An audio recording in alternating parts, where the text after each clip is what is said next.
And live. Hello everyone, and welcome. Master Friend Art Stream. I'm your cool lad Master Friend with it's a fine, freakishly hot Thursday afternoon. Today's Juneteenth, so happy Juneteenth everyone. It's been pretty alright for me so far. I would have my, I suppose my P&G tuber on, but I figured, for the sake of Juneteenth and shit like that, I might as well kind of just have the face cam with all my, black glory and shit like that. I've, supposedly been a little nerve-wracked overall most of the week, just playing catch-up with, I guess, my day job and life stuff. I don't even know what I could really say about my past week so far. It's been very, very okay. I should probably reintroduce myself, I suppose. But yeah, I'm Master Friend. This stream is mostly just me doing a bunch of art, and this is supposedly a weekly stream, but I've kind of just been very every once in a while whenever I feel like it or whenever I don't.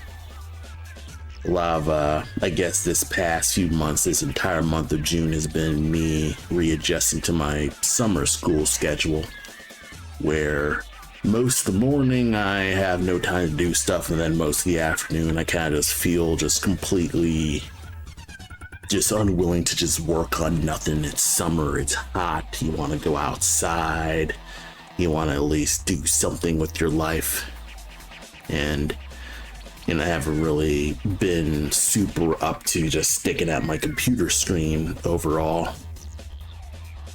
The last stream I did, it was a micless silent stream. I mostly just, it was late at night. I didn't want to talk to anyone. I just wanted to lock in and work on some pixel art. Honestly, I was debating on just making another micless stream too, because last night I was like, do I want to stream? I don't really want to stream. It's well after work, and I just didn't want to do nothing at all. And yeah, it is what it is. I've just been trying to get over some wacky life shenanigans, really. It's not really big wacky life stuff, it's just my own nervousness overall. I guess I could probably talk about what I've been up to with Black Mask, and I'm currently developing a game called Black Mask. This is Black Mask is a stealth platformer in the, Game Boy style. I've been working on this for the past, I think it's now going on 5 years with a programmer friend. And, recently we're about to set up getting the finishing touches for an actual playable demo this year. I intend to meet with my programmer this weekend to talk more about the details of how we're going to set that up. But I'd say the next few months is me just getting to, getting a lot of that just pursuit stuff down, getting, like little pamphlets, figuring out how to build a Steam page, itch page, wherever the heck I can go to kind of just post where stuff is. So it is what it is with that. I've been just figuring that stuff out. I'd say the last few days has kind of just been getting some tiny Black Mask projects done. I think the most notable thing I've been doing is looking at researching how to make a Steam page, and it's all right. It's kind of a the documentation for making a Steam page is pretty straightforward. I go out there, I type in the info for your business number or your studio name and things like that. Of course, since we don't have a studio name and I didn't want to completely go over my programmer, I just stopped at that, and we'll legally figure out the whole like team rigmarole of, you know, just making this game as a team. So it is what it is with that. You know, tackling that, I've also been working on, you know, little sprites for storyboards for the cutscenes and things like that. Looking through my old writing, rewriting stuff, rebuilding stuff, and kind of just trying to not let the imposter syndrome set in, because I'd say now more than any other time I'm kind of feeling extremely nervous. Like I am feeling a giant pit in my stomach whenever I'm working at this, whenever I'm looking at my storylines and looking at the, I suppose, the actual proper narrative and character motivations. I kind of just feel this weird sense of I'm not ready. I am, not ready. Not everything's together. I am probably making a mistake. But that's a typical imposter syndrome thing where you're trying something that you have never tried in your life, personally, or by you, I mean me. Kind of just saying that as kind of like that not metaphorical, but just, I don't know what the word is, but basically I'm feeling nervous, and it's a common feeling with most art projects. You're tackling little different giant projects in hopes that it'll hit, but then you realize, and work on this big thing, you might just either flub hard or achieve incredible success, and both of those will enact gigantic sweeping bits of change, and that makes me nervous. So it's typical with that. I try not to fret too hard about that. And, figuring that stuff out has kind of just been probably just the month task that I've been up to. And trying to, not fret so much about it. I go to a therapist and, I talked with her about all that junk. But yeah, a lot of this is working on Black Mass plus kind of going on this, I suppose, attempted self-improvement arc where I'm trying to get myself in a, I suppose, healthier mindset and make more notable changes in myself that I wouldn't have normally done if I was younger. I'm making experiments with my hair, and it's actually looking, it's looking much better. It's, doing the twists, it's growing faster and faster. Every week it's really growing fast. So, I'm kind of just figuring that stuff out as I go. I try to go out every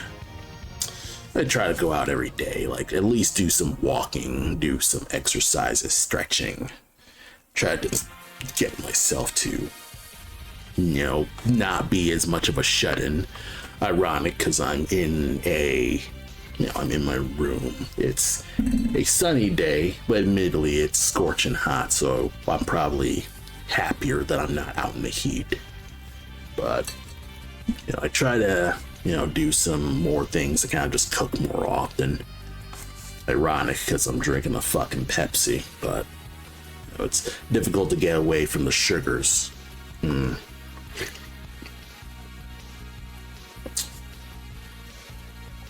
And I'm, it's all of this stuff is baby steps, kind of just figuring out what I'm doing in my life.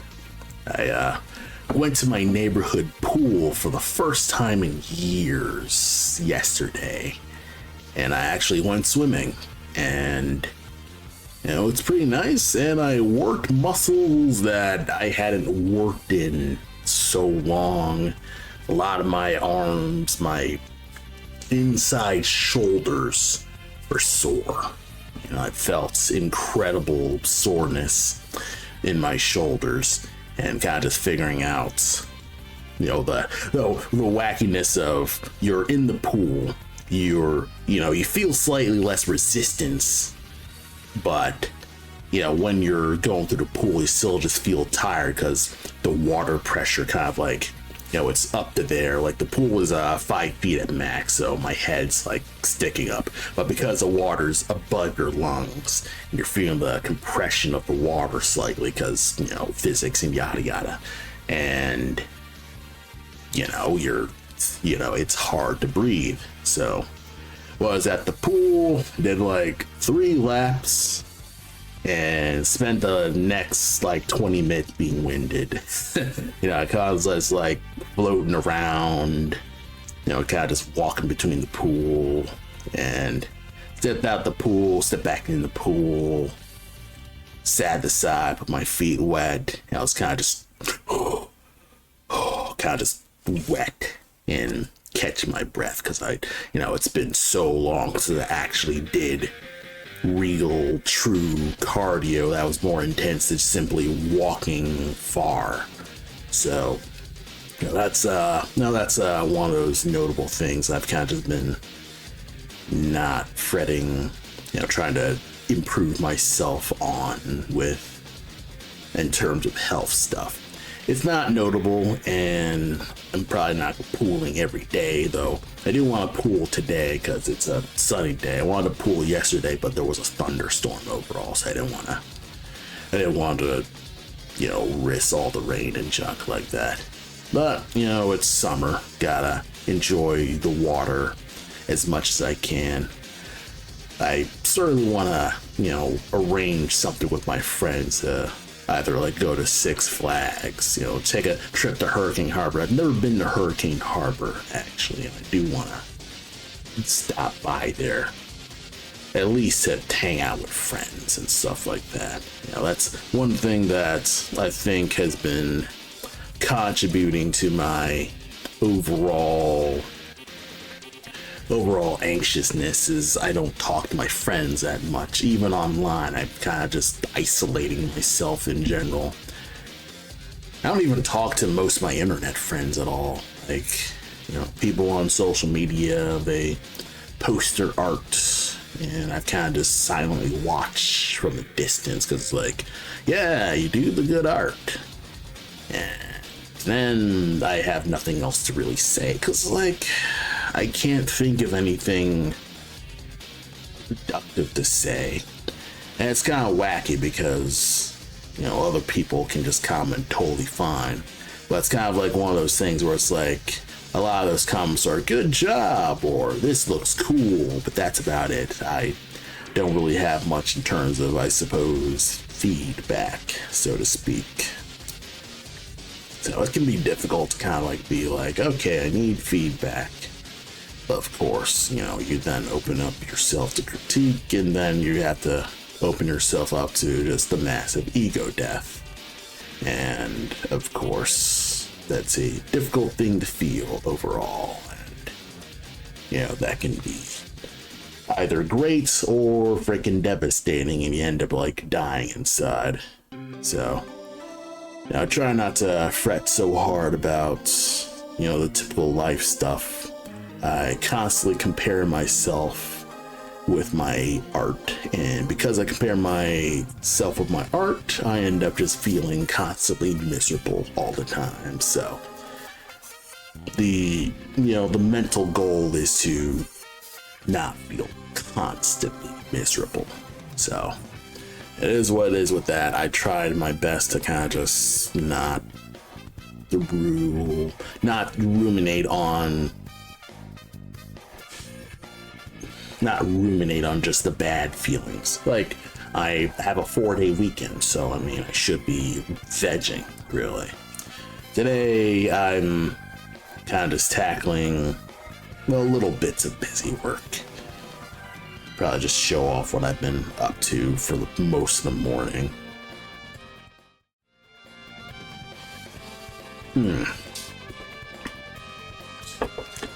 Most of the morning has just been working on editing old sketchbooks, scanning old stuff, and getting things to look getting my sketchbook stuff just scanned to my thing, because most of my artwork is just done traditional, and I basically just work traditionally with that. I don't really pursue, I mostly spend time kind of just sketching and paper, and then I work on it. I get the scan, and then I work on kind of just readjusting the scans to look presentable online, even though I probably shouldn't even be doing that. I should probably just hide these sketches. Most days I just don't work on a lot of most days I don't like posting sketches. There are so many times where I feel like I should not post these sketches ever. I just feel unreasonably nervous about just making these sketches in general. Yeah.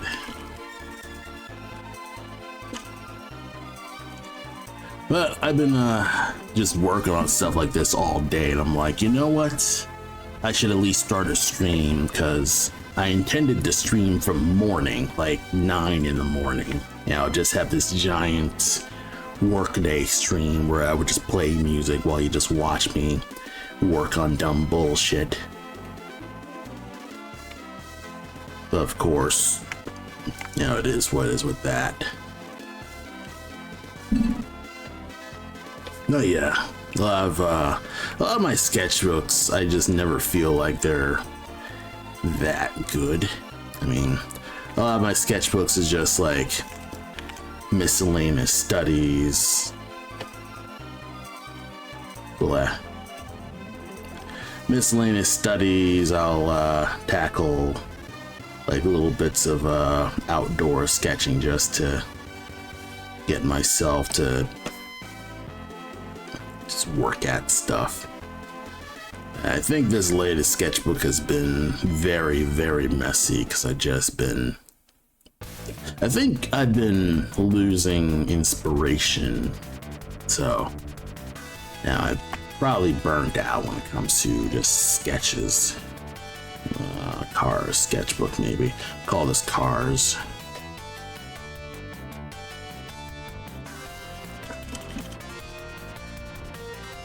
Yeah, I keep whenever I make these sketches, I mostly draw in my pocket sketchbook. So I have a 3x5 little sketchbook where I basically doodle whatever idea comes to me when I need it. And whatever comes to me, whether it's like a character design, most of the sketches are character designs, honestly. That's one thing that's both a blessing and a curse. I am able to crank out great character designs because I'm constantly practicing character designs.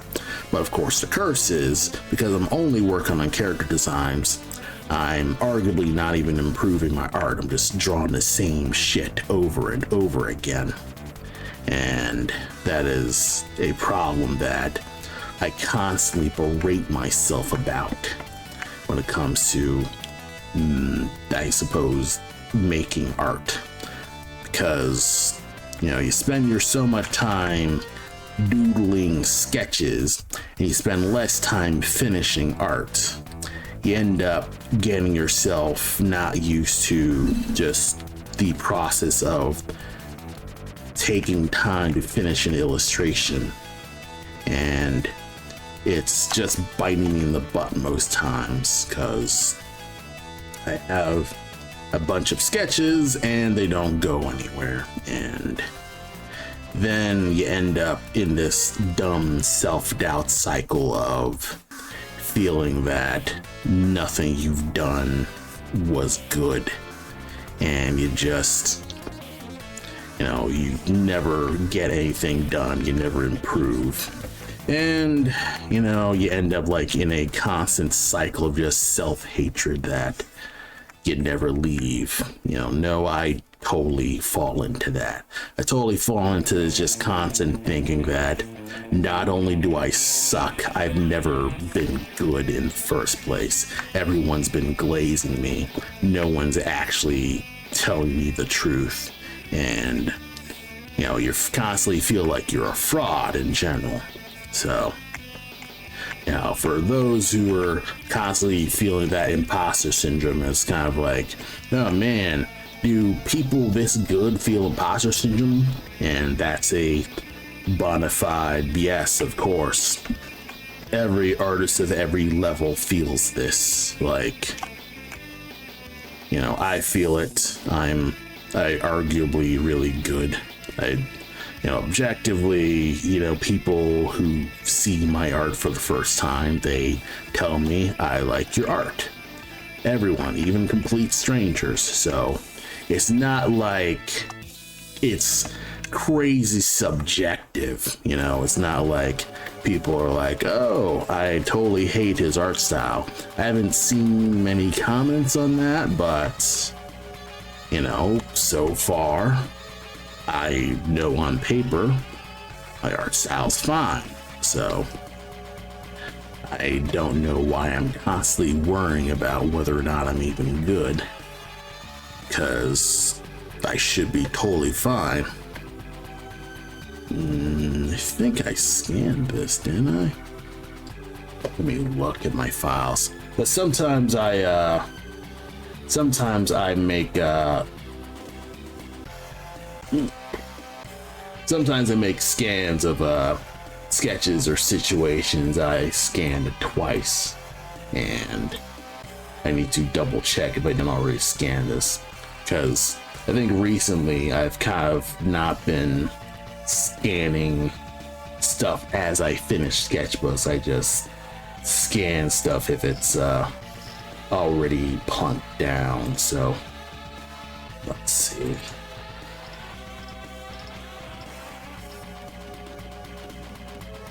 All right, I'll just you know, crop this down, because sod it, who cares.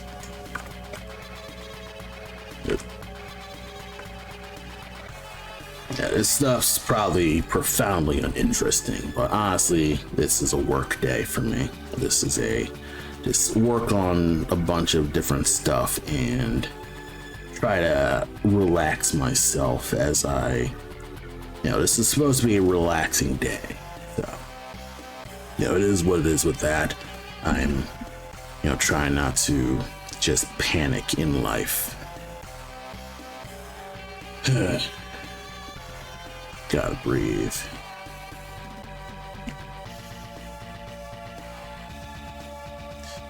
But yeah, a lot of my pursuits when it comes to a lot of these sketches and things like that, it's a lot of just, I suppose, mind exercising when it comes to keeping my art skills sharp, quote unquote. And a lot of times I gotta do that by either people watching, which I rarely do, but it is what it is. I probably shouldn't be getting rid of this. I could just leave this. And people watch a lot, and of course, because people move so fast, you end up just never getting, you get vague impressions of likenesses, and they're not accurate. I'm mad that they're not accurate, but I'm trying not to lose my shit about it.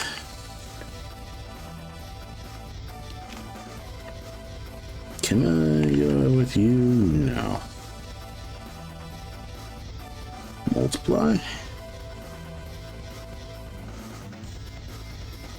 Yeah, there's a lot of like top space like this. Can I? You know what? No. We're just gonna leave that as that. All these maybe like bigger people. Yeah, great. People sketches 3. Good. I'm also trying to force myself to just reorganize my drawing to be like, okay, people sketches 1, 2, 3, and kind of like tighten this as a naming convention. Yeah, this was a concept for a double page spread involving Olivia, of course, because I'm, just into kaiju stuff for reasons that I really. It's literally, I saw Godzilla 1-1, I thought it was the coolest shit, and that's basically it. And of course, this is basically an extension of, hey, cool animal characters that are, have a variety of different shapes and sizes, how do they fight, yada yada. And of course, this is the logical extension of that, so, I have this, a lot of, just a bunch of just trash junk when it comes to, I got thumbnail ideas for sequences that come to me, and I never know when I'm gonna actually elaborate on, because I'm like, oh, do I need to improve my writing in order to just have the right sequences? I keep illustrating cool ideas and then I burn out on trying to elaborate on that, and yada yada. I'm all cock and no tease, and I want to kill myself. Hey, Sespin, how's it going? Just editing a lot of these sketches and kind of just mulling about on, I suppose, the potential of getting these as more proper illustrations. Yeah. I'm kind of just editing old scans and stuff like that, and trying to get just get these in an actual digital format, because otherwise they'll just be my sketchbooks and they'll just be buried in my pile of mini sketchbooks that I make in my sketch wallet. So it is what it is. There's a lot of just cool ideas for an illustration. And it's mostly I make this thumbnail and then I get stuck because I'm like, okay, how on earth do I execute this thumbnail? So it's one of those things where I never make the time to actually get this stuff realized until maybe years later, where I revisit the digital drawing and I tackle drawing it every once in a while, and maybe I'll get around to finishing it in a year. Yeah, I like kaiji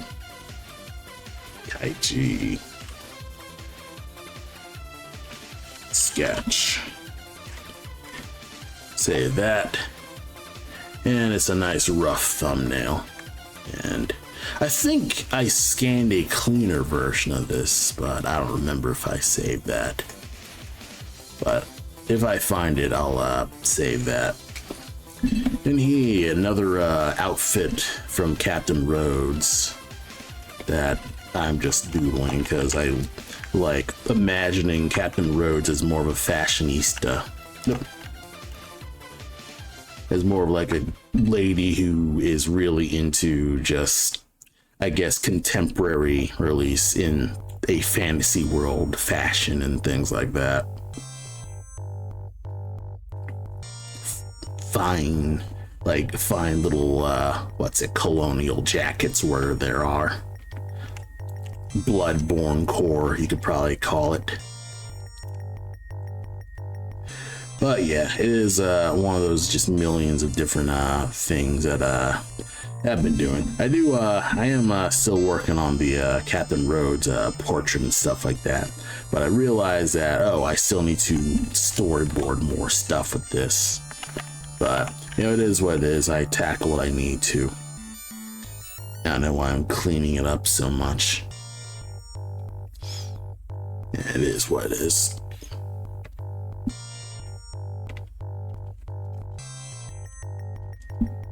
Sketches for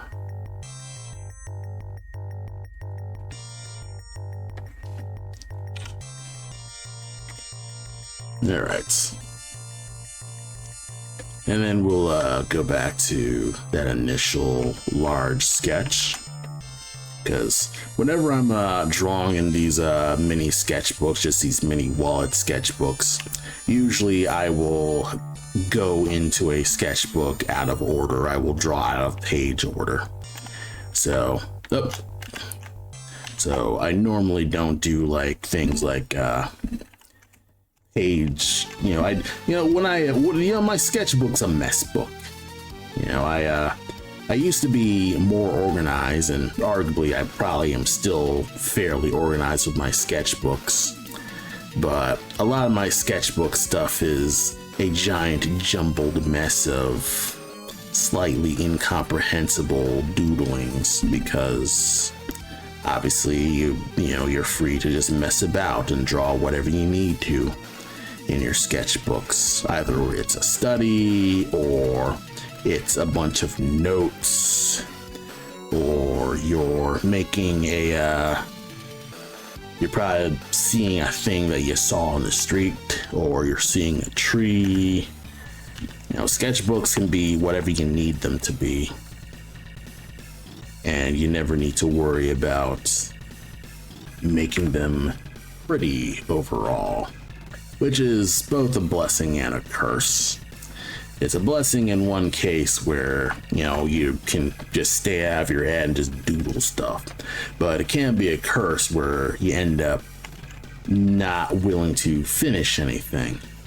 And that's my personal curse, is I never finish anything that I got.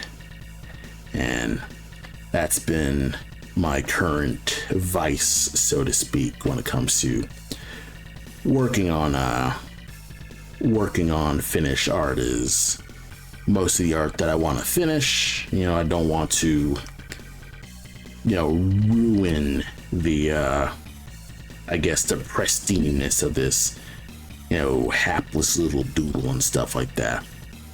But also, it can also be a thing of maybe you lost track of what you were even thinking when you initially drew it. And I think that's what I'm thinking with a lot of these hippo drawings, where it's like, okay, I'm making an action sequence, and I'm like, I have no idea how to elaborate this more, where it's like, okay, who are these hippos? Why are they fighting? Where are they fighting? Most of my sketches are in blank voids. I don't do a lot of environment studies. So that's a lot of just, issues of, I suppose, me in general. So, yeah.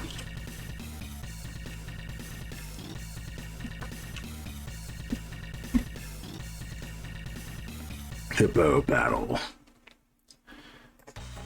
But yeah, probably in 30 minutes I'll get back to working on other actual like sprites and things like that. This is a giant do whatever I need to do stream, so it's literally just I'm sitting here doing art because I'm kind of just procrastinating. And this is another Olivia sketch where I am struggling to make macro art, because then I'd have to draw fucking buildings. Like, that is one of those things where that's one of the insane drawbacks that I just that just reminds me, oh wow, doing the doing certain styles is very, very hard, and I take it all for granted, and I'm not as good as I think, and then you just spiral. So it's kind of just one of those things where you kind of have to feel sad for a short time, and then you gotta either stand up about it or deal with it. So I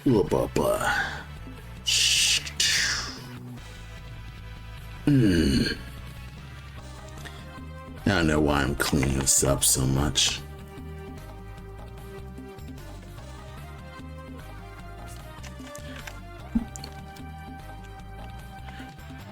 I think I'm just like unreasonably just into like, okay, let's clean up the thumbnail because maybe it'll be a legit illustration, just maybe. And then I don't go back to it, or I'll go back to it and I cringe, or I'll go back to it and I don't realize the potential because, I don't know.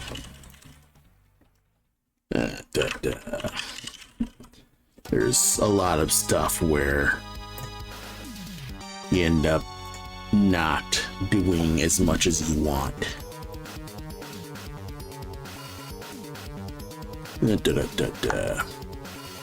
And here's a alternate outfit Cole drawing that I keep making as a sort of, okay, what would a, I suppose, time skip design of Cole look like when it comes to doing a lot of stuff. So, why aren't you cropping?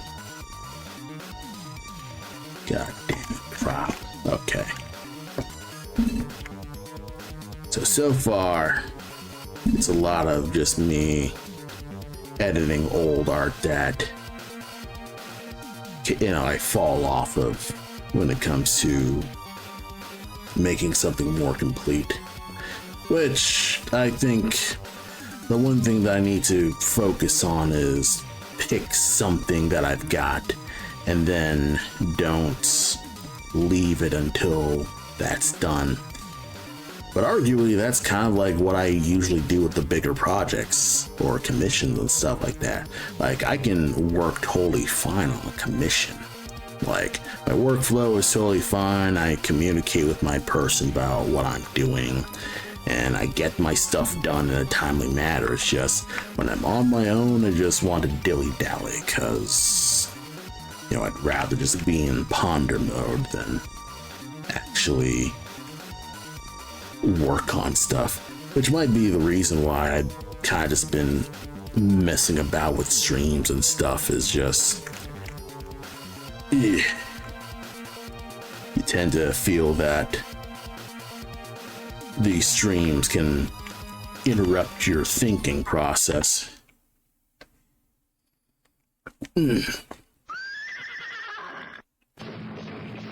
Yeah. Like, even now, despite the fact that I've got music playing, I don't really listen to music when I draw. I generally, I guess these days, I generally don't listen to music when I'm actively sketching. Like, I'm either writing something and working on a notable, well, not notable, but working on getting some, you know, getting down the idea that I'm struggling with, and I'm just concentrating on that, or I'm writing something and kind of like figuring out, okay, how the character's supposed to sound. And I hear it's typical stuff when it comes to, you know, how most people do their work and things like that, writers and artists alike. And that's kind of just how I do it, despite the fact that I normally, I mean, I do listen to music when I draw, but usually I listen to music when I'm inking, actually. But if I'm in Ultra Instinct lock-in mode, I'm not as willing to just listen to outside distractions, I suppose. Heck, even now with these streams, I kind of feel out of my element, because usually, or at least for the past morning, I've been completely locked in for like hours on end, like typing stuff, editing a bunch of just different drawings, or reorganizing files. Like, I don't really, yeah, exactly, you want to have something for the stream, otherwise it just turns into hours of silence. Same with all this talking that I'm doing. I don't normally talk when I'm streaming. I don't normally talk when I'm off stream. I just, I'm just completely silent. And arguably, I probably could be silent with this too, because there really isn't much stuff that I can really say that's significant. Yeah, I'll probably just call this time outfit. I don't remember what the outfit's gonna be. Just let that go for now. Let that go. because it's a nice like vest and ascot and things like that, something more formal than how he usually wears like his general, I suppose, hobo wear.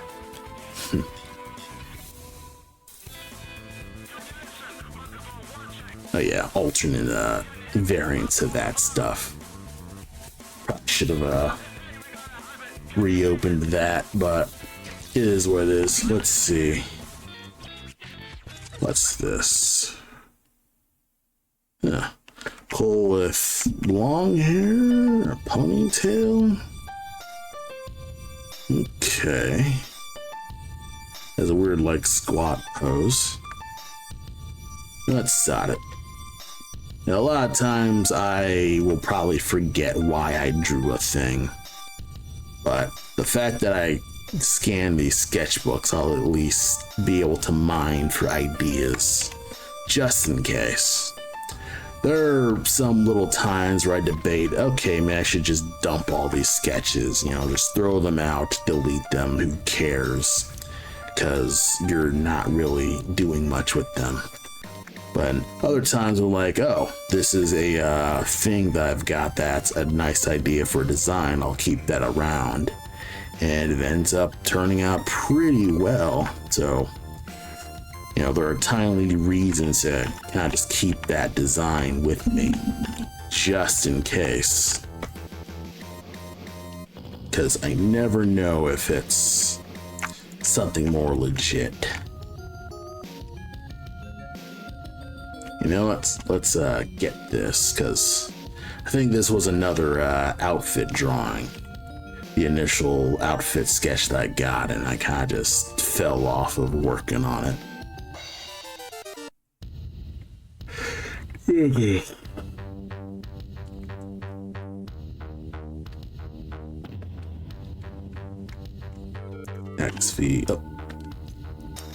XV.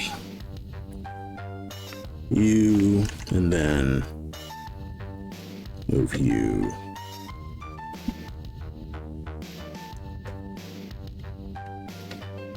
You know what? Let's open recent sugar.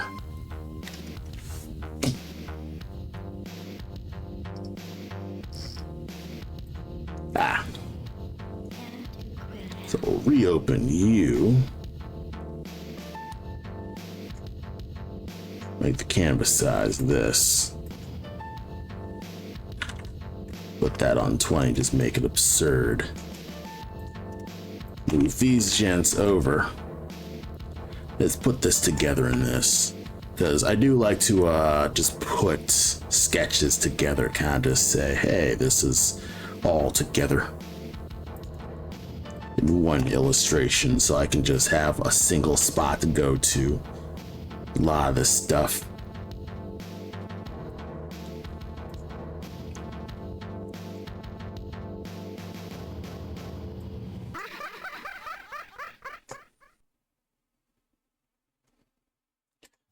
All right. Do I have other things? Don't want to get crazy lost. Oh yeah, these were the initial sketches for those urban fantasy sprites that I made. I kind of just had these in my sketches just for the sake of it. And so far so good, it's one of those things where I kind of just have this. I think I scanned these specific illustrations before.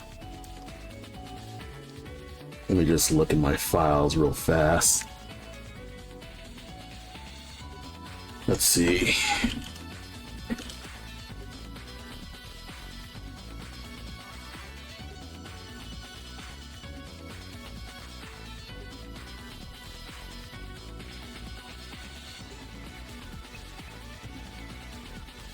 Yep, I made these sketches a while ago, so I can just close you. I think one thing that I didn't do for Phyllis, the elf, is I didn't add her nose. In fact, let me put that wolf in there too. Could be an enemy, could be a random character, but yeah, this wolf looks kind of sick now that I'm thinking about it.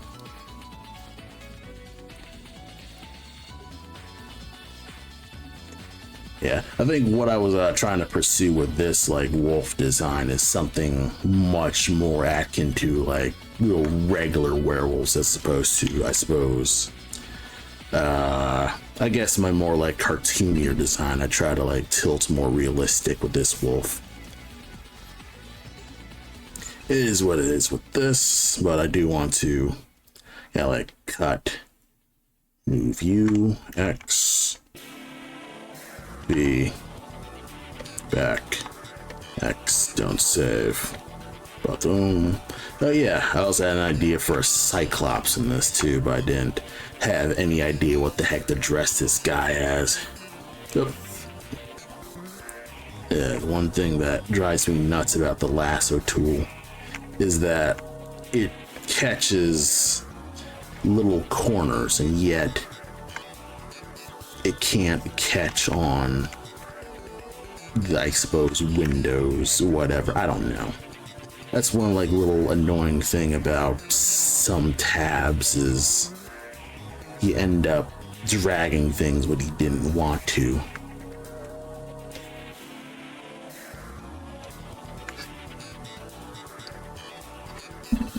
Groovy. You know what? Yeah, let's just get rid of the seam here. Sometimes I don't like making double page spreads in my sketchbooks because then I have to edit out this seam, because you know, if you scan the seam, you end up like just getting a weird shadow in between shadow. I know certain scanners can let you scan without the seams, like the way it's set up, it kind of crests on. It's like slightly cone shaped, or triangle shaped, and the book is on top, and then it can scan the light evenly without that weird shadow thing. And that's how I think libraries, like archival libraries, scan a lot of older books. I want a scanner like that, but of course I'm sure those are hella expensive. But, a man can dream. It's kind of just one of those things. The one thing that annoys me about this version of Photoshop, I don't know if it's other versions, but let's just collectively say Photoshop in general, because Photoshop, it has functions, but overall it just sucks to use. X,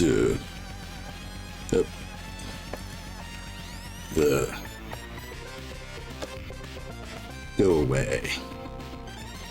Save this. Crocodile.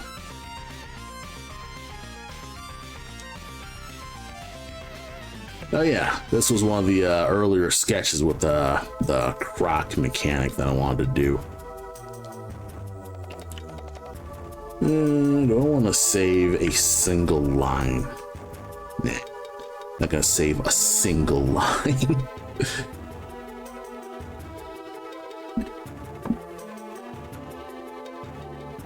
But yeah, like when I was initially thinking about that crocodile thing, I was at my day job. I initially drew the croc, and then I went to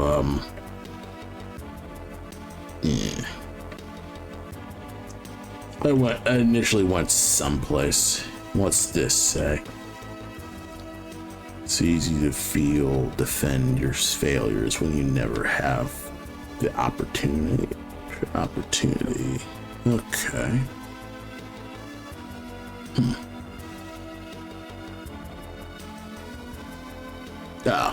It's easy to feel defined by your failures when you never have the opportunities.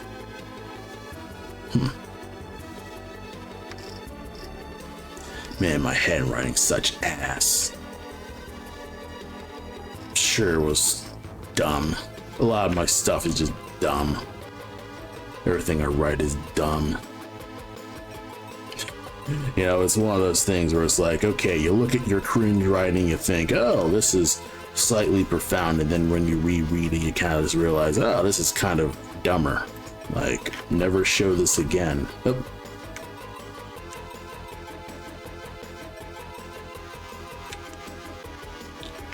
Why do you not?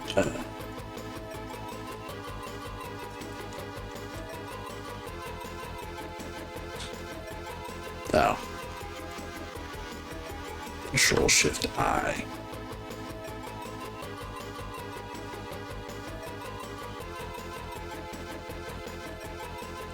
And if I find anything for this crocodile, I'll probably figure something out with that.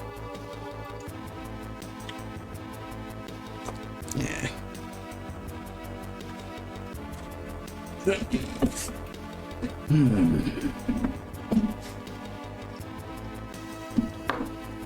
Chuba-duba. Figuring out stuff with this.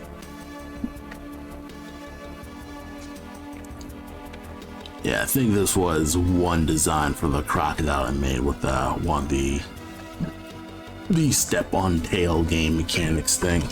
Of course, I didn't finish it.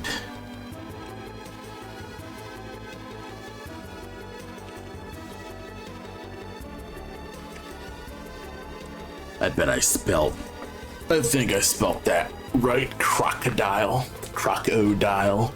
And it's weird with writing spelling stuff because you're typing it and you think, okay, how do you spell it? Is it crocodile or crocodile? And then you gotta go to the dictionary to figure out, okay, what it actually is, because you're trying to spell it how you say it. Of course, everyone has that funny little accent and stuff like that. And you know, when you spell how it says, it just sounds wacky. So, one of those things. Yeah, this is a good croc. He's just a little bare bones at the moment, but I am going in the right direction, I'd say. You know, he's like squat and stuff like that. Got like a little, few like little moves, some fun stuff. I say, one thing that I really like that I had bought, and you know what? Let me go get it because I want to just show everyone this book. One sec.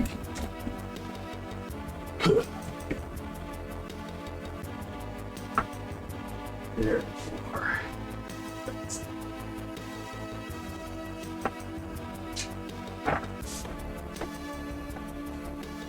I think the best book I ever purchased was this like Morpho Anatomy for Artists book. So this book's called like Morpho. It's it's a giant like study, sketchbook type thing. It shows you not just anatomy and things like that, but like the musculature of, well, not musculature, but more specifically fat and stuff like that.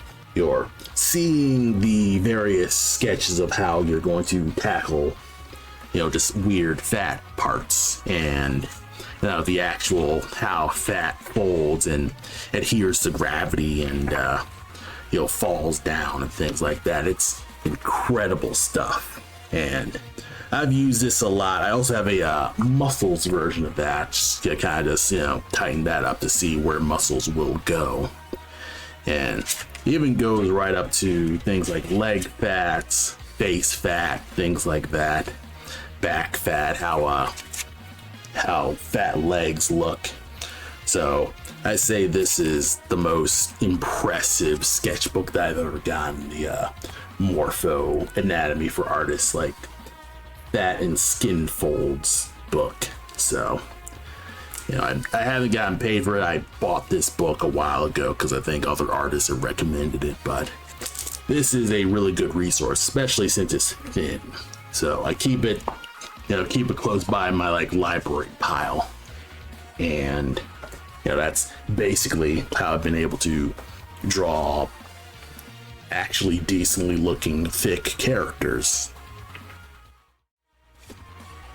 So that's kind of just one of those like little fun bits about learning how to doing a lot of these studies, is you end up using knowledge that you blow a lot of time thinking that it's kind of pointless, but then you realize, oh no, it's not as pointless.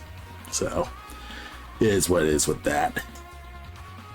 So let's nudge this just a wee bit more.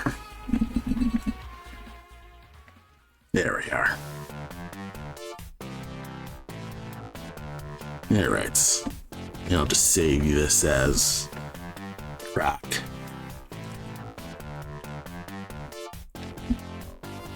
overwrite that. Because it's kind of funny. I'm looking at my like OBS feed and I'm noticing, oh, there's actually slight yellow. I realize, oh, I didn't white out the pencil. So it's one of those just little funny things. Okay. Bunch of Sultan guys. I think I could probably keep this in my Fervent Fantasy thing. I don't know what I could use this guy for, but I do like these faces. I don't know why. They just scream. I like this face. This looks like a face of a dude who's really cool. And it's been a while since I've actually drawn humans in a while, so you know, it's a nice, I suppose, reaffirmation to say like, yeah, I know how to design characters who are not animal faced, so I can actually do it. I still have the chops every once in a while. Yeah, it's just one of those things where it's like, I think I take a lot of my sensibilities with like, I suppose, human drawing with like regular comic strip cartooning and stuff like that. There's a slight anime bend to it, but I think these days it's kind of just been tilting more just like comic strippy cartooning, which admittedly could be like, you know, it probably can be a problem if you're going too far with the caricatures and things like that.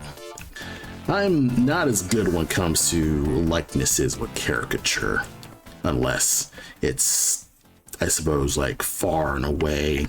Yeah, I know. I guess it's a psychological thing where if I'm trying to catch someone's likeness, I end up kind of just flubbing it. But if I see someone at a far glance, but I know I don't have to get the exact likeness, but just an impression of that likeness, I'm able to just do it fine.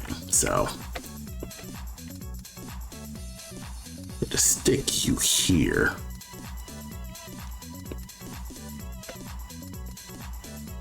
Yeah, these are the other cool things.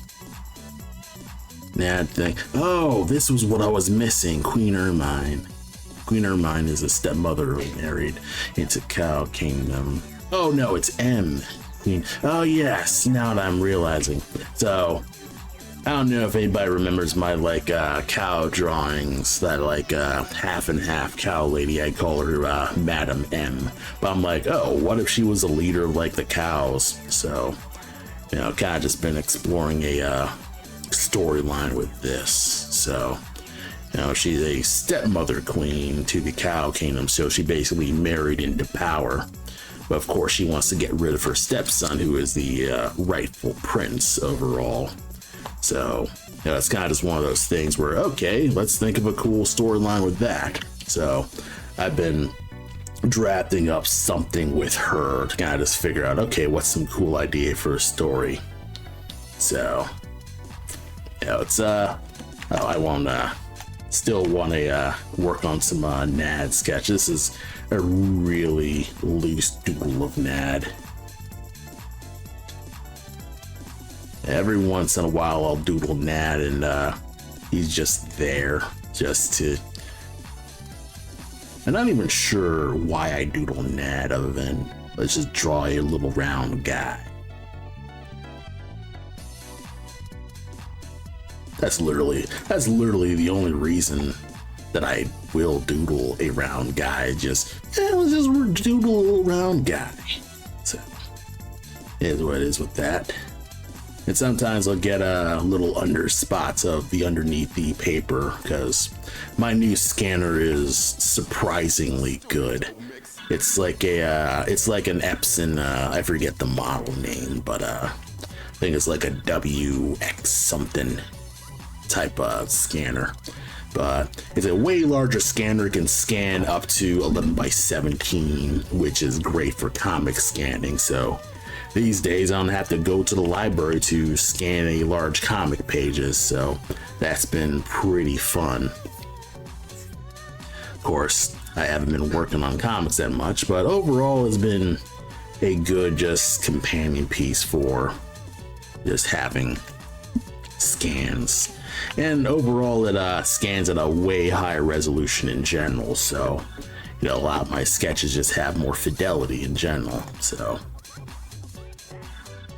yeah, that's fine. Save this as a dad doodle.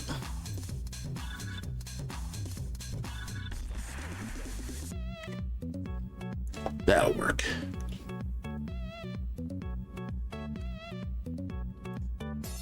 Close.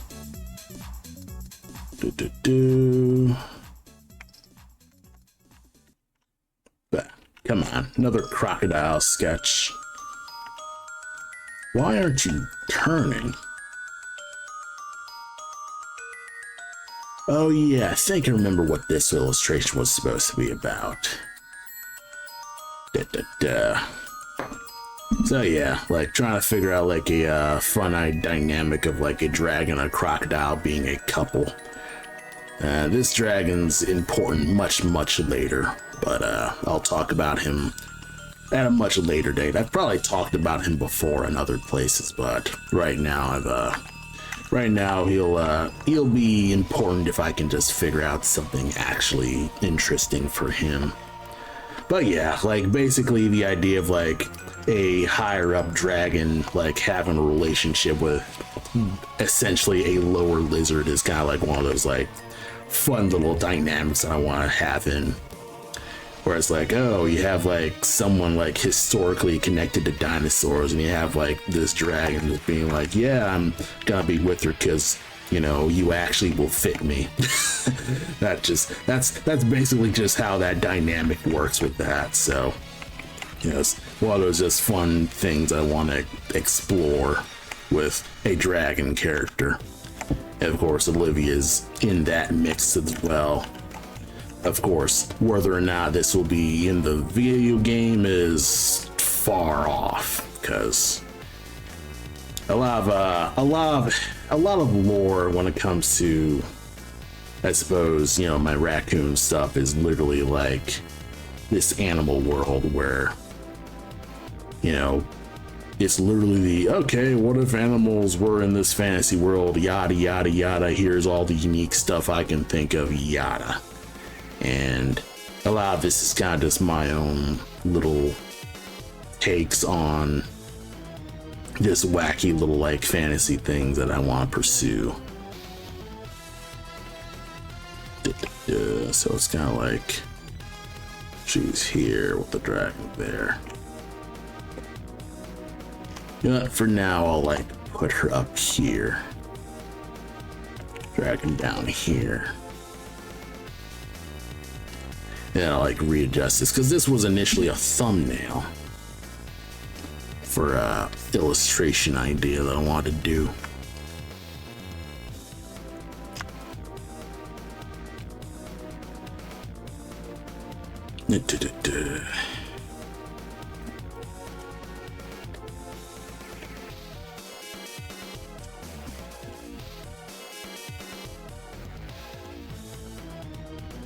All right.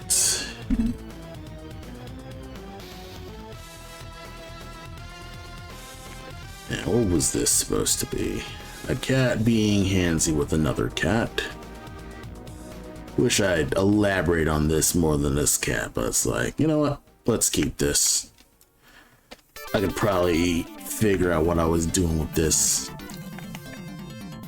initially.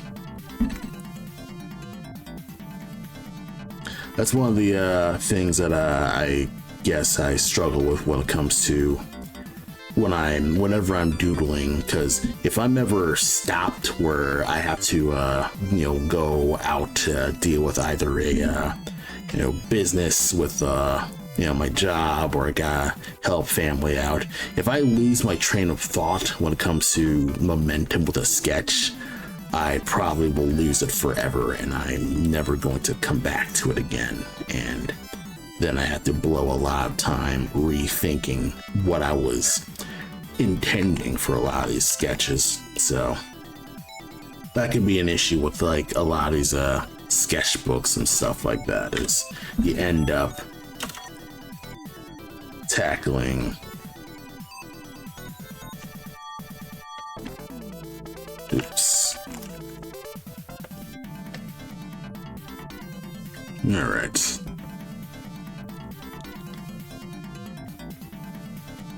And of course, a lot of my stuff is an auto action where everything is a complete, everything is 4 steps of 1 button press, so I end up just zipping through most of these. Alright, so let's see. Let's call this, bubble doodle. I'd say a majority of sketches I don't even post online.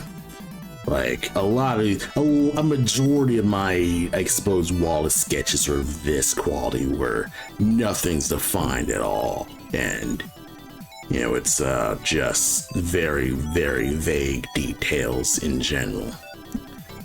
So, kind of just one of those things. You know what? Let's crop this cool sketch, because clearly I'm...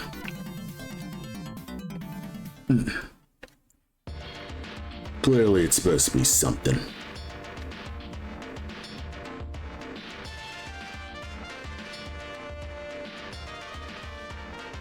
Yeah, okay.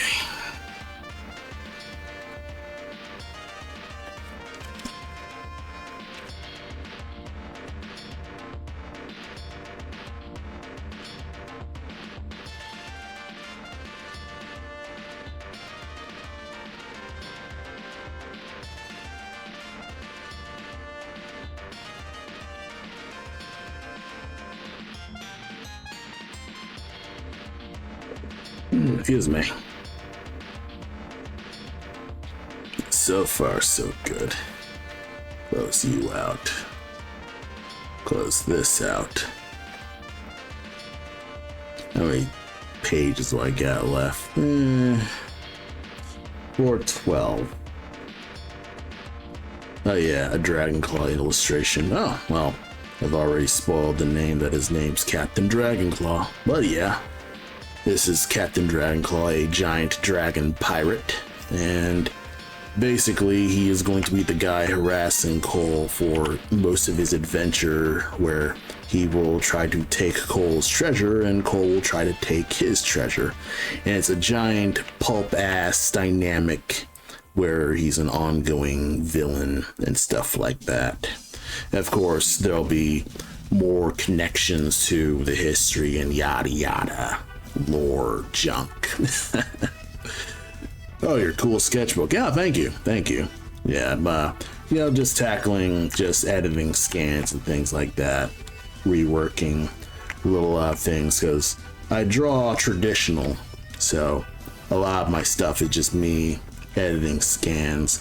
I've never been able to adjust my brushes so that they're as, I guess, brainless to draw compared to just being on my sketchbook and things like that, because I have an iPad, I have Procreate, I have Art Studio Pro and stuff like that, but I guess I can't get myself to casually doodle in Art Studio Pro or Procreate like I could in my mini wallet sketchbook, because basically my wallet sketchbook is like pocket size. Like it fits into my wallet. Let me rip it out.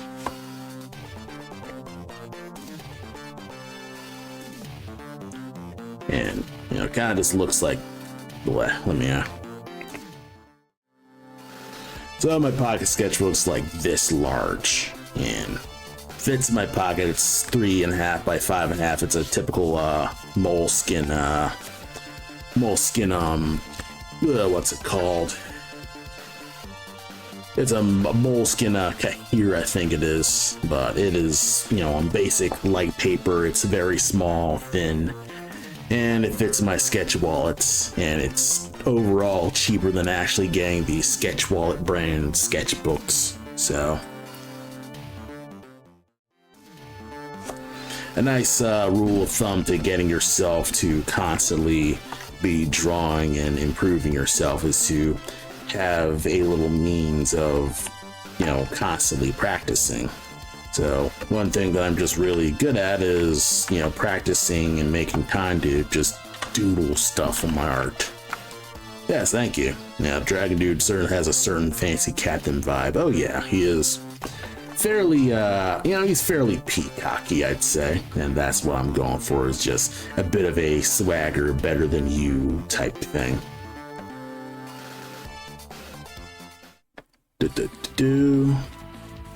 And now it's mostly a matter of kind of like, getting this down. I think the one thing that's, I guess I'm struggling with is nailing down more of like his character dynamic when it comes to standing against Cole's goals, things like that. So far I've kind of like figured that he would be emblematic of everything Cole wants, but it ends up being corrupted against, what Cole wants in life. But like Cole is a poor raccoon guy, and he's like, okay, one day I'll be rich. And of course, then he meets actual rich guys and realizes, oh wow, rich people are assholes. And he has to basically ponder, if I'm gonna keep pursuing being rich, I'm probably gonna have to be an asshole. And then, of course, the player's actions will be like, okay, are you actually going to be an asshole or not? It's super basic garbage stuff, but that's kind of the odd themes that I'm trying to explore when it comes to, hey, how do you make interesting characters and an interesting story? Well, you gotta, explore stuff like that. So that's what I've been tackling when it comes to a lot of these OCs, is figure out, what's the big, like, theme of each character. And, it's a lot of figuring out writing, and, you do a lot of writing, you do like note taking, things like that.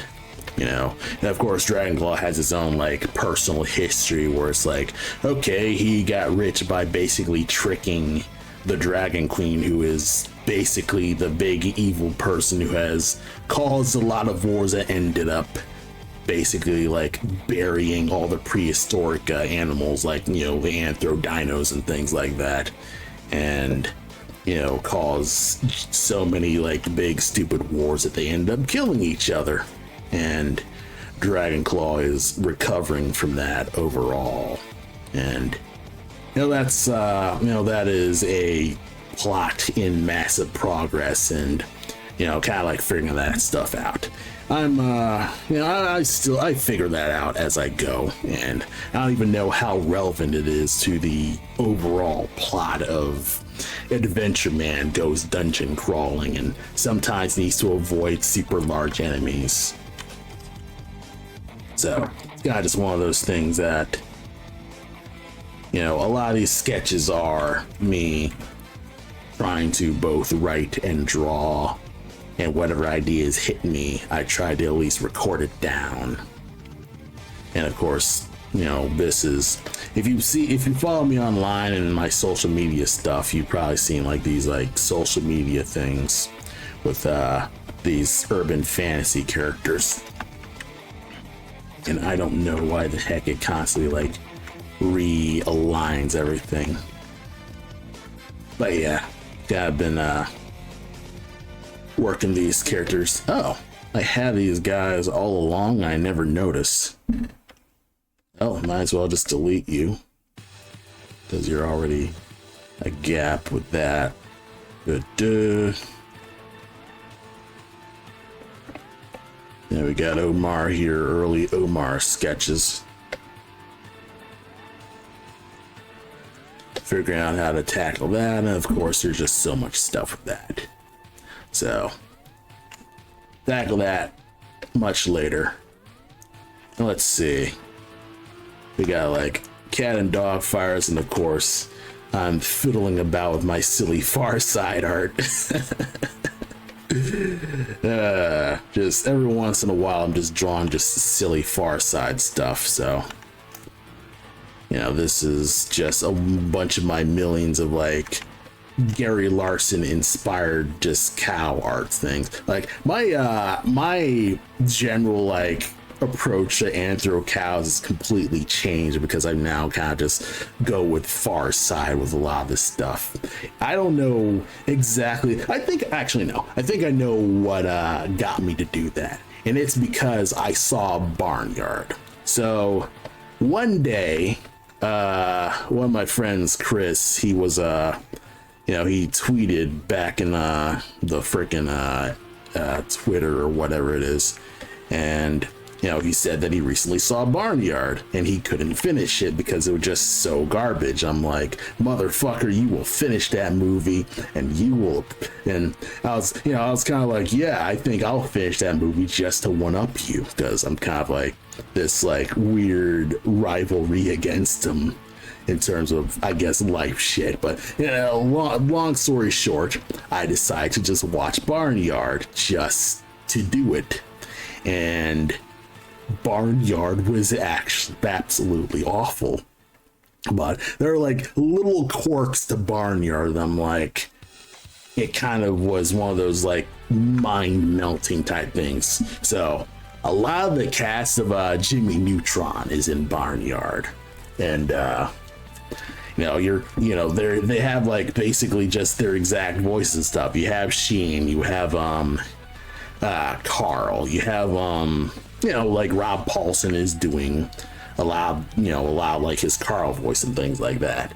And you have Otis, which is Otis is a male cow, yet he has udders, and of course there are female cows with udders, so it's like banana stuff. And of course Otis has this thing with his dad where it's like, okay, you gotta be tough to protect the farm and yada yada yada. I mean, that's the rough story arc with that, but it kind of just goes all over the place. Like, who is the actual antagonist? The antagonist is Coyote, I suppose, and it's kind of like, wow, you cannot take on a coyote, I suppose. But I think that's not the point of the story. The point is, you're supposed to face your fears, and Otis is essentially blowing a lot of his time just doing dumb shenanigans, like tormenting. It's like a lot of what I see from Barnyard. It got me assuming that it was supposed to be an animated Far Side adaptation, because when you look at Barnyard, aesthetically it looks like Gary Larson. Like, I feel like if I track down the concept art for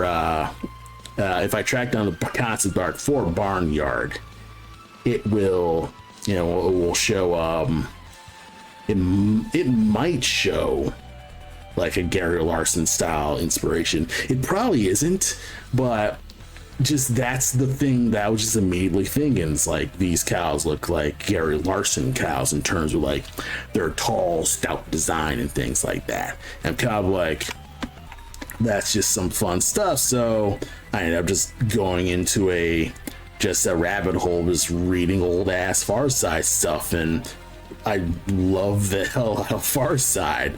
It's fun to read. A lot of those jokes, most of them hit. Like, most of them give you a sensible chuckle to an actual joke bomb where it's like, oh my god, I can't believe that happened.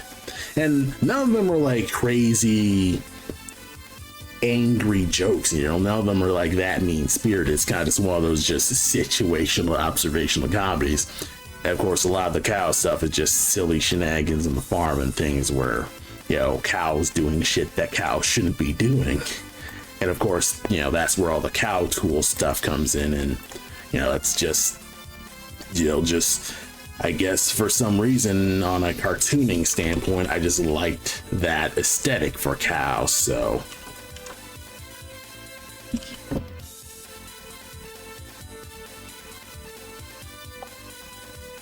that's kind of just the long story short of this, why my art style completely changed to cows. Because I'd say a lot of my older cow drawings, they tilt more minotaur, like it looked more like, typical, it looked more like the typical like cow furs and things like that.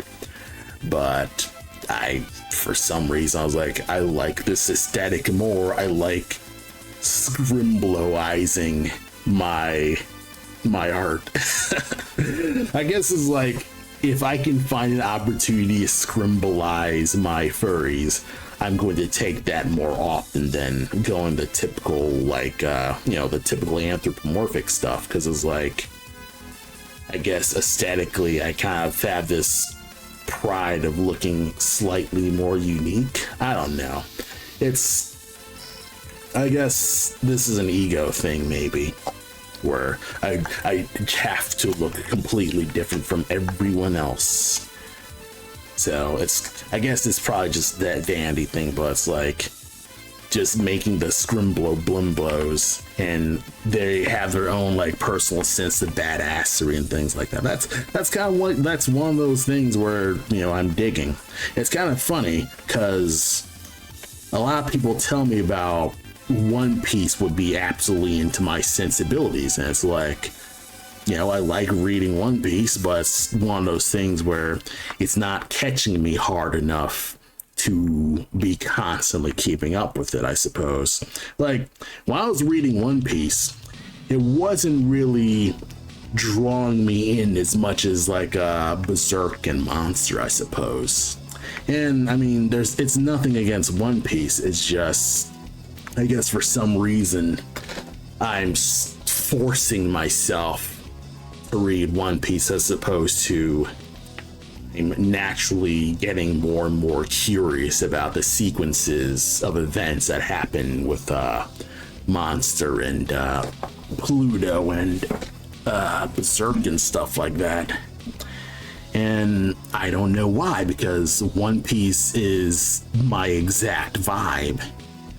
And maybe that's off my own vibe. Like, JoJo is also kind of like that. Well, no, JoJo, it did like entice me with like mysteries and stuff like that.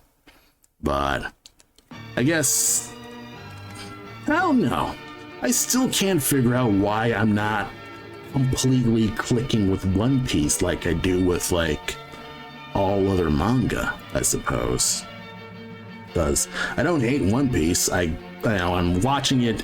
No, I'm not watching. I'm reading it. Like, I'm absolutely never gonna watch One Piece. I am going to read it, and I'm going to save time. But it's like, yeah, the manga looks great, so I'm gonna read it. But it's like, you read the manga, and it's compelling. It's funny. I love it. Scott P is fun as hell. The character dynamics are just always fun, and it's like, I like it, but yet it's not gripping me as much as Berserk and things like that. I'm sure it gets better. It's just, I'm taking my sweet time to get through it. Hey, Defcos, welcome. I'm just yapping about One Piece and kind of just figuring out why I'm not as into One Piece as I should be. It's kind of one of those things where maybe it's not as much as my vibe as I'd like for it to be. So, it's kind of just one of those things where maybe it's not my personality to be into that one in One Piece as much. But maybe it's just I haven't gotten to parts where, it's legendary, I suppose. I think when it comes to just certain manga, you hit points in, I guess, story arcs where they get legendary. And I guess in terms of like Dragon Ball and things like that, I think the first tournament with like Goku and like Goku actually taking on like things like Jackie Chun and things like that, like, Master Roshi, the first fight against Master Roshi. And it's like, this is legit Goku learning martial arts, Master Roshi being a legit master, Krillin being a cool rival, Tien being a cool rival. It's like, that arc was legendary. If I don't vibe with One Piece after our long part, it might not be for you. It's kind of weird because I finished Skypiea, and it's kind of weird because like I like the ending of, I like the ending sequence of Skypiea. I freaking love the Enel face. Like, the Enel face is incredible. Like, just the build of that joke is just amazing. I like that spread. And then I'm trying to start Water 7, but it's kind of like, okay, I'll get back to this much later. And I guess I'm just not as chomping at the bit to get back to reading more as I could, I suppose. And I'm trying to figure out, okay, what is my actual manga taste overall? And I'm not 100% sure. Like, I was absorbing Berserk really nice. I really like learning about like all the I was like really like drinking up a lot of Berserk. I was getting into, JoJo's fun to get into, and seeing like the silly sequences in JoJo and stuff like that. And Monster, it's a really, really tight, fast-paced murder mystery. Like, if you like things, I wouldn't call it like things like Born Identity, but it's like, if you like a really good thriller, I recommend Monster in general, because if you like the movie Seven, because I think that's the closest equivalent I'd say is the movie Seven. If you really like Seven, you will love Monster. And it's by the same guy who also made Pluto, which I actually feel like Pluto is one of those interesting ones, because obviously, if you know a tiny bit, Pluto is basically an adaptation of a story arc from Astro Boy, or, Adam, if you're, into Japanese stuff more. But it's like one of those things where Pluto enhanced that, like, story arc and kind of, like, adds more to that initial, like, the world's greatest robot storyline in Astro Boy. Like, it feels like the equivalent of All-Star Superman in that context, where, you take, something that was a more simpler, that's something that was more of a simpler manga, but then you expand it and elaborate on the characters more, and it ends up just getting enhanced. Like, it doesn't overshadow or even deconstruct. That's one thing that I also really like about Pluto. It's not a deconstruction of Astro Boy, but it's an addition where it kind of like has that logical conclusion to a lot of these things. It's a logical addition to these things, like the nature of artificial intelligence that imitates humans, and the ethics of having robots be so human-like that they end up feeling emotions and things like that. Like, that stuff is small in the original Astro Boy stuff, but it actually dives into that in Pluto. So I totally recommend Pluto, and I actually more recommend you read them both, because cat and manga, what am I? That's my conversation, cat and manga.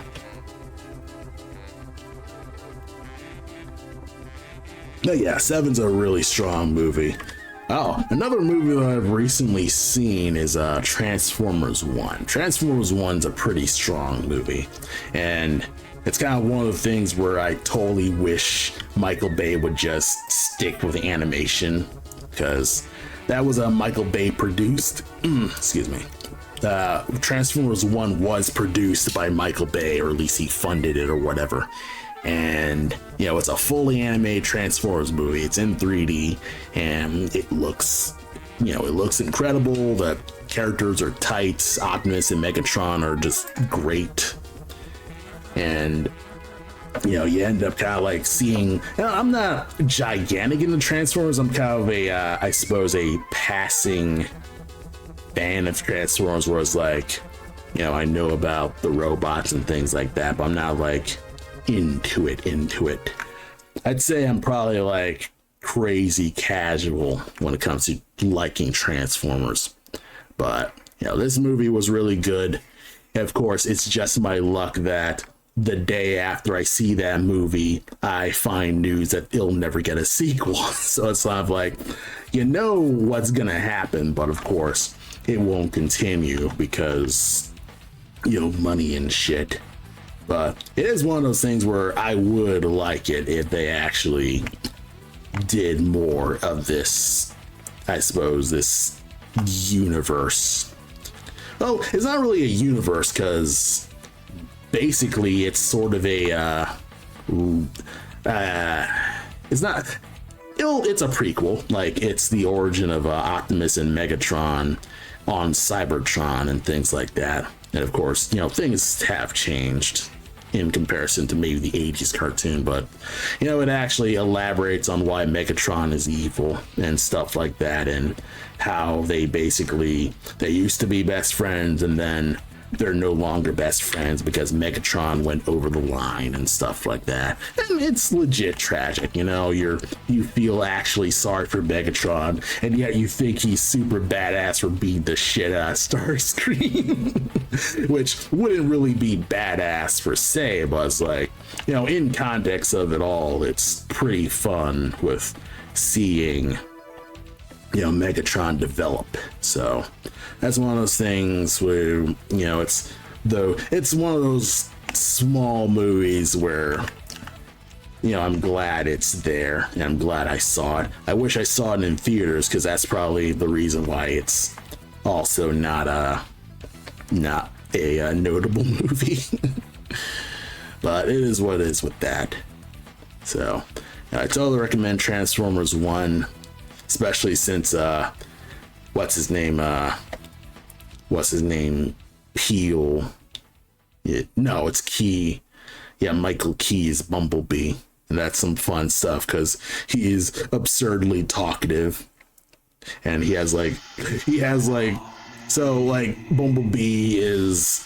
Bumblebee was sent to work on like the dumb, isolated, obscure corner in their minds, and he ends up just making extra friends with the junk that gets thrown down in there. He's essentially he's not crazy, but he's, you know, very, very lonely and glad to get friends. So it's just one of those little fun things. Oh yeah, that's another Olivia sketch, and this one, I guess this female Black Mass raccoon character, this was basically an idea of like a futuristic Black Mass in the future where Olivia is a more like modern day superhero. So essentially she would meet a future descendant of Cole and they would team up and, you know, fight evil and shit like that. Of course, I don't even know if Olivia will even be canon in the game, so it's like, you know, it's just one of those many different brainstorming sketches overall. So yeah, it's kind of just me figuring things out as I go. And it's kind of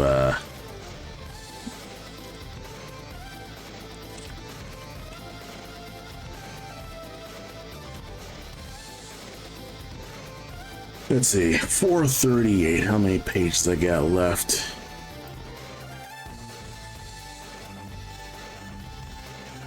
Alright. Another Crest and a Minotaur sketch. Skip. Oh yeah, the Rabbit Knights. I had wanted to do more with the Rabbit Knights and figure out something with their armor. And some fun thing that I was seeing in this old like medieval manuscripts is rabbits riding on top of snails. I was like, okay, that'd be fun to add in where rabbits would have giant snail mouths as like a funny little contradiction. I don't know if they'd be slow or fast, but you know, it's still a fun visual of, you know, just back in those old manuscripts. Yep.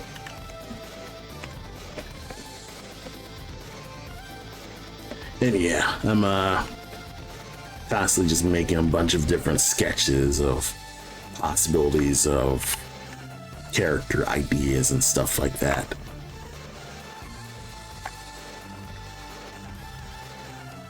Because it is there. It's just I keep just doodling traditional stuff. And I mostly just draw casually after a long day at work, and you know, you don't want to draw anything, you don't want to do anything else, and you don't want to work on anything crazy complicated. XV.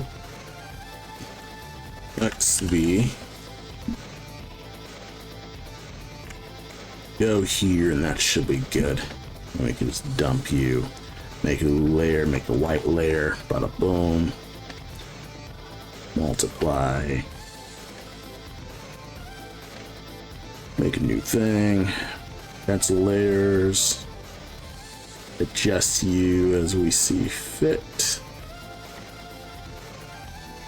Bada boom. And we have like little things like this.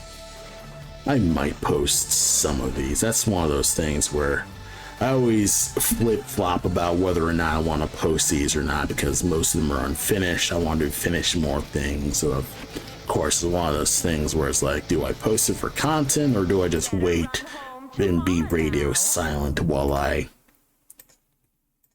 actually finish the concept?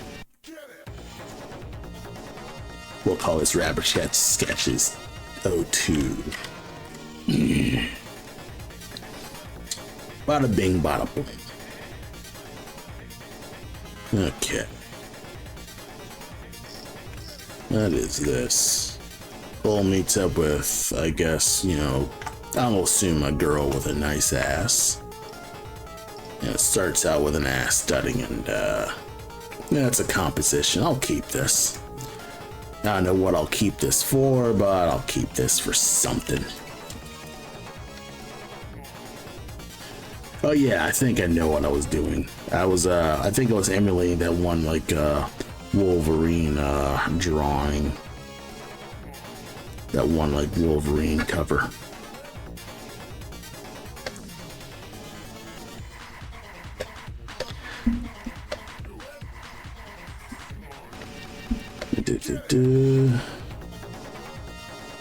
We are adding more.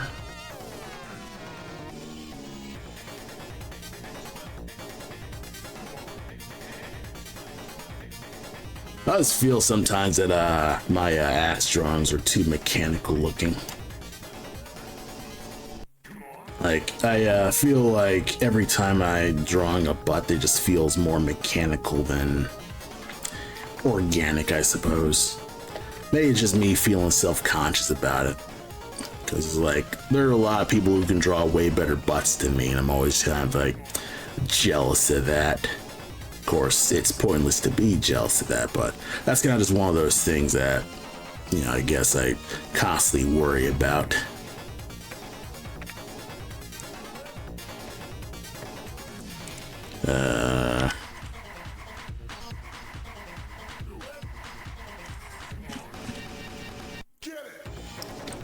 Gotta like naming these very, very terribly.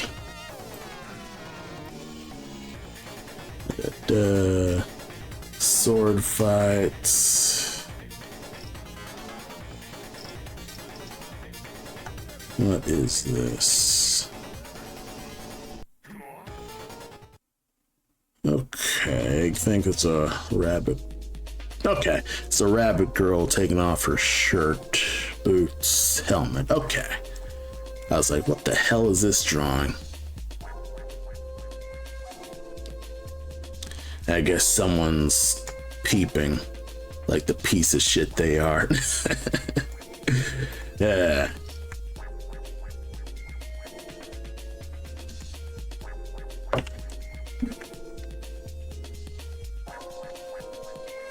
Shoop-a-doop-doop. I think this was supposed to be among the other rabbit drawings that I got. The other rabbit knights.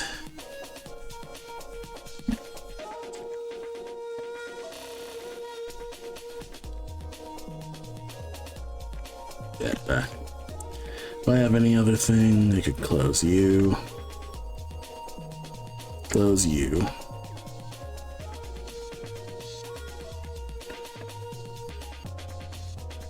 Oh yeah, smaller. Oh yes, I know what this is. So this was gonna be one of my interpretations of kobolds, and essentially they would be Cole's size, and they'd be strong enough to beat the shit out of him, of course. Like, you know, just like you know, they're, you know, just as Cole's a little shit, so are these kobolds, and of course they're littler, shittier shits than Cole is. And of course, you know, Cole's basically meeting his match, and of course the kobolds work with my dragon OC, and they're basically his henchmen, and they're essentially going to beat the shit out of Cole. So that's one of those just giant bits of ideas that I tackle. And I'm going to first save initial original.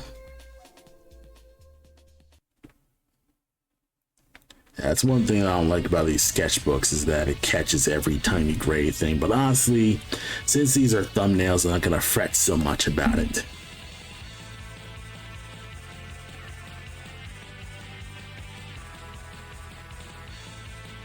Save as Cole versus Cole.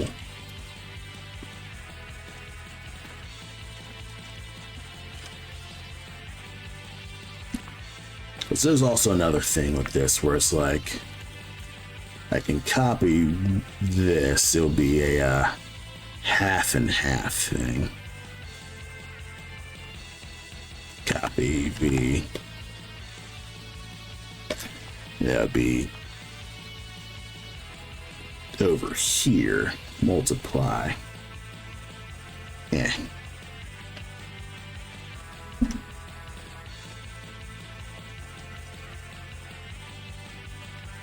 It'll be over here.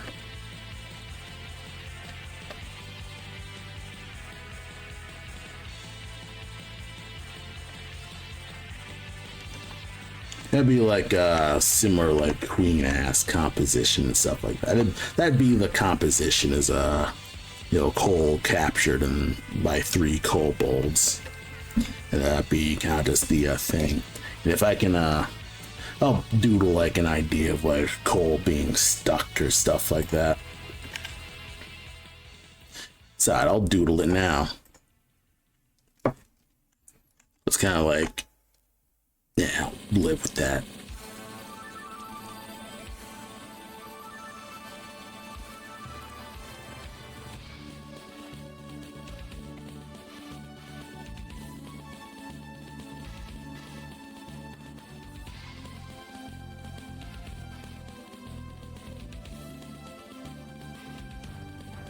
They have him by the arms. That'd be like right there, I think. Like they would have him here, where Cole can't escape.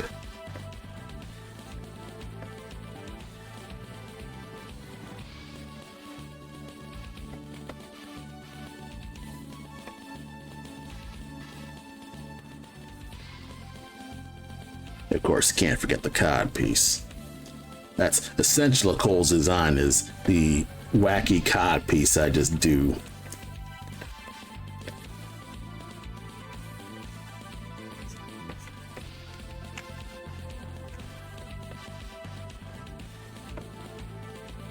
Yeah, that's a rough thumbnail of how I would tackle this. So that is another of the many different ideas of compositions that I'm just going to squander. No, I'm not going to squander it. It just takes me so long to get to compositions and things like that.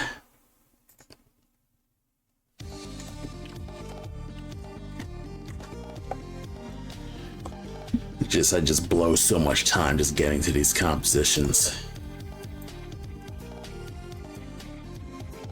And another Olivia doodle, and this is very unfinished.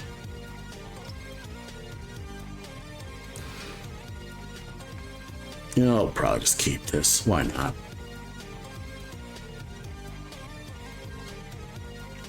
What? Because I just keep drawing her lance-necked armor. Where I kind of like flip-flop between putting her in modern day and putting her in medieval wear. Because they're both sort of canon in like a tiny, like, she's immortal type way. And all the drama and angst with all of that stuff. And of course, the like big thing with her is, you know, she's able to outlive her friends and she's gonna be sad about it. And then all of her, you know, all of her dragon rivals are like, skill issue, fuck you, die. And they fight. And then that, you know, that's, I suppose, the notable conflict. It's, you know, it's still a lot to workshop, but you know, that I'm figuring that stuff out. And of course, she has massive daddy issues with that too. So it's all a giant, you know, tangle of ideas that, you know, I never get to because it's a lot of writing stuff that I both like to draw more than I like to write, and it never comes to me when it comes to writing sometimes, and that is absolutely to my detriment. I'll say that much. Like, I'm sure I would probably get stories done better if I knew more cohesive writing techniques. And of course, you gotta deal with your worthless imposter syndrome, or at least my worthless imposter syndrome. And you're constantly thinking, does this idea actually suck or not? Well, you're gonna have to do it, because otherwise no one else will. And you'll just be left in the dirt, Ryan. So that's, you know, that's the breaks with that. You know, that's basically the pursuit of creativity in general. You have cool ideas, but executing those ideas are the actual hard part with a lot of these things. You end up either disappointed in, you know, the thing that's in your head is cooler than the actual thing that you make, and that is a point of pain that can happen with most people, myself included. And I think there's this this flow chart or whatever, where it's like the flow chart measures your ability versus your taste, and whenever you're in that spot where you're seeing your taste get better than your ability, you end up feeling in the sadness zone. I think it was like an Ira Glass thing. It's a common artist speech that kind of like beats imposter syndrome type thing. I forget what it's actually called, but that's a basic thing that you kind of gotta remember is armor sketch, alt designs, boy. Yeah. Okie dokie. Rabbits, sword fights, crest. I can probably close you. Probably like have this crest done here. So this is a emblem idea that I was trying to like figure out with Olivia's thing. I was not as into her like typical like wing sword thing that you'll probably see her hat when I draw her. But I tend to you know what, let's just save it as it is.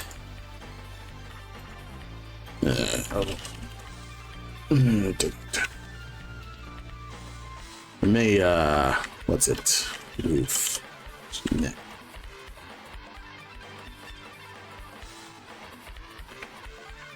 I hope it's the correct I think it's like loose-necked as opposed to land-necked. I'm probably spelling that wrong. And then the Minotaur composition where Cole must sneak around the corner of a Minotaur. It is what it is with this. Keep you here. Get that there. And you know what? After I finish these pages, I'm just going to take a break. And then I'm actually going to work on some real pixel art, because this is probably what you've been waiting for this entire stream, is just me working on some actual pixel art.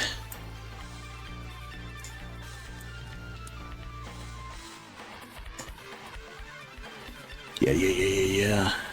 Okay.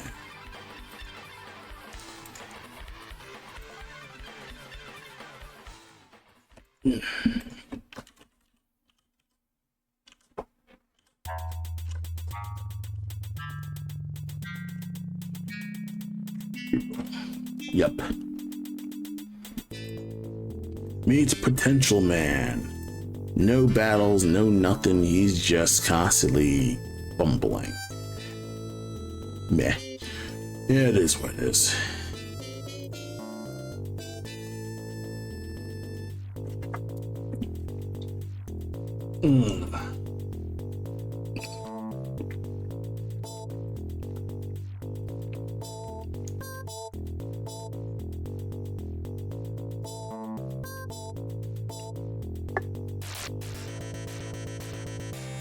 Good. Yeah, grade this just a bit more, and then I'll be that.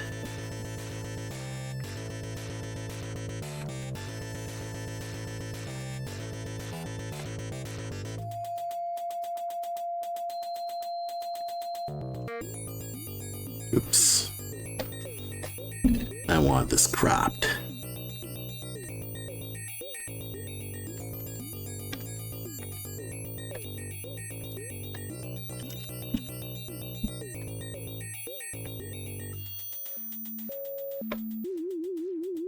Alrighty. Yeah. And of course, another sword fight.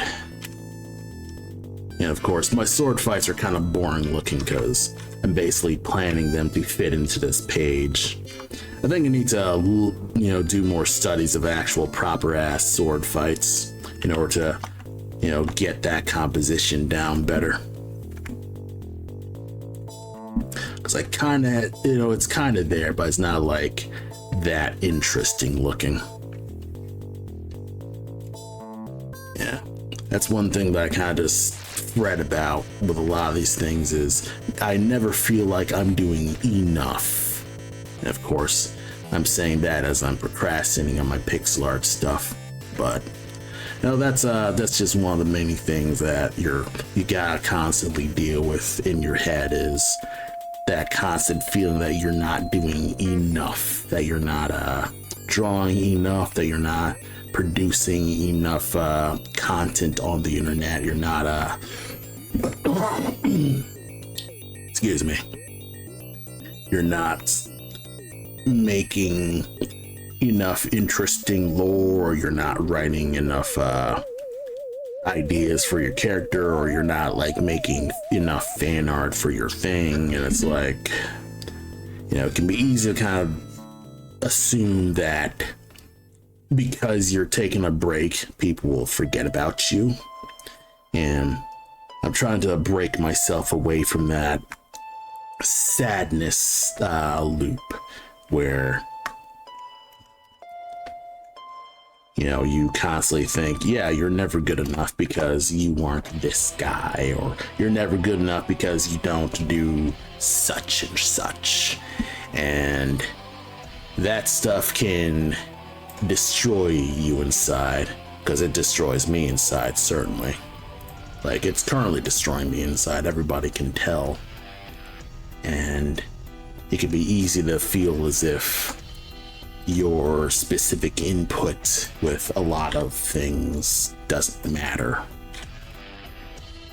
because you're not doing anything worthy of clouts, or you're not you don't have enough likes, or you don't have enough followers online.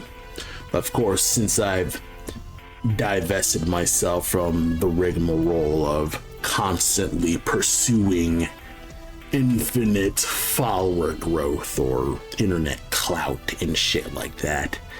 It's, overall it's been better. It's been a collective better. I'm taking my sweet time. I'm not stressing as much as I usually would stress. I'd say I'm stressing less than I would be, I guess, than 2 years ago, where I'm constantly, or maybe yet, no, I'm stressing much less than I am maybe 4 years ago. Like, I'd say COVID was around the time where I'm kind of like, you know what? I should stop giving a shit about my internet following in general, because not only does it not matter if nobody's into me, it's no skin off my back sort of thing, because otherwise you just end up building yourself as something that is completely inauthentic, or you become fucking Mr. Beast and you're the most plastic ass motherfucker around, and you end up just being a soulless husk living in a human body. And it's like, blah, that is a terrifying thing. As much as there are occasions where I crave the void, like, actually seeing the void would be a horrible thing. Like, seeing the void and like thinking that you as a person aren't that important can really kind of just push you into a pit where you end up not wanting to basically participate in humanity. And, obviously you'll want to die inside, and you'll, just be essentially an empty person. And there are occasions where, you sometimes feel like that's probably just the best course of action, where it's like, if no one else cares about me, why should I care about anything else? And that can be a tough question to actually answer, because it's like, well, because it's nice isn't really as good of an answer as it can be, because it's like, on, I suppose, that logical ends, at least for me. Like, I am a weird contradiction person, where it's like it needs to make logical sense, where it's like, I know in my head this works, but in my heart I want it some way else. Of course, I'd probably sound like an insane person, talking about my feelings, and a lot of this stuff I just talk with my therapist about, things like that. But I try to delve a bit when it comes to some of this stuff when I do some of these streams. I try to liken these streams to sort of podcasts in a way. I listen to a lot of podcasts, so I try to get into that stream mindset of podcasts. So that's kind of just how I tackle this stuff. And what was I going with? What was I saying when it comes to, I guess, feeling down about your work and what you do and things like that? I mean, obviously everyone does feel like that, no matter what level of art they are in. And that's kind of the pursuit. That's the nature of pursuing the goal and striving to become better than you used to be.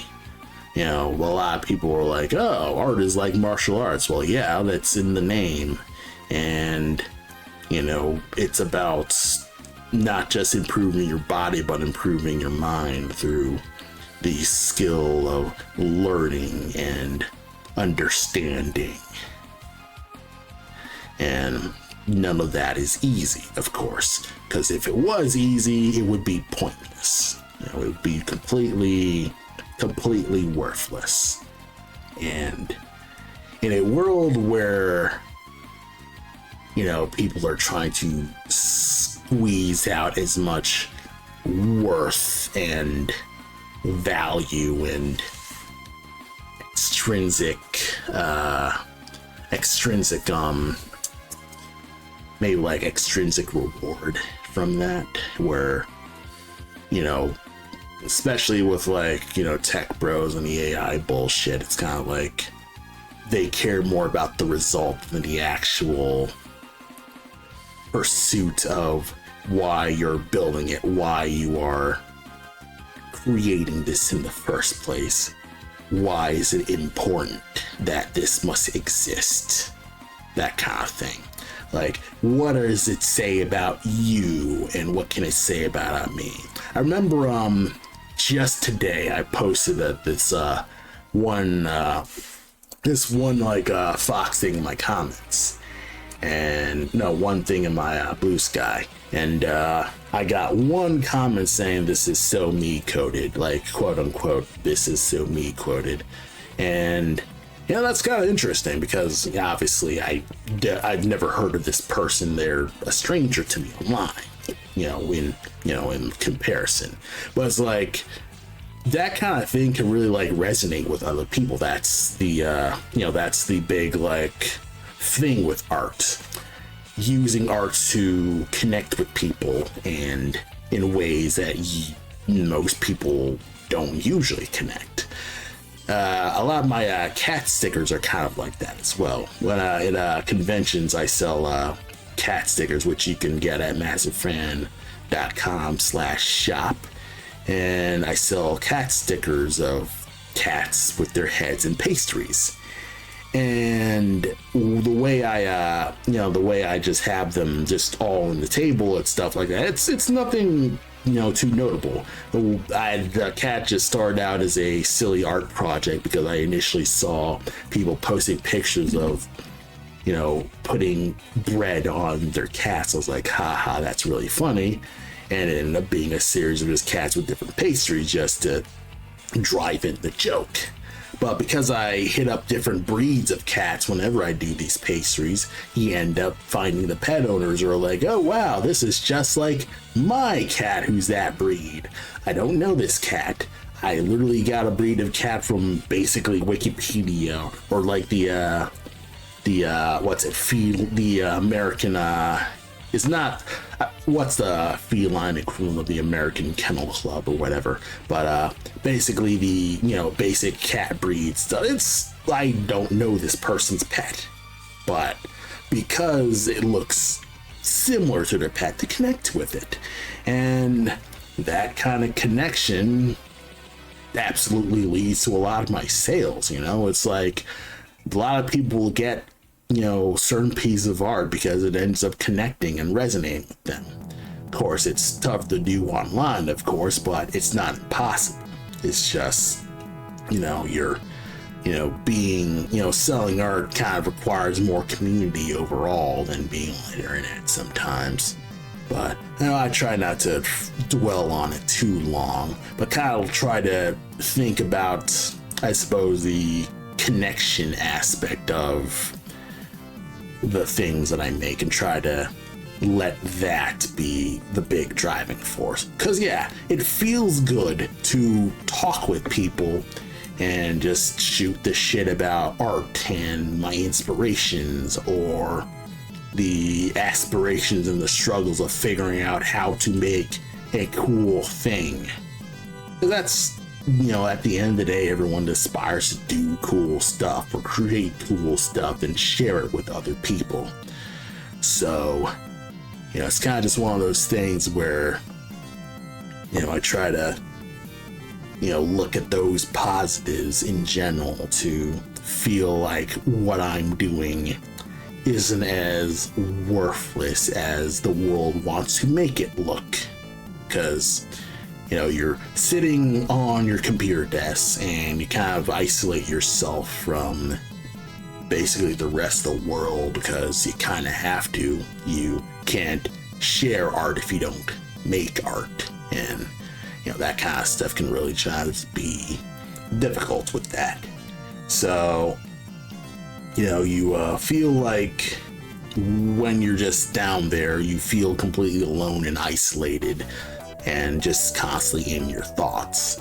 And because you're constantly in your thoughts, you'll ruminate on just the stuff that's been eating at you for most of the day, whether it's bill problems or, you know, like your health issues, where, you know, dealing with like, you know, state laws like screwing over like trans people with this HRT stuff. And recently the friggin' LGB hotline thing got closed down by fucking Taco Man, and everything's just in a shit show.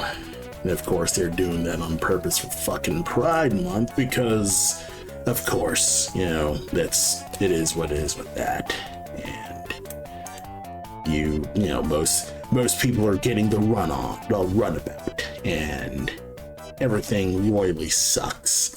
And it's easy to freaking despair, because yeah, you wholly are kind of like itching to be like, yeah, let me just crash out because none of this matters. But obviously you don't need to crash out, because you're stronger than that. You know, we're all stronger than that. We have seen the absolute dredges of, you know, human suffering and natural suffering and things like that, and we have gone through it. You know, we've gone through 4 years of, you know, a deadly virus wiping out a lot of people, and no, it's kind of still out there, but it's weird. COVID's a weird thing, because it's like, it's not as talked about, but people still fall sick to it. Like, there have been I've seen a lot of friends actually come back from conventions dead, because not only did they eat con funk, but they also ate COVID con funk, which is like, wow, everything's just absolute trash. So you tend to feel like, you know, there's little hope when it comes to just being, you know, in terms of existing. And, you know, you tend to feel that this is all kind of useless, and I feel that pretty often. But, you know, obviously I go to a therapist and I just deal with those feelings. Now that many other people do, no, not many other people have the resources to go to a therapist. I think my therapist with my job insurance is like 500 something, but of course, you know, my job insurance takes off a lot of that number. But still, it's one of those things that, you know, if you can't afford a therapist, absolutely hit up a therapist, because yeah, that's a whole lot of stuff that you can at least talk to anyone about, because obviously you don't want to trauma dump to your friends and family. They're not equipped for that stuff. So, you know, it's one of those things where, you know, you kind of can't despair crazy hard. Yeah, well, and I'm probably just yammering too long. Anywho, I'm gonna take a break. I'll be back. We're gonna do some actual pixel art. I'm gonna do some squats, and I will, you know, do some more actual stuff. I'll be right back.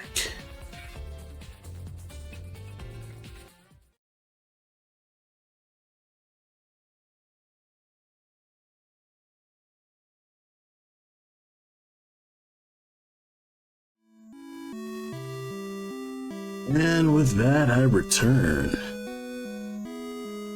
Hey, Sesvin, oh, you're up to episode 1808 in One Piece. You love it. Oh, you're getting going. Thank you very much. Yeah.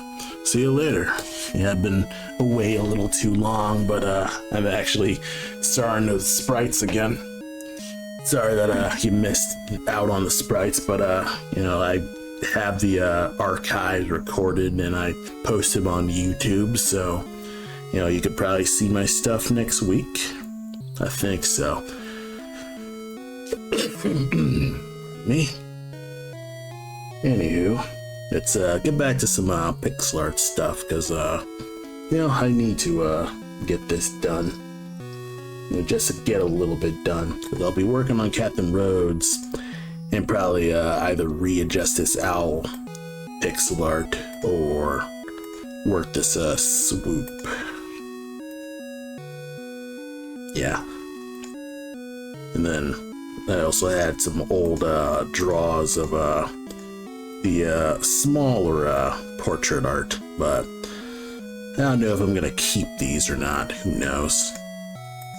I don't like this hood, Cole. It looks like shit. That maybe I'm just I can't let the imposter syndrome eat me up too much, but let's get to working on just stuff that I can do.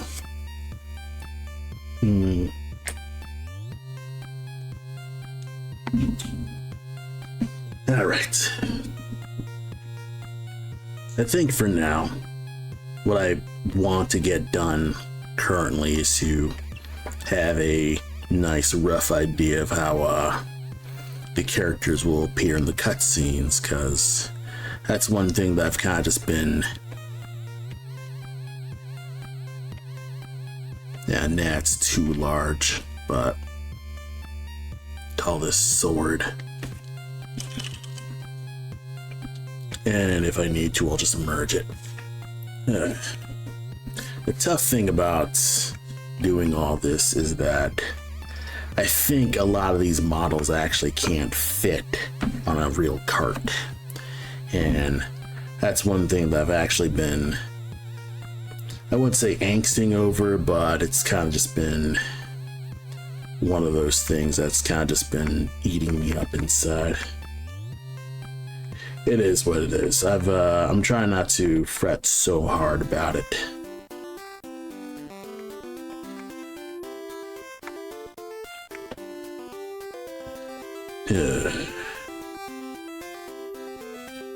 But yeah, today is basically a relaxer day.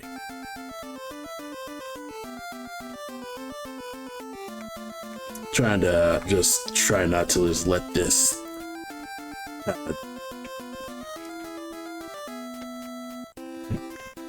get me over. Sometimes I look at this and I wonder, am I wasting my time working on this specifically? Well, not necessarily. You know, I could probably be working on a whole bunch of other shit. But it all just sucks. No, I'm trying to not think negatively. But sometimes it can be like one of those things where you work on a thing for so long that it starts becoming a bit of a slog. And you never know if this is even going to be interesting or not.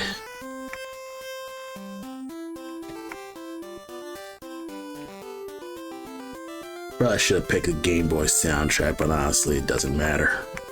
The 8-bit soundtrack's fine. Yeah, a lot of what I'm doing currently is just polishing pixel art, really.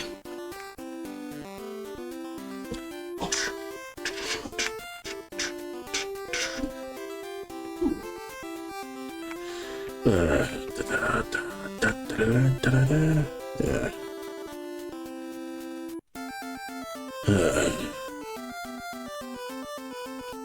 Try not to fret so hard about this, but sometimes I'm like, yeah, this is kind of crap sometimes.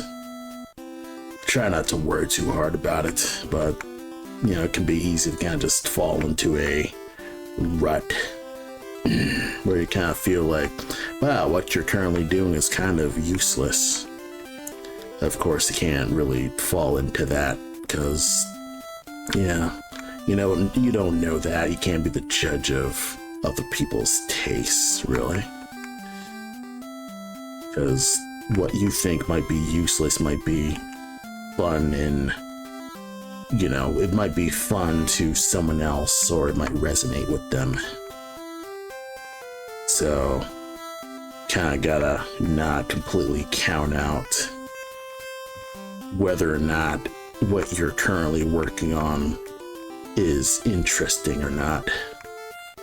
Because maybe it is interesting and you're just not giving yourself enough credit I certainly never ever give myself enough credit because I feel like the art I make is common. Like, a lot of people say, oh, you got such a really unique art style. And to me, I'm like, there's so many other people with way more interesting art styles than I have. And also, they like actually make more substantive substance in subject matters. And it's kind of like, me, I'm just some jagoff who's making cartoon art to deal with the fact that he just doesn't want to be alive. I mean, you know, I'm dealing with it in other ways, but it's like, that's sort of the truth of the matter. Is there are a lot of moments where I am angry at the state of life, where I'm angry that I don't have any control over what I'm doing, and I basically just use art as my this outlet for just dealing with the fact that I am essentially, you know, don't have as much control as I want. So that's kind of just how life be. So yeah, that's kind of just how that goes. That's kind of like, I try to pursue interests where it fills my soul up, but it's like a lot of times I'm kind of like, maybe I should just not have my soul. Maybe I should just throw it away and just die. And obviously that would be a bad idea to just die in general. So it can be easy to kind of like feel that what I'm doing in general will never mean anything to anyone. So it can be difficult to feel like what you're doing matters in the slightest.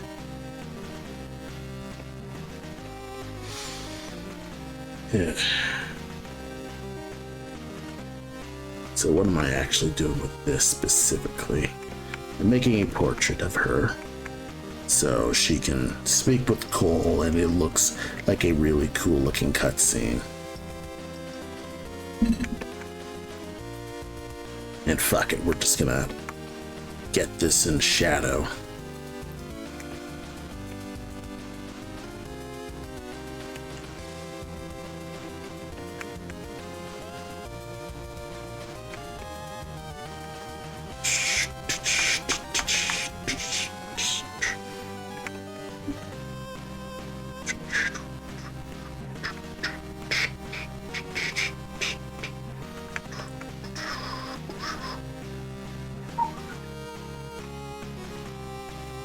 Yep. I think no, because there's a whole bunch of other stuff that needs to be adjusted.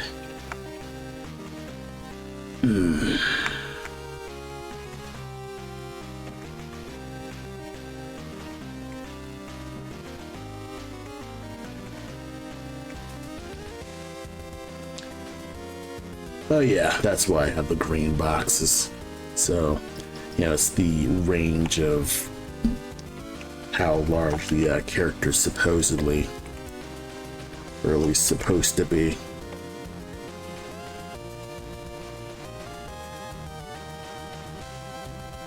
Despite the fact that she is way wider.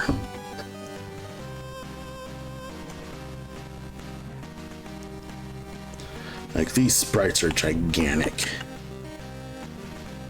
Let me see something real fast.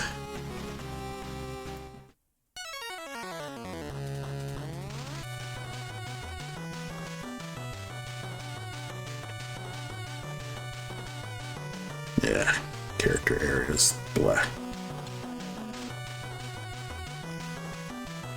Okay, yeah.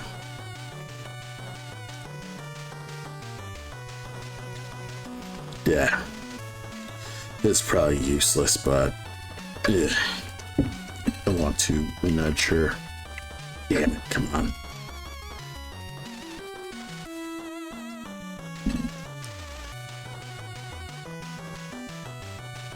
And a sword needs to They just occupy the space a little bit more.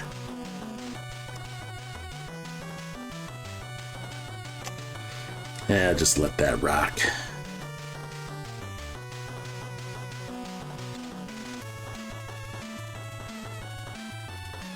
Maybe her hand should hang on her sword more.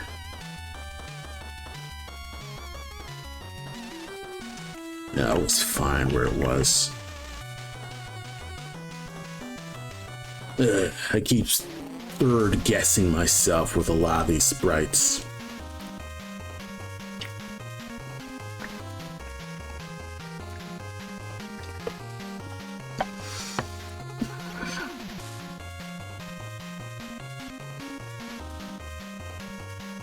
Leaves to me to freaking third guess these sprites sometimes.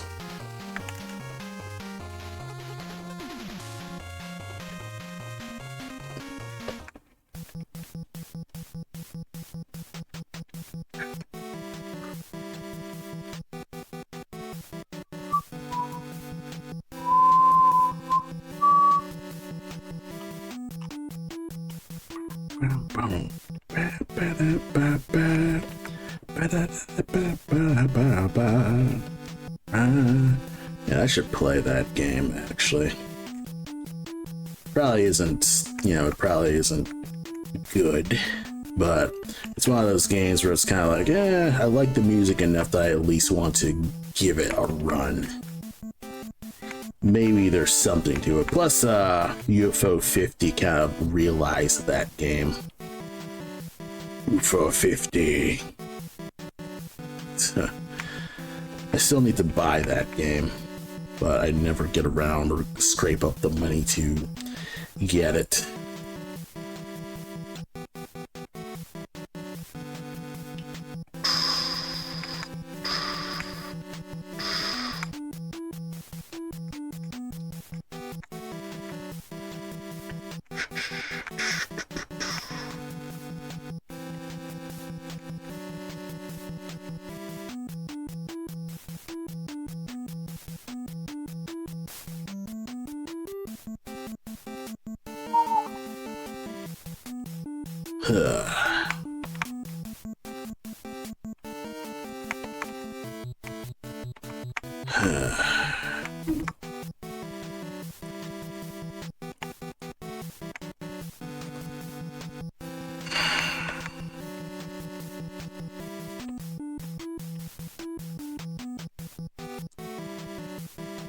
Just some little dots kind of like fade out the sprite a bit more.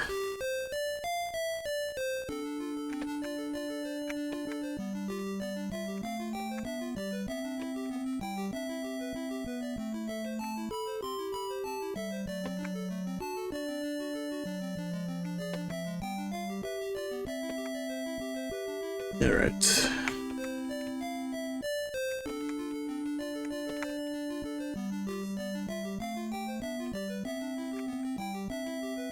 Kind of like pressing her hair a bit more.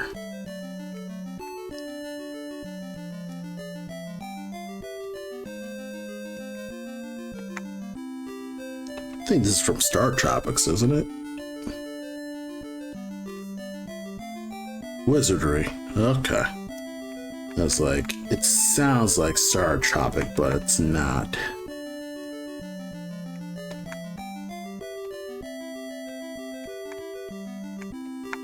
It's probably not the same composer, but that the way it uses its I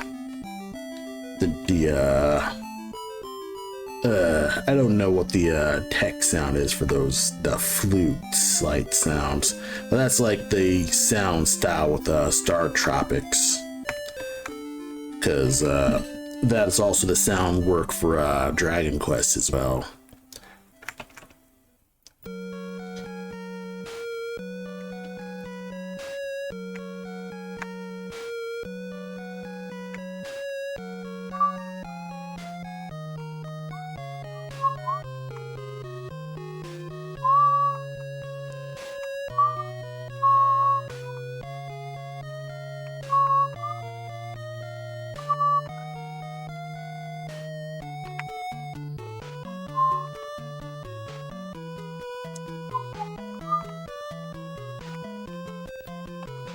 All right.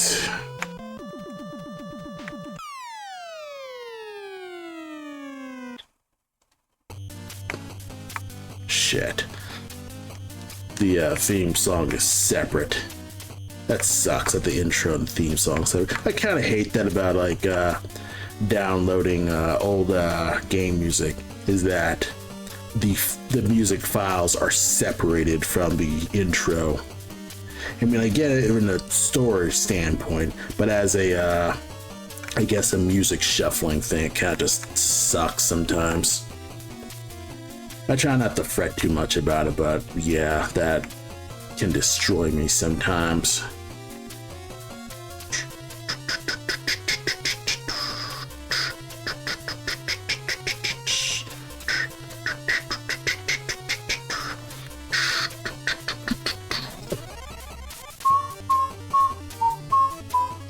Alright, I've been freaking panicking about her face for so long that I need to actually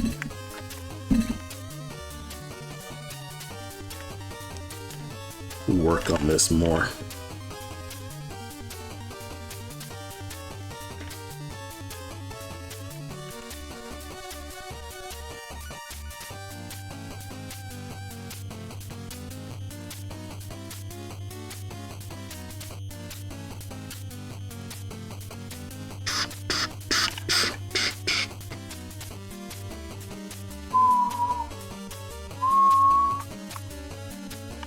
Alright, figuring out the shading part's always like kind of the interesting puzzle aspect of it.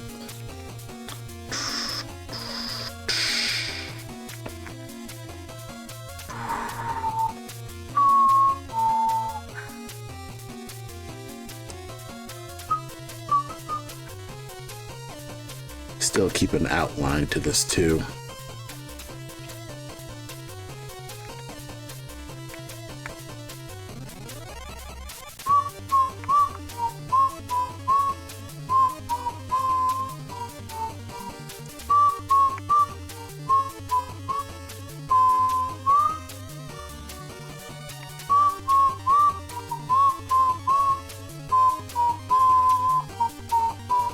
Yeah, maybe I'll just leave that as a basic alias thing. Where's my preview, actually?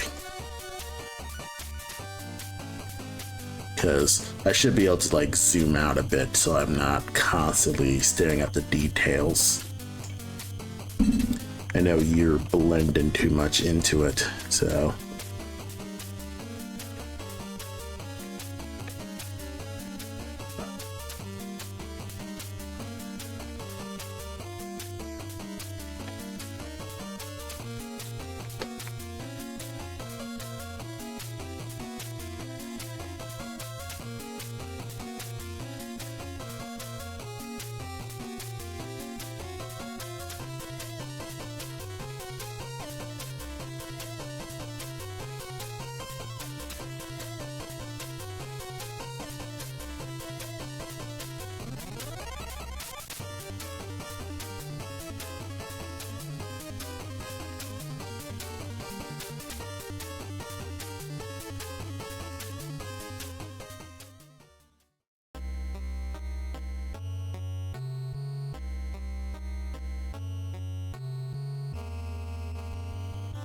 Okay.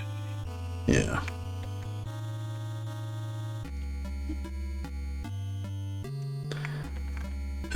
One thing that I just feel like I kind of suck at when it comes to a lot of pixel art stuff is I feel that I'm not as good when it comes to my line art stuff. It's like, I do this, but I feel like it's super basic bitch shit.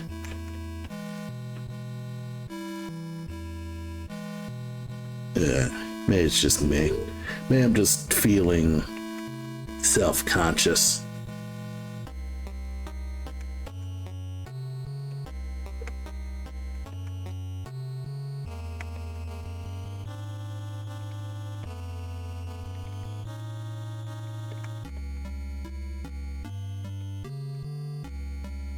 Nah.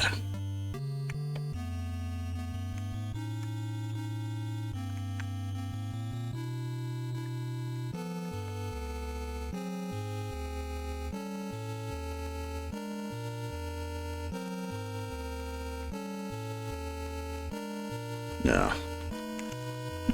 Thin that out. That's making her face too fat. And she should be thin underneath. Like, she should be skinny AF.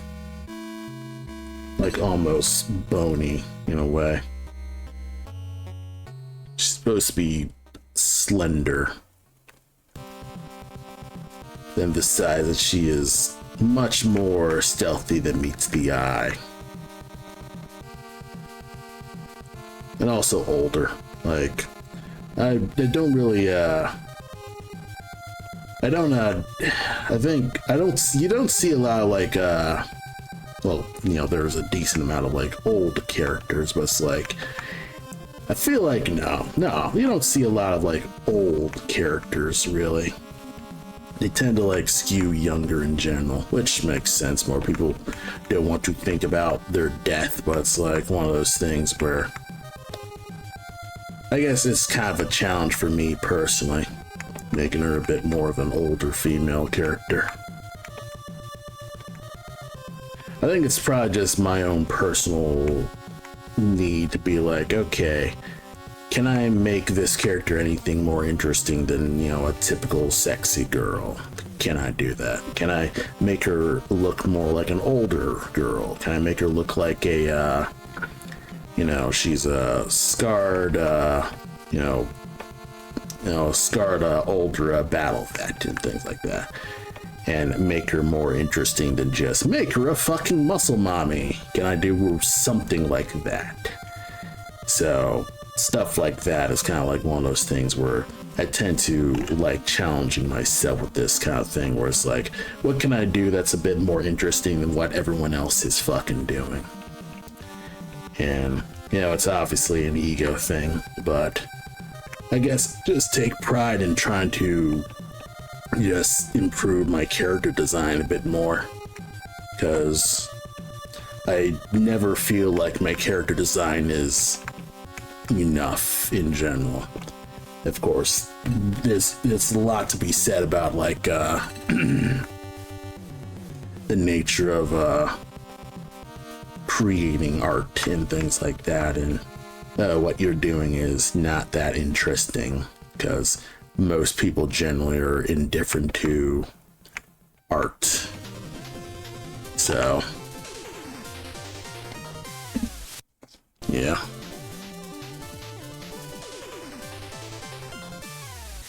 I'm gonna pause this because Fighting Spirit's stupid. Why is this in the playlist? I don't know. I don't know why this is in this playlist. Things that are like less than 10 seconds. I try to keep out things that are less than 30 seconds in this playlist, but sometimes things will get in the mix. And a lot of times I'm going to put stuff that you know, I'll probably just copy and paste most of these stuff into the playlist and not like think too hard about it. Like, the way I make a lot of these playlists is just, I have this theme, 8-bit music, so I get all the soundtracks from the NES games that I have, and I just plunk them in there. I try to not plunk into, oh no, shit, I accidentally cleared the damn playlist. Fuck VLC with this shit, man. Damn, I hate VLC sometimes. Probably should just change to like whatever the other thing is, but just, you have so many of the other things just set up that you never, I don't know. I need to just delete the playlists. They're just shorter than 30 seconds sometimes.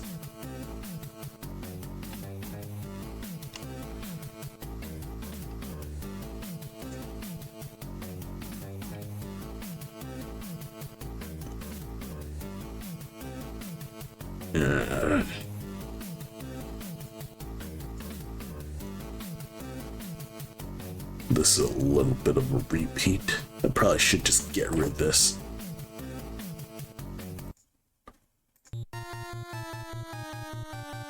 Yeah. There's always just 50 million like different things I gotta deal with the stupid playlist. All right.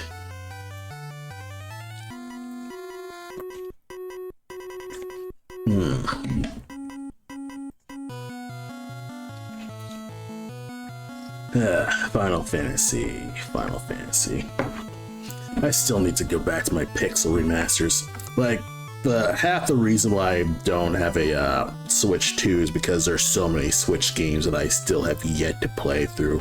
I still have yet to play through my Pixel remasters. I still have yet to play through Bravely Default. I still have yet to play through SMT5. I still have yet to play through Bravely Default 2. I still need to play freaking Live Alive, the remake of Live Alive. I still need to play a lot of indie games that I've got. Plus, there's a library of other stuff that's, just there that I still have yet to get to. And there's so many other games that I can play right now that I don't need a Switch 2 for right now. Sure, it might improve my frame rates, but I'm like, yeah, but whatever thing that would improve my frame rates, I probably would have to do that on PC. I think all the games that would probably benefit from having increased frame rates, I probably already have it on PC. Like, I have La Mulana, and I play that. Alright.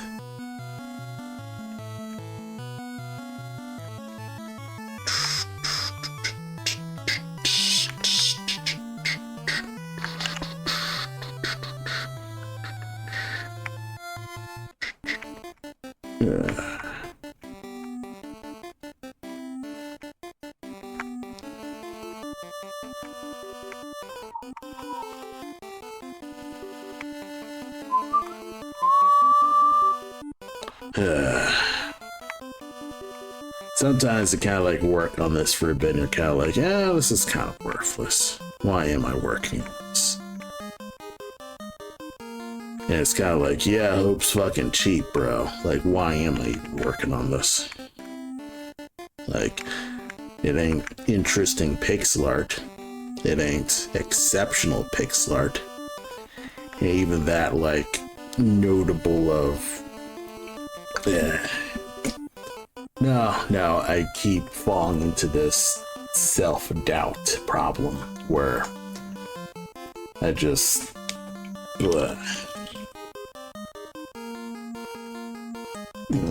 I don't know.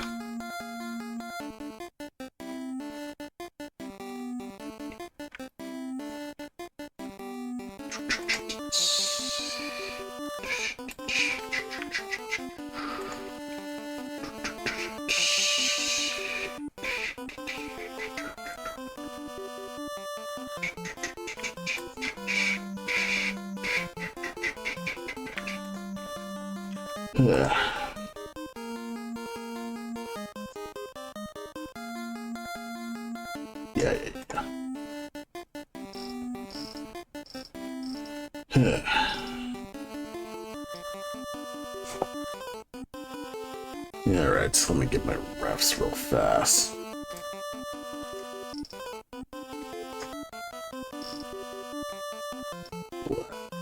Let's see. More of a white ear type thing.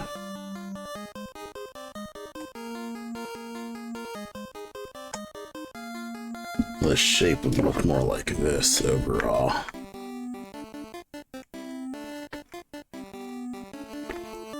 Yeah, it's more of a clover type look in general. Like puffs in.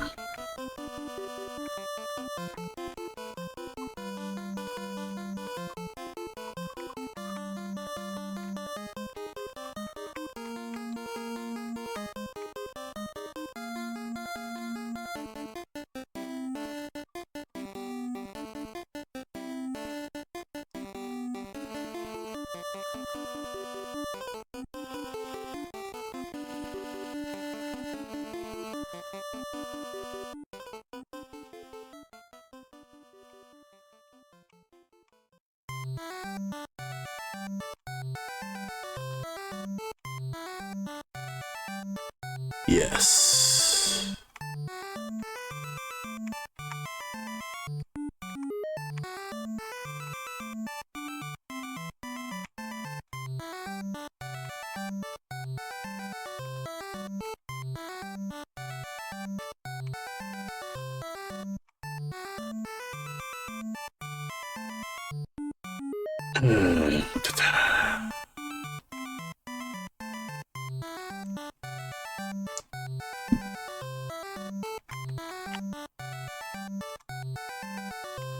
Fuck.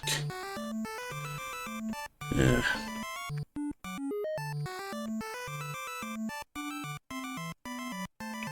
Difficult to like depict like the inner ear fluff thing. Maybe I should just skip the green here.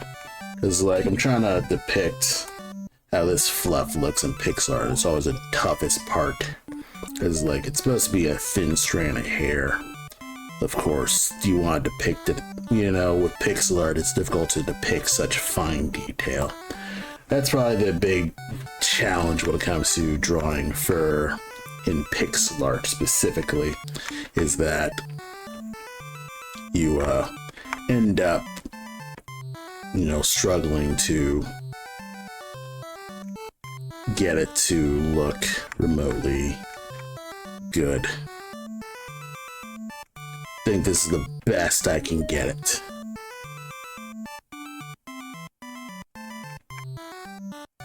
Oh well.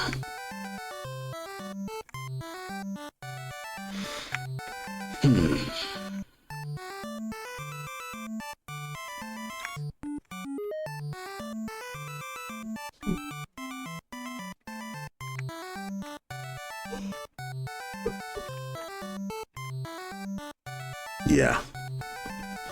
It is what it is with that.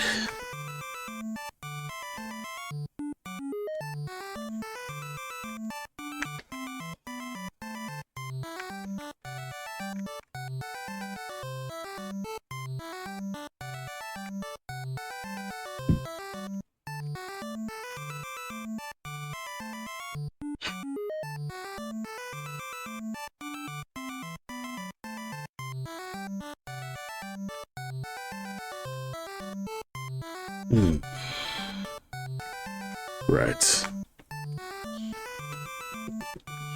I could probably just get rid of these tips, because the tips add nothing. Plus, the actual jackal doesn't really have those tips.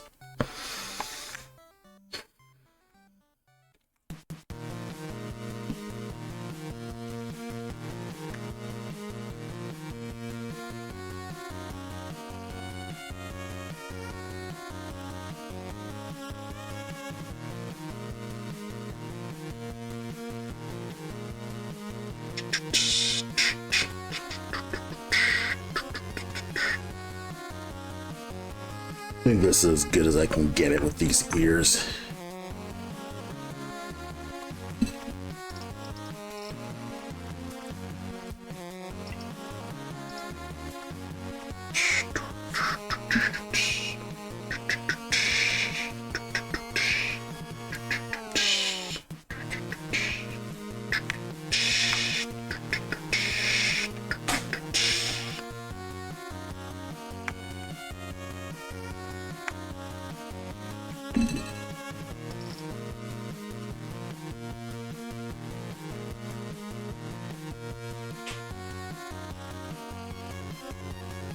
Yeah, a little bit of shine.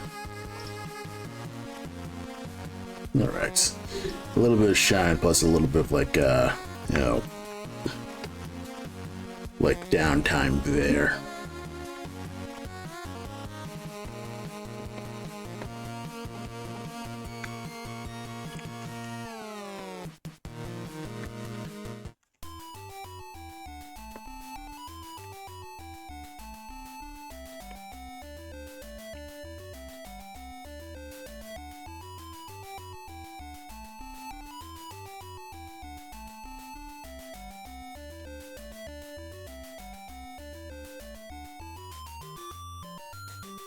Yeah, this is fine.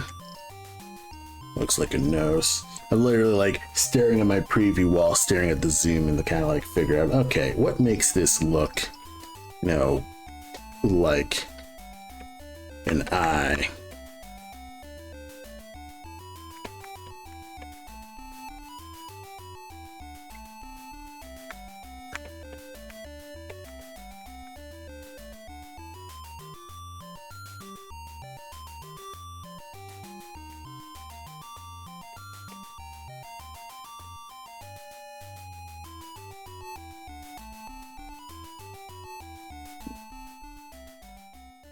Yeah, funny because if I took this in a real card, it would just vanish.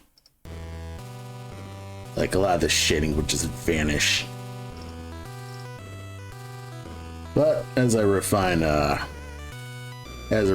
this, how this is supposed to look on her, it ends up just looking totally fine.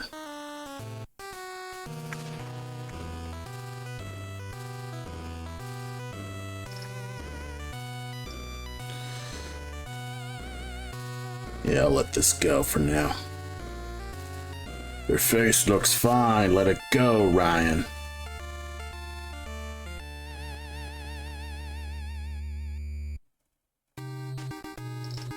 Yeah, just let it go. Let it go, Indy. Because this actually kind of like doesn't look as good. Yeah.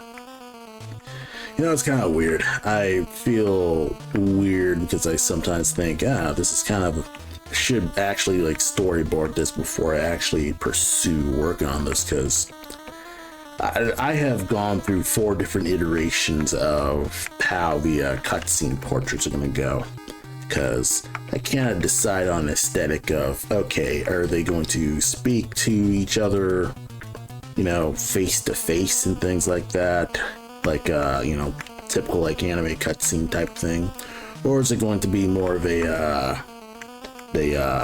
what's it called? Because what I'm currently doing is more of a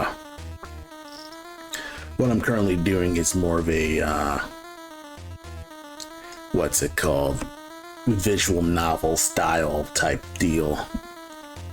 So, you know, it's you know, you have the 2 characters, but I do a bit of a unique thing where I show Cole's back as if he's speaking with her with this, like, you know, the interview camera, so to speak.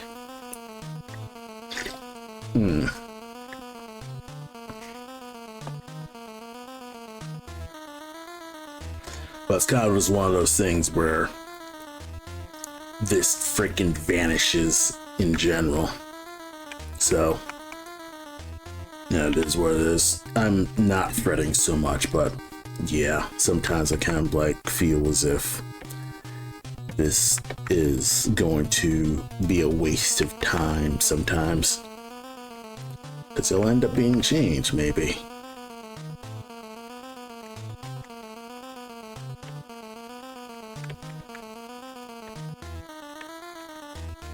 Right. I'll just let this go.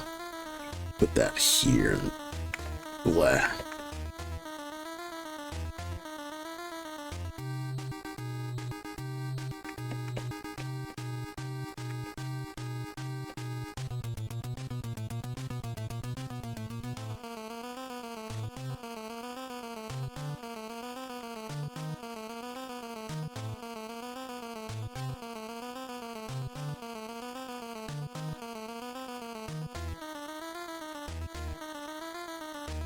You know, let that go.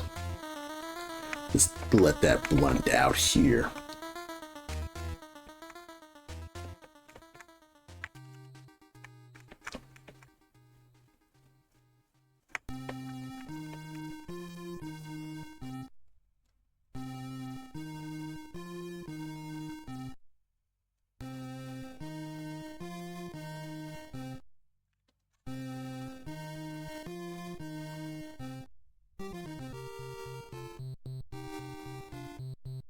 Yeah, a little bit of like bright light here.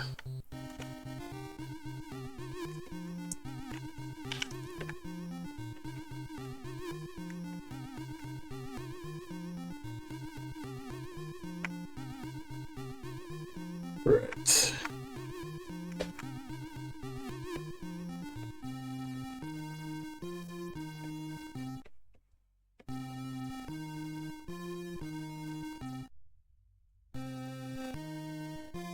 That kind of just blend away.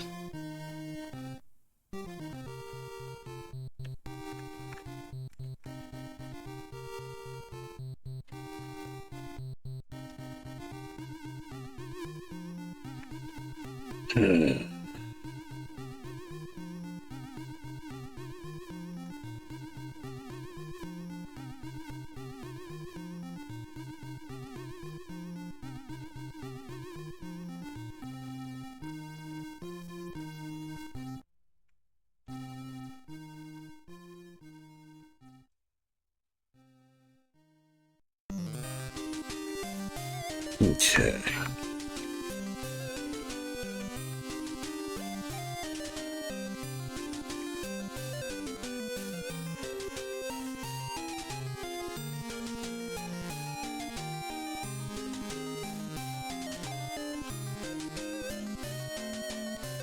Okay.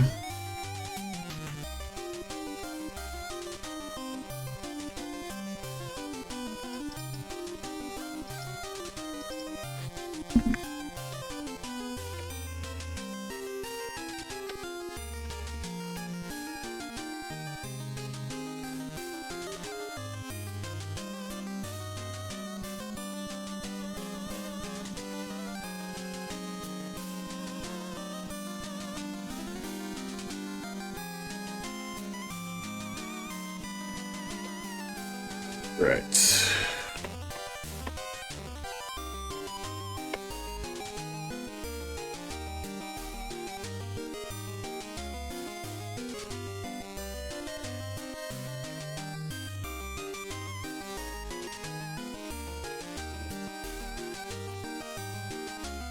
I do end up pondering to myself, do I actually enjoy video games?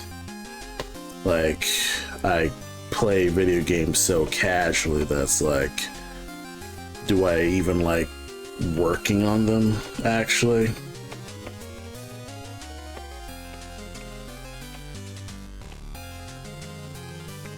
I guess it's probably just my burnout speaking overall.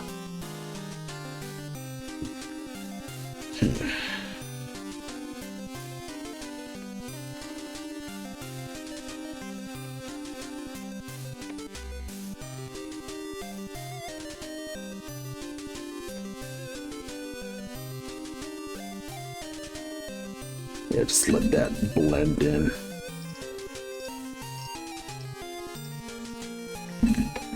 And then kind of just have like a little nail.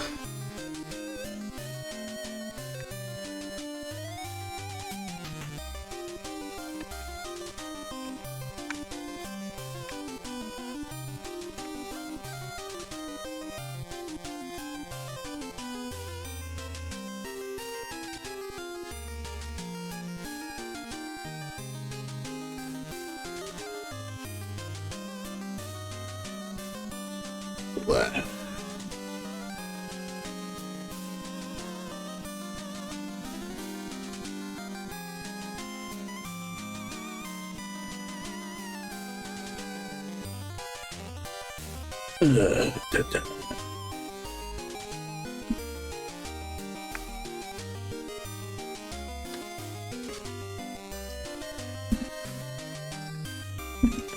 Yeah, push goes to shove.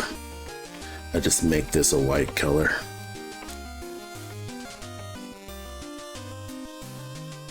Lucky for me, I'm really good at work with monochromes.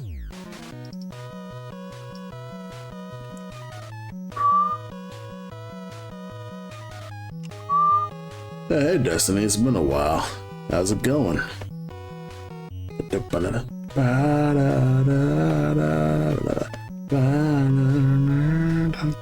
This is a Bon Jovi song, I think. Like, there was like this Did You Know gaming fact where it's like, Electman's theme is very similar to the melody of Bon Jovi or something like that. Yeah, discussing villain ideas. That's nice. I've you know, figuring out villains is always just one of those tough things because you don't want to make them a complete asshole. You know, you want to at least make them have a slight reason to be a complete asshole. It's kind of funny because most real life villains are complete assholes, but it's like, you know, that is one of those cases where reality is unrealistic. But it is what it is with that. But yeah, you know, what kind of things have you been discussing with your villains?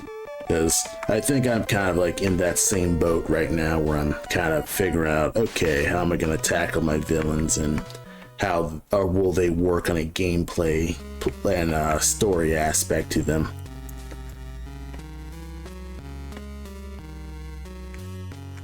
Because right now the gameplay is very basic at the moment, and I'm kind of like, okay, what are Cole's powers in relation to interesting gameplay? And that's always just a tough thing, because, you know, what kind of things you want to give as opposed to, you know, the I suppose you don't want to completely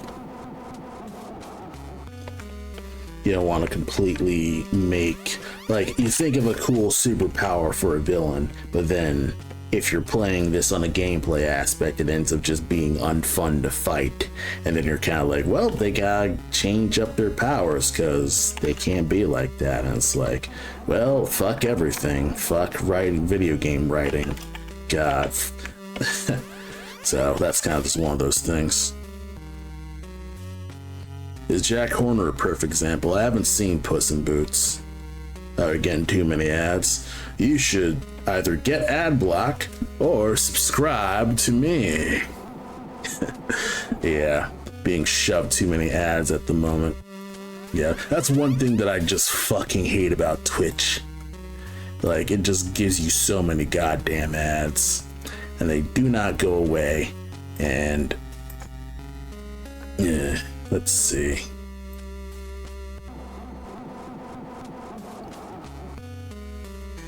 I wonder if there's anything I could do on my end to kind of just be like, can I make sure this just has slightly less ads?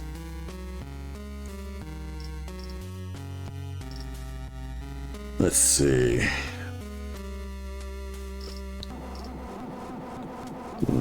Monetization. Okay, ads.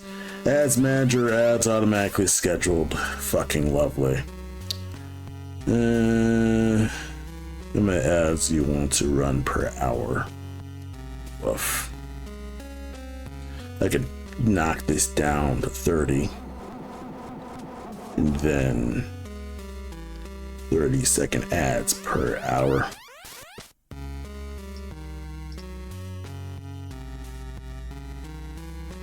Shorter ads more often.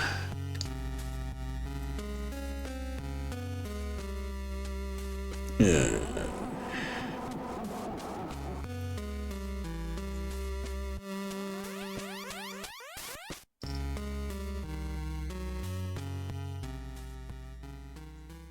Yeah.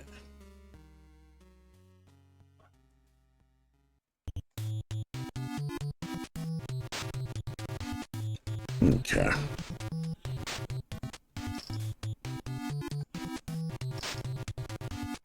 Yeah, figuring out the ad stuff is all just one of those just pain in the butt type things.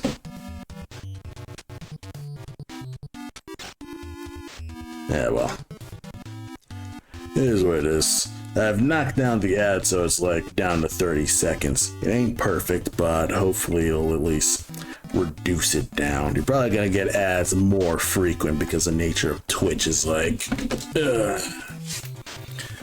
the nature of Twitch is that it's stuffing ads in there to try to make money. And of course, most people aren't able to, blah, you know.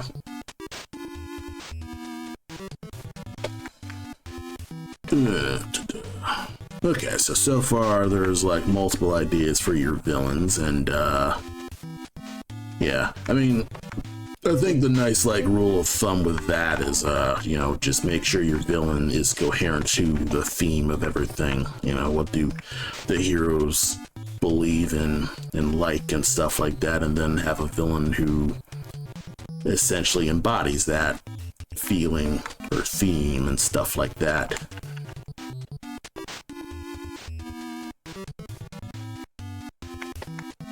Yeah, thought of an elephant villain. Alright, so elephants are usually notable for, being, have infinite memory. They can remember stuff, no problem. But they're also gigantic, they're mean. The majority of elephant herds are female, and, there's a lot of stuff that you can learn just from a wiki dive with elephants. Like, learning about not just elephants as the animal, but also elephants as, as a symbol to how they, how they're symbolized in humanity. Yeah, all that stuff can really help you understand what kind of elephant character you want to make. Let's see.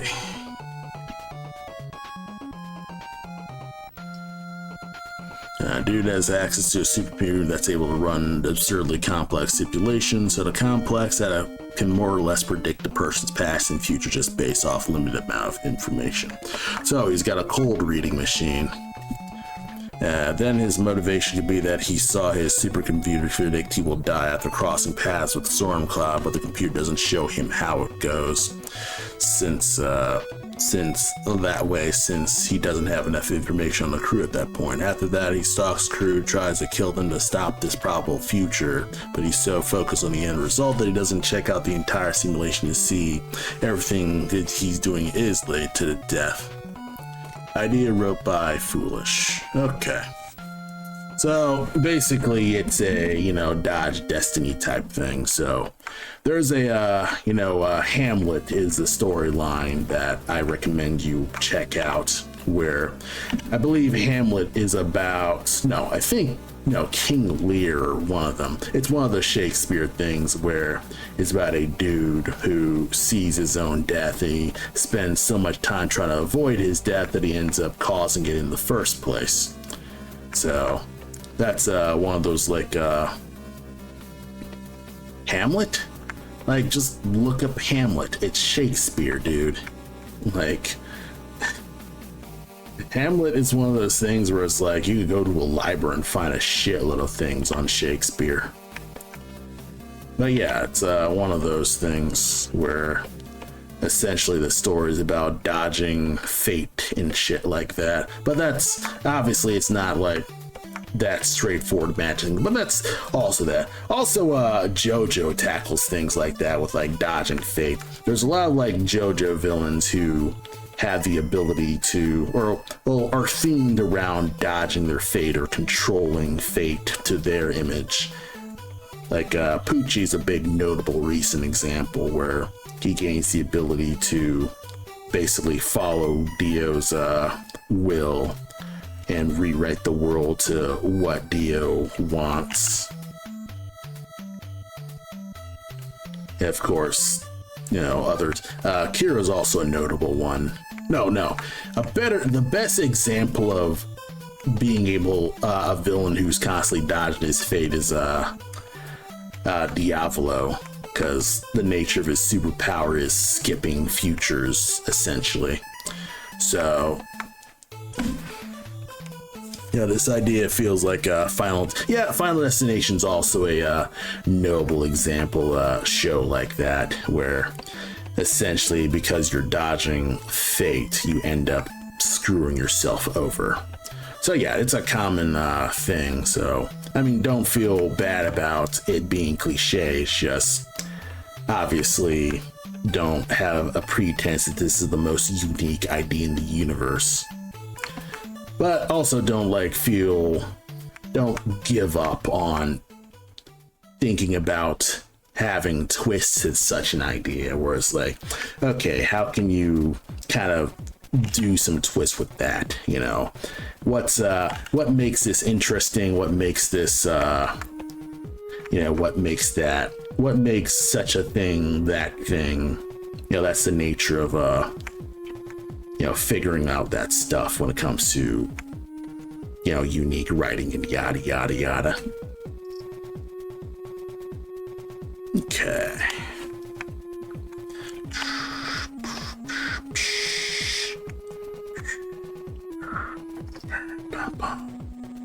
Yeah, ads are gonna do that. I think you should subscribe. That would be nice. It'd also be nice for me because then I don't even know what the hell I do with my subscribe stuff. I mean, I do need to make more emotes. That's also another thing that I need to do with like my Twitch stuff, because I am missing a bunch of emotes that I need to work on. Let's see, content, community, where's the emote stuff? Viewer rewards, power-ups, emotes. I have 5 free emotes, but I have basically like tier 1, most of these are Cole emotes, tier 2, and I don't have a lot of animated emotes. And of course, you gotta get 2 more emote slots by using the fucking Twitch alerts. Man, fuck Twitch sometimes. But it is what it is with that. And then bits tier. There's a lot of like Twitch stuff that I don't use that I need to make use of. Oh, you're back. Yeah. So back to, I guess, villain talk and story talk and things like that. So yeah, I mean, there's a lot of media that deals with characters unwilling to accept fate and things like that. That's a common thing. So obviously, you know, that's not to discourage you to say, oh, this is cliche. It's just, you know, it's right there. So the one thing that you can do is read other things that have that sort of theme where it's about, you know, not about character trying to dodge a forlorn conclusion. Like, actually, no, that's not a Wakfu. Wakfu is something different, actually. But, I mean, Wakfu's kind of in that ballpark, but actually, no, it's not in that ballpark because, you know, spoiler alert, the thing with Wakfu is that the villain Nox is, you know, he is doing all this stuff because he believes that even after all he does this stuff, once he goes back in time, all the evil he's done gets erased. Thing is, the energy that he took was only enough to go back in time for 2 seconds, which is not nearly enough to actually go back and, you know, save his family. So basically, he is screwed. So it's kind of just one of those things where all of his work end up just being for nothing. So that's you know, that's a nice like little twist to, you know, the whole time travel motivation and stuff like that, because he essentially wins, but of course, you know, he doesn't actually get what he wants. So that's kind of one of those fascinating things about Wakfu. So if you haven't seen Wakfu, you know, I totally recommend it. And, you know, it's probably like the most basic bitch ass, you know, recommendation. But honestly, I still recommend it because it's a strong show. So, you know, totally hit that up if you've never seen Wakfu before.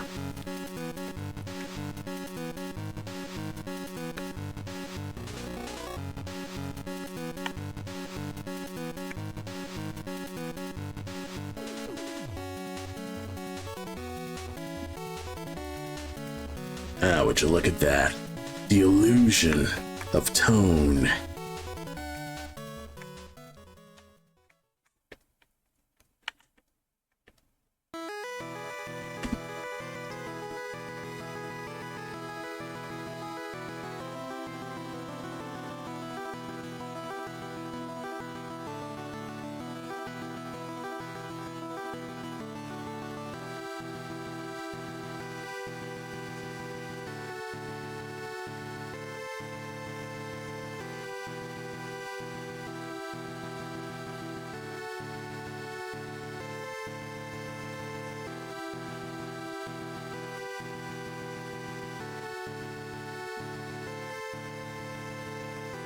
The illusion of tone. Yeah. Yeah, maybe someday. Yeah. But yeah, as you, basically figure out the writing of villains, you end up, it ends up, coming together. Like, a lot of writing advice boils down to, a lot of writing advice is mostly editing advice, because the only real writing advice is write every day and stick with the idea, and essentially that's just it. And it's difficult to actually take that advice, because it's like, okay, you're in that mental block of, well, what if I suck? That's true. What if you suck? What then?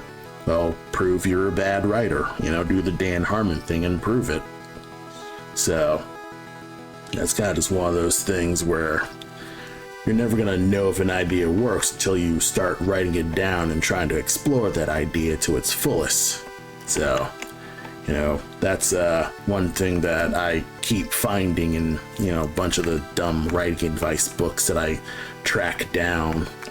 But I feel like, most of that writing advice is pretty similar, because, yeah, once you blow your time working on a thing, you kind of just hit an upper plateau where it's like, this is the same advice I've gotten for the past thing, which means it's common knowledge. Every writer worth their salt will just say this, write a lot, read a lot, read genres that you like, read genres that you hate, read and try to analyze what authors are trying to go for, yada yada, shit like that.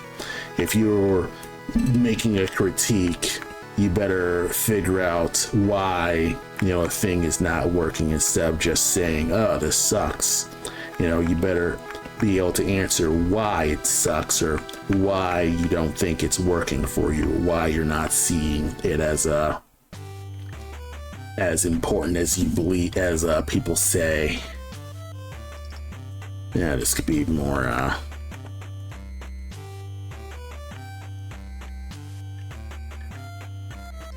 but yeah, it's kind of just one of those things where I'm kind of just fighting my imposter syndrome too.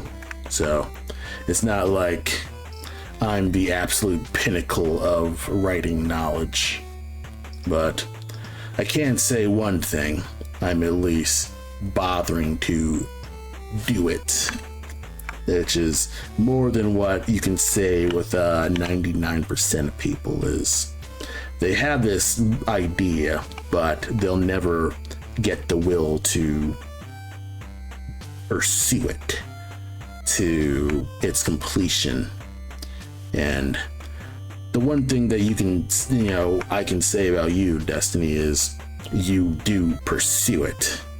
I get a lot of people who regularly chat with me online, and they always have this idea of what they want to do, but they never really spend the time to just, or even not just spend the time, but make the time, because you'll always have that excuse of, well, I gotta take care of my kids, or I gotta be a I gotta do my job stuff, and my job stuff is extremely demanding. That's very true, but then again, I follow people who are fucking heart surgeons, and they make art that's miles above anything I'll ever come up with. And it's kind of like, no, I really don't have any excuse. I just am making just dumb excuses because you are afraid to fail. And it's a common thing. I mean, it's not like it's wrong, but it's well, that's kind of the thing. If you want to make your stuff known to people, you kind of have to put it out there. Otherwise, you'll end up just vanishing into ether with a lot of these things. Because it's well, you're not really doing much overall with the good idea that you got. And that's a constant source of angst for me, is that no, I'm not using the cool ideas that I have to its fullest. Yeah, see you later. I'm just gonna continue rambling about the nature of creativity and getting things done, even if you don't believe that you'll have the time to.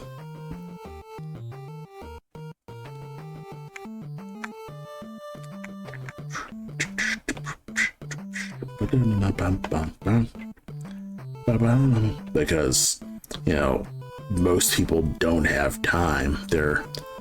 They've got families, they have children, they have jobs that require their attention, and actual way more important jobs than drawing animals on a screen. They've got way more interesting or more important jobs to do than making your silly animal art thing. And obviously, it's not bad to not be constantly making a thing, but it's like, yeah, I don't know.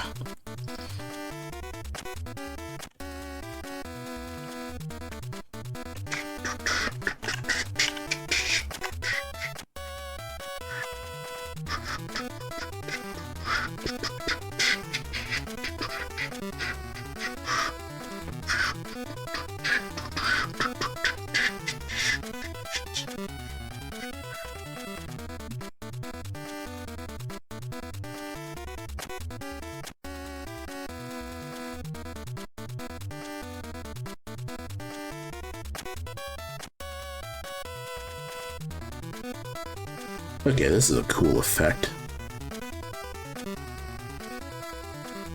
Her legs kind of just vanish in the shadow.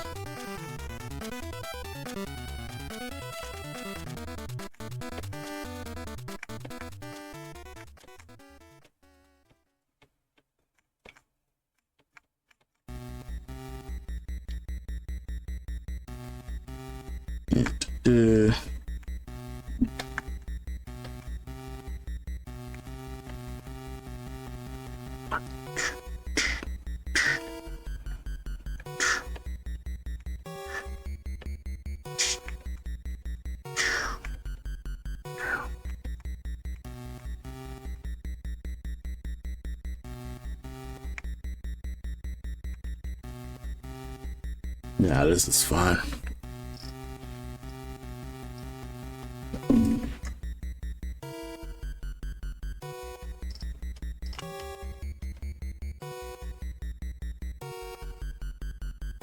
I do need to rework this cane.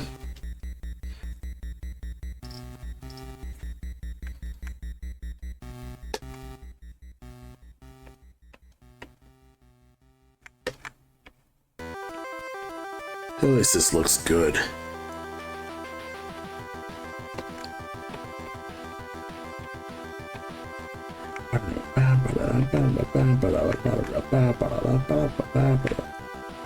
I would play SMT1 or Megami Tensei 1, but it's like, I bet that game aged like garbage and no one should play that game. But then again, Persona 4 is coming out, so it's like, who knows? Ugh.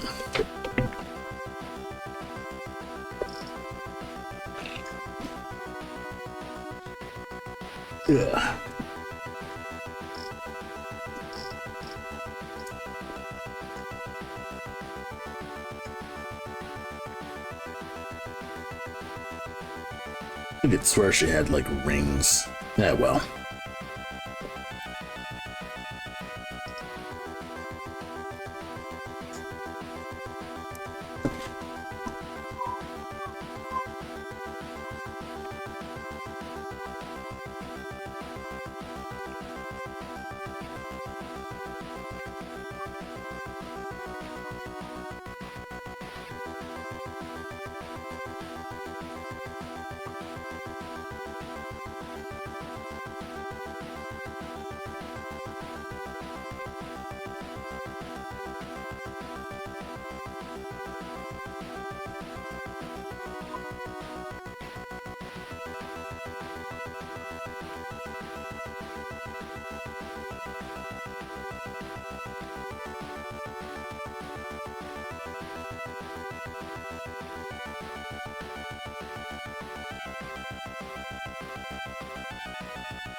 Yeah. And of course, her freaking gun cane.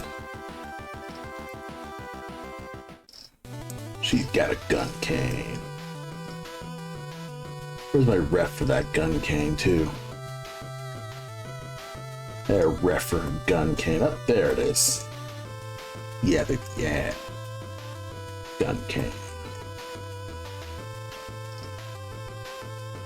I literally just grabbed a ref of this gun cam, like, okay, that'd be freaking cool that she would have a cane like this.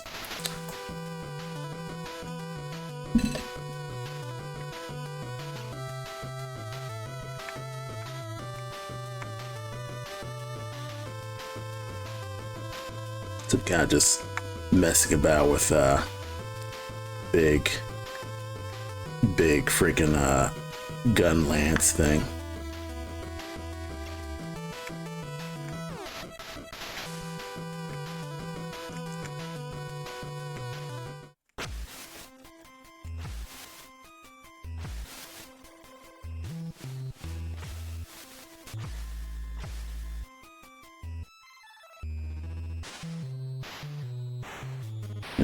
How can you make this round?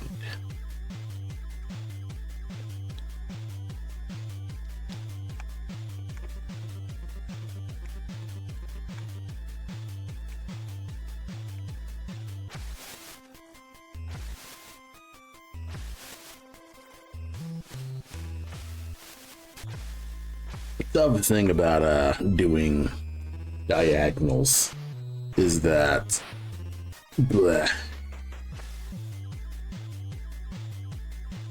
diagonal rounds is that you kind of just really need to free ball that.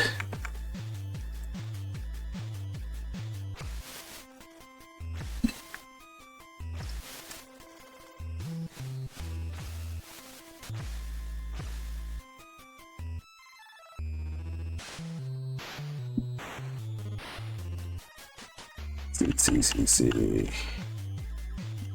Gotta get rid of that. Favor of putting the trigger there.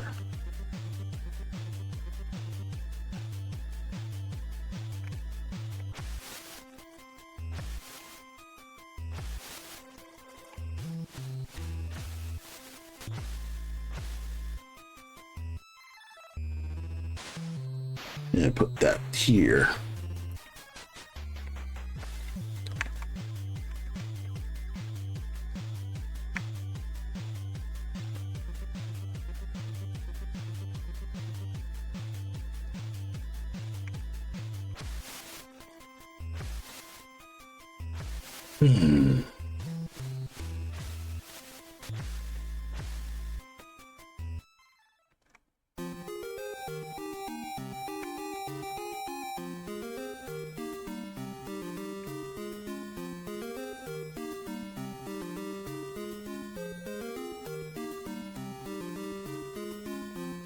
Okay.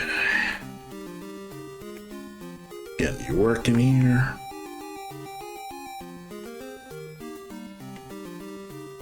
Kind of working.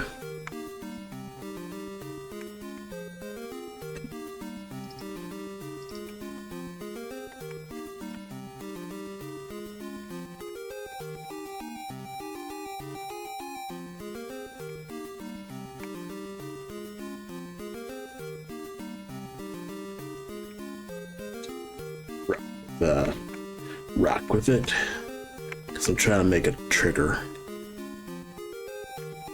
And of course, it's difficult to make a damn trigger. I just blah. Whatever.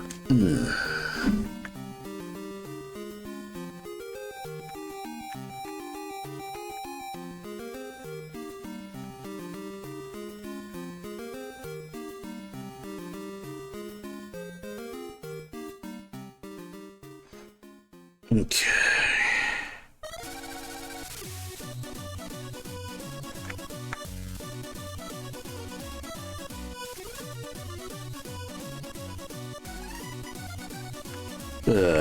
One thing that sucks about making a trigger at this angle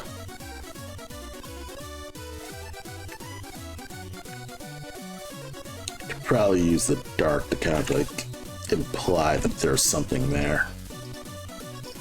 And then use the light to kind of just... Yeah, the one thing that really will push you hard with doing pixel art is you gotta figure out how to use your tones to your advantage when it comes to doing 4-bit, you know, basically 4 color palettes. Because even though I basically gave Adam a leeway to use a 5th color, I'm probably just gonna go back in there and add the 4th color, because I think arguably I'm a better pixel artist compared to him, because I'm the one who has to basically, you know, I'm mentally set up to be able to plan this shit better. You know, I'm an overall artist, which means I not only know how to tackle creative problems like this, but also, you know, when I can just make compromises to certain things.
Okay.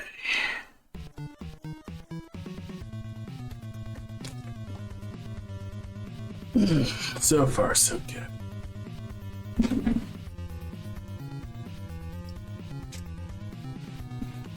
I'm debating whether or not to like add the like a little, add a slide thing down here.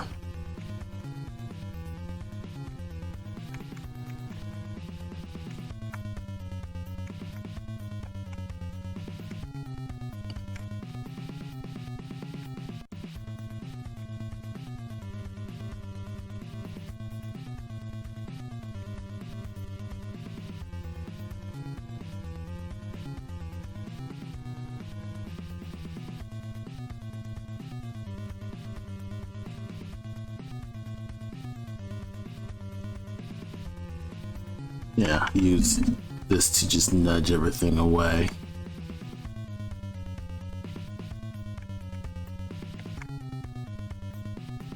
I have the space, so I mean, I can.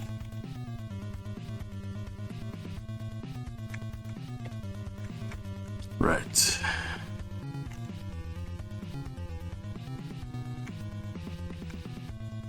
Yeah, is it me or my tablet getting hot? That's probably the location where it's like, oh, your tablet's getting really hot, bro. You should probably cool it down with something. You're right, bro. I should cool it down, bro.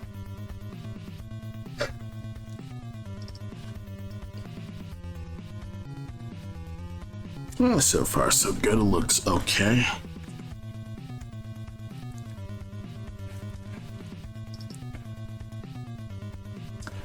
I do need to polish this sword just a bit. Sword still looks kind of jank.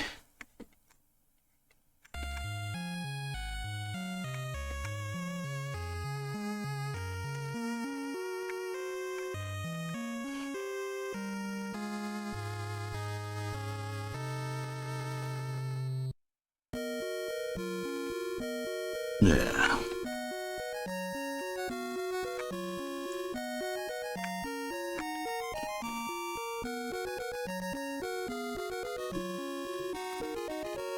Ta-da. I think after I finish owl enemies, if I have no other cutscenes I gotta do, I'm gonna work on some cat enemies overall. Because, like, I feel like I should have worked on cats and dogs, like, from the start instead of foxes. Because I feel like, I guess this is just me, like, thinking about the enemy placement more. It's kind of like, I feel like having a foxes as like an enemy force just makes no sense, unlike an animal theming thing. But then again, having a cat as an military force isn't that thematically sensible either. I think one thing that I'm kind of criticizing the designs of the Dreamtail pirates on is that they actually don't really look cohesive. Like, they don't look like they're together. Like, they're a vague collection of characters together. And it's kind of like, because I was coming up with the designs before really thinking about them story-wise.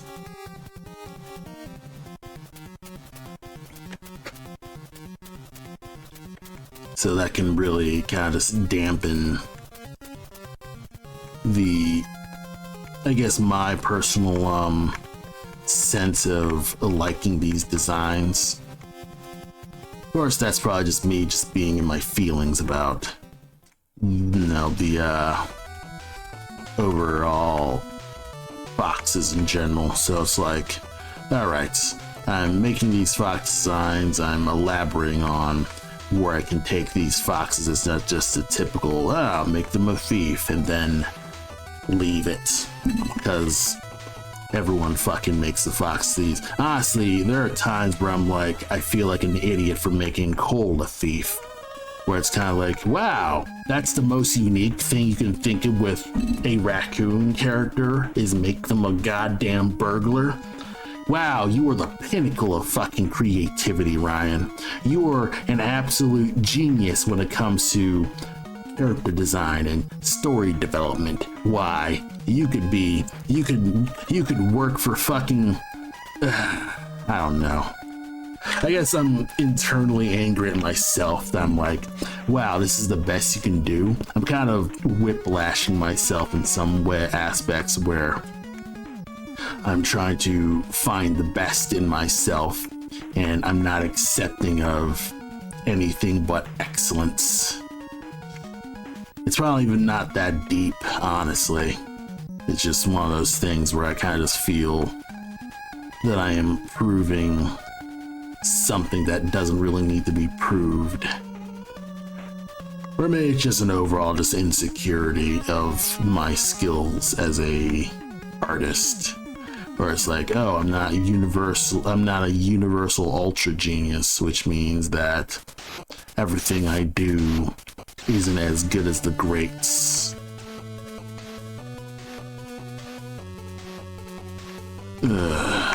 It's one of those things, you know, it's me trying to figure out dealing with being a creative, I guess. I'm not an artist because I don't actually have statements with my work.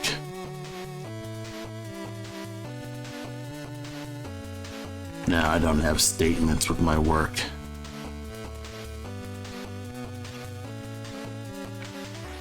Ugh.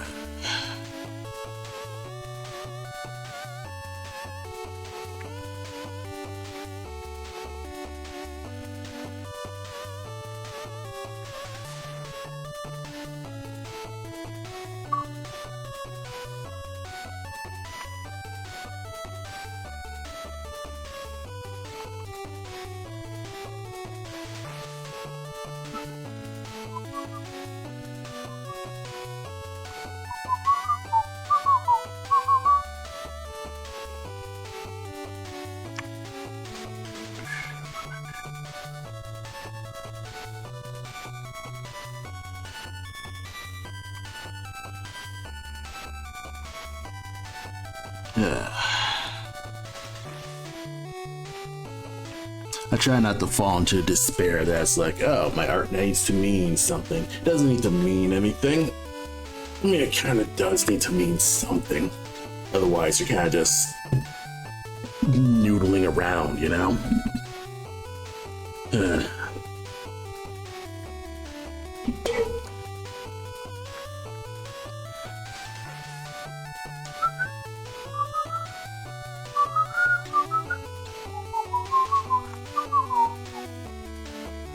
It's nice that I have these overall public domain soundtracks. They're not public domain, like someone actually composed them. But it's like one of those things where, you know, people will, you know, you're dealing with dumb video game bullshit with, you know, you'll deal with Twitch copyright strikes for literally no reason, especially for a game that's an established video game, but then some clown will copyright strike it just to get the money. And you kind of like have no real recourse other than to just take the damn video down, which is actual horse shit. Hey Destiny, welcome back. I'm here doing art as I always am, and you know, kind of just living my life. You know, that's the most I can really say. You know, I'm not doing anything completely unique that, you know, other people aren't doing. I'm a normal guy, just like you, everybody. Fellow kids. How do, fellow kids? You know, glad to see that you've come from your Fortnite break to see little old me making these graphics from fucking maybe like 1992. If I remember right, the Game Boy came out in 92 or maybe 91. Fuck it, I'm gonna look it up. Game Boy release date, maybe Japan. The original Game Boy released in April 21st of 1989, so I am well off. And you know what? Let's look. North America released in 1990, so the Game Boy is the exact start of the 90s, so yeah, it is what it is with that.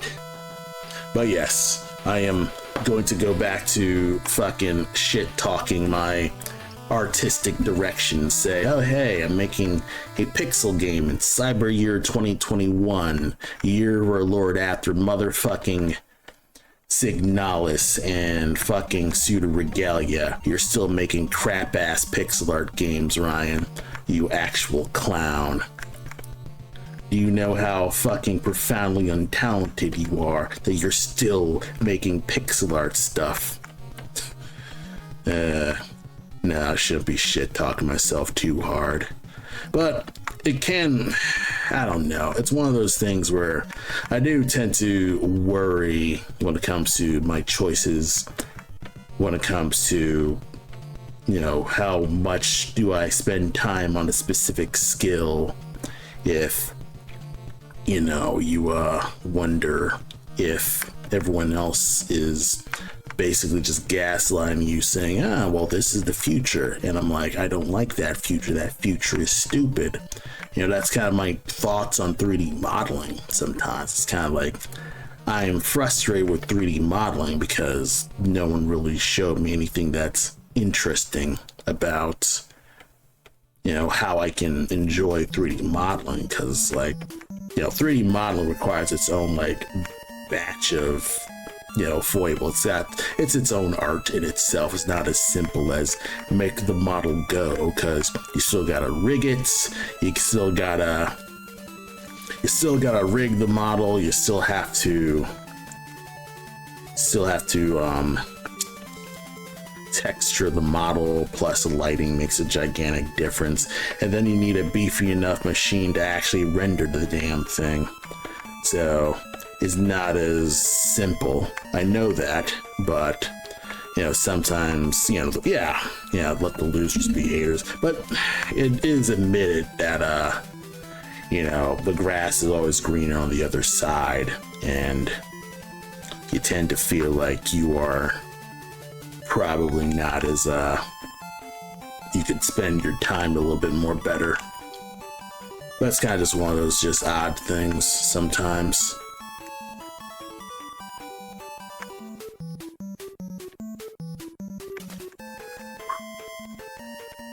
Man, I love Sex Xanadu's soundtrack. I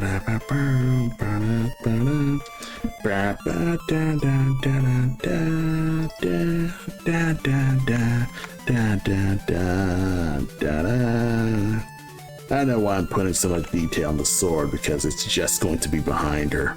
In fact, look at this. Most of the sword is just going to be behind her, so this kind of just doesn't matter. I don't know why I'm just... That's one thing that I struggle with, is letting go of a thing.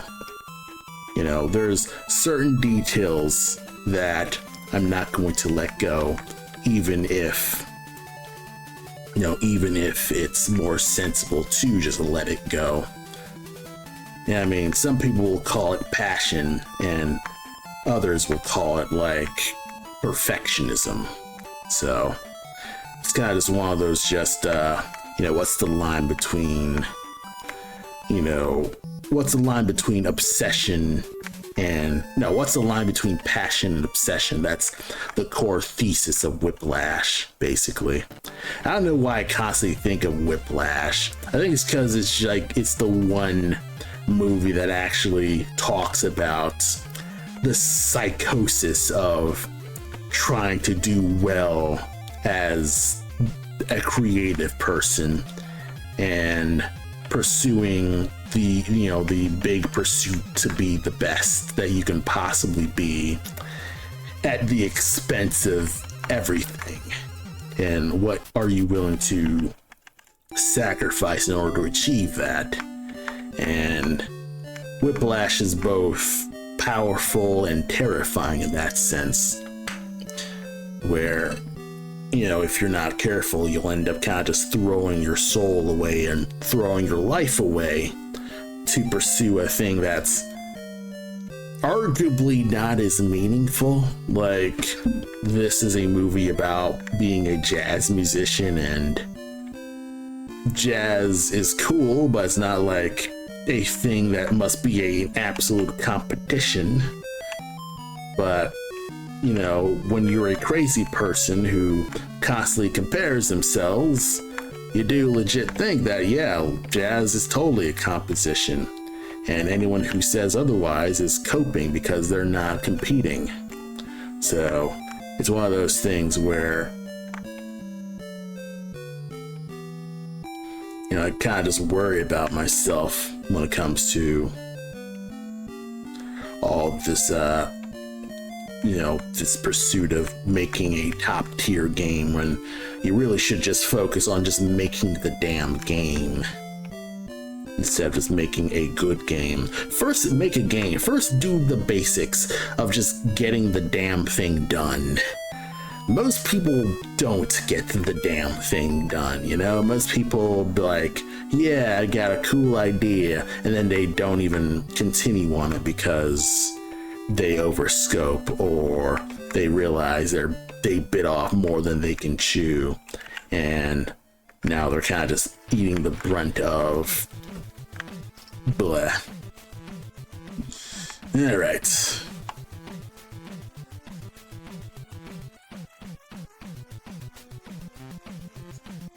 It's Control H. I gotta remember that shortcut key. S. So far so good. Looks good. Let me get the proper BG set pieces out here. White screen, character areas, ship railings.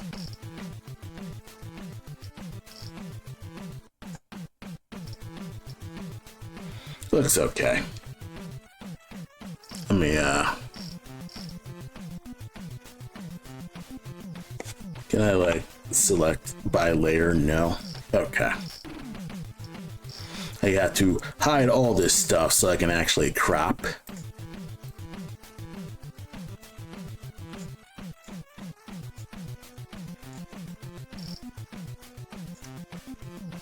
Okay. Oh. Unselect you. Alright, so let's actually show this.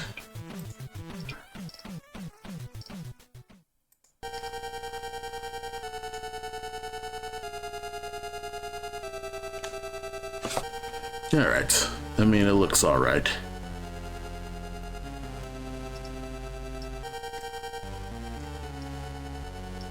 Of course, the text is very odd. It's just a difficult thing to figure out with that. Of course, I could refine the clouds some more. But, I mean, looks pretty alright.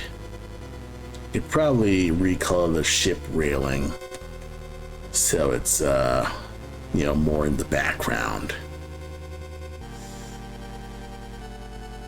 And of course, obviously the font is freaking jaggy shit, but I think the font's in engine.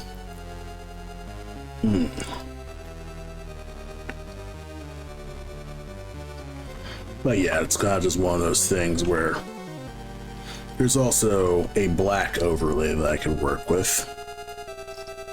One sec.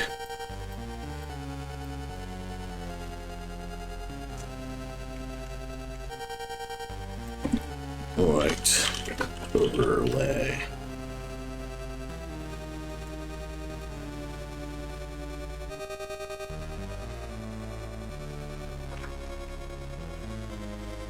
What overlay?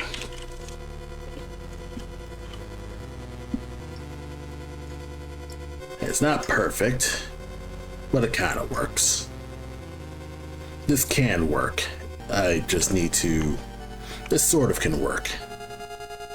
So yeah, so far so good.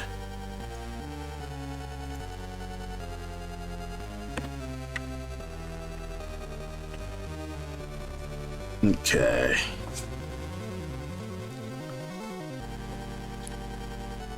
I could probably like make this larger. Make you a normal yeah, fuck it, .png.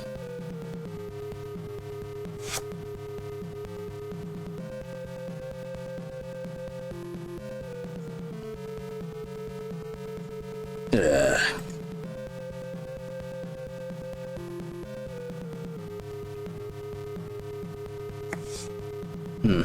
Honestly, that quote when someone told me no one gives a hoot about this project, I still have this screenshot. Honestly, I feel like that is technically fairly liberating. Where it's like, yes, no one gives a hoot, which means you don't need to worry about, you know, being exceptional at it. You know, it's kind of just one of those things where because no one's watching, you can essentially just do whatever the fuck you want. Yeah. I want to, like, you know, export as a selected frame. God damn it.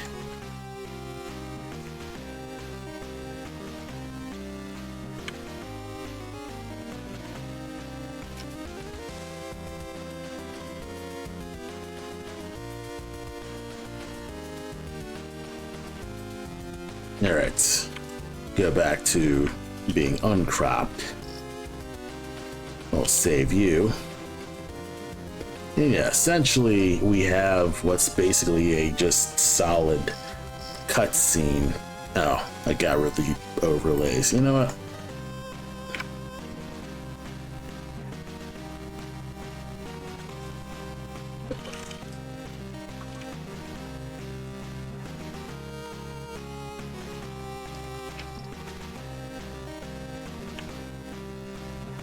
Yeah, white overlay. So far, so good. It's just a matter of like figuring this stuff out. But I will at least export just roads here.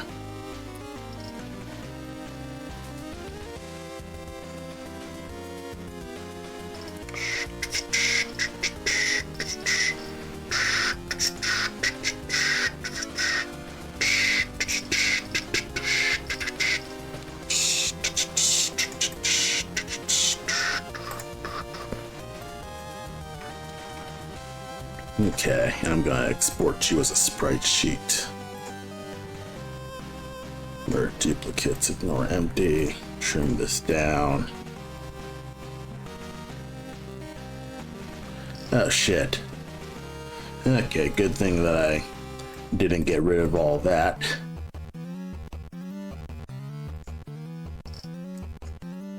Alright. In fact, I can fucking dither. Why don't I just do a little bit of dithering? Just do a wee bit of dithering. Oh. Ooh. Oh, would you look at that? Oh. Oh. Oh, let me actually select you.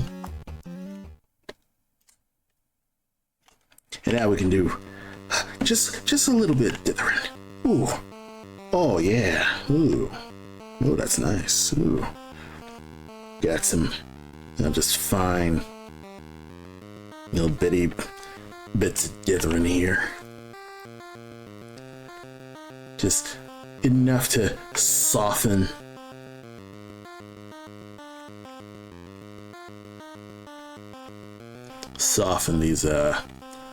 these jacket curves right here to kind of say, ooh.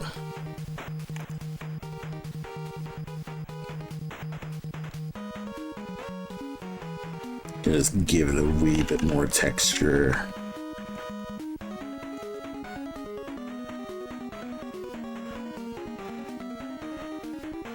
Would you look at you?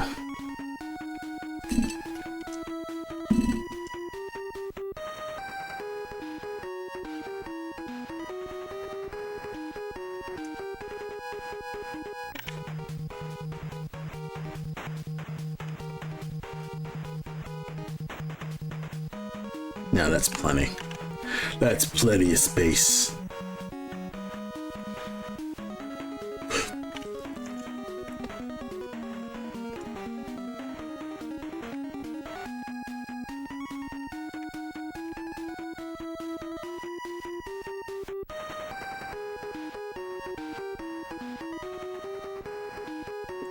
Yeah. Oh, that looks so aesthetic. You love me a little bit of dithering. I hear from other pixel artists as like dithering is not as prominent with new pixel artists. I'm like, really? No new pixel artists do dithering? That's insanity. Because dithering I feel like a cheater whenever I dither. But it's like dithering is my instinct to make it look good brush. It's like when you're airbrushing all the time. I sometimes feel like that. I feel like dithering just feels like the airbrush with a lot of my stuff, where I'm constantly just using the dither brush to soften edges when I could just blend them myself. I was like, oh, for pixel art, there's no other way to soften edges but dithering. Like, there's really nothing else to soften edges other than use between lines and things like that. Use line gaps and mess around with that stuff. But it's like, yeah, dithering freaking rules. Making a dithering brush is awesome, and it's bananas that other people don't dither. But you know, that's a them problem, not a me problem. I freaking love dithering. Or at least I'm not dithering by hand. I think that's probably it. That I think a lot of newer pixel artists don't dither because they assume that they have to dither by hand. When I think most pixel artists who use dithering, they do not. They will either use a brush or they'll use a filter for dithering, and that's how they tackle all of that stuff. And I'm like, yeah, hell yeah, dithering rules. I don't know.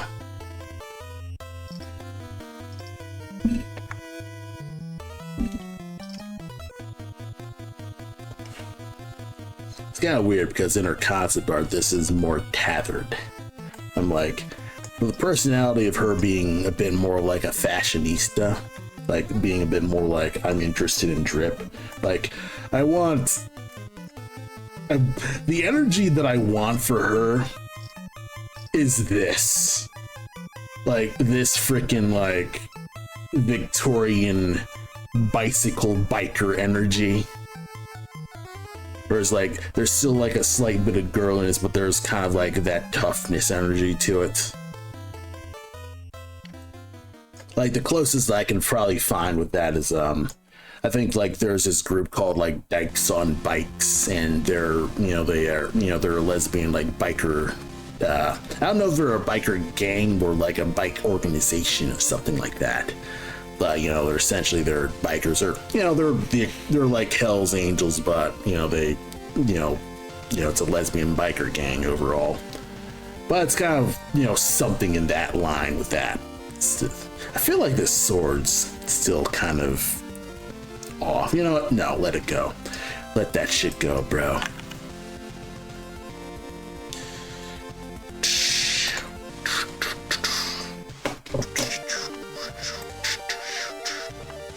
Alright. Export sprite sheet.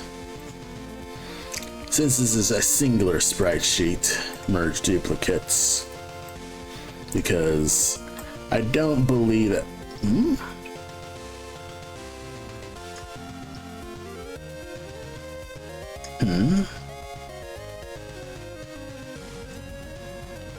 What on earth is over here that I'm not seeing?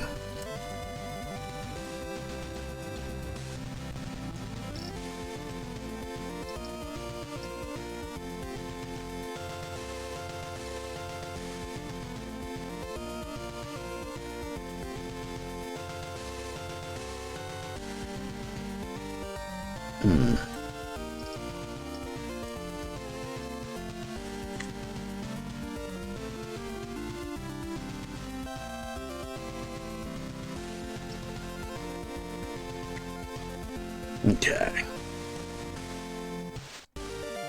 Maybe I'm just crazy.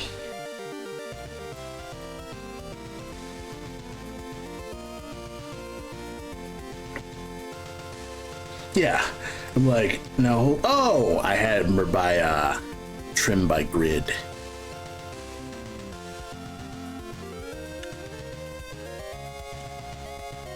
Okay.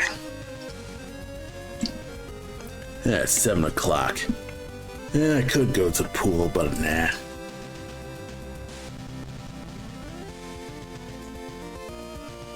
Yeah, I'll just keep this going here.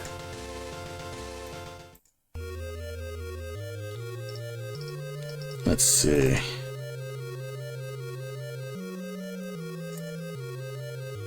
Okay.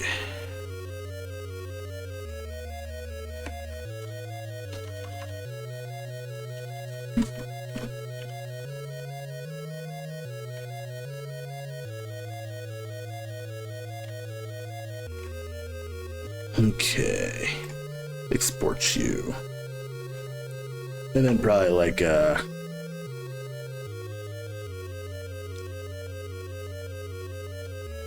you know what, let me go back into her thing. Sure. Where's my everything app? Everything app, where are you?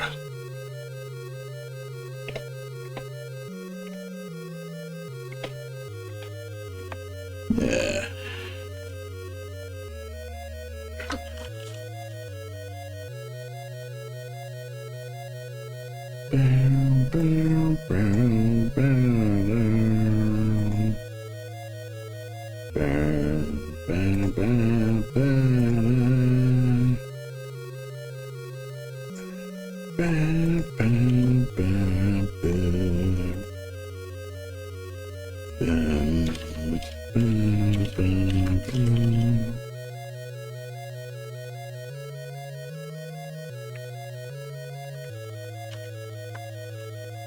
Okay.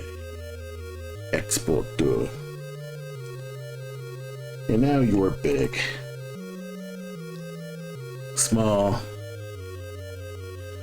small, and then big. It's so good. So far, so good with this.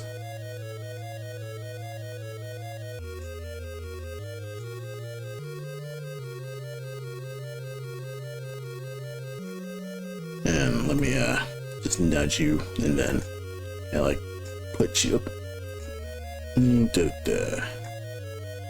Kind of squish you.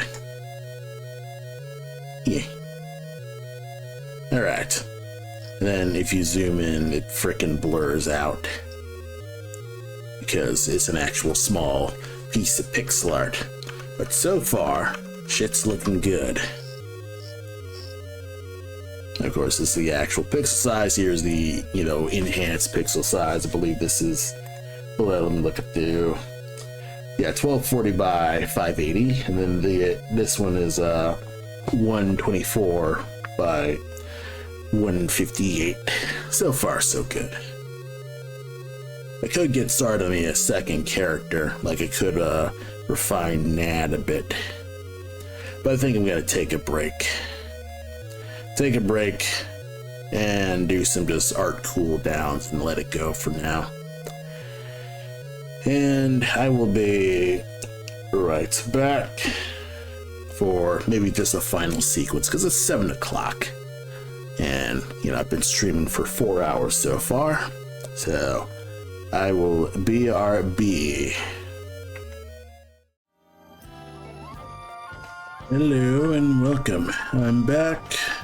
And I figured I'll just tackle some fast coloring. It's not that important, but it's, I guess, important to me. I've had so many, I was editing this today, and I was like, you know what? Let's actually color this so, I can actually get this done.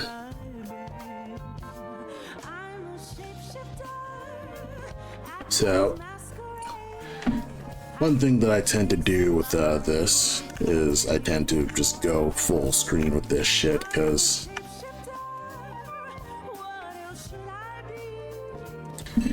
I kind of just fiddle about, and usually I'm fast at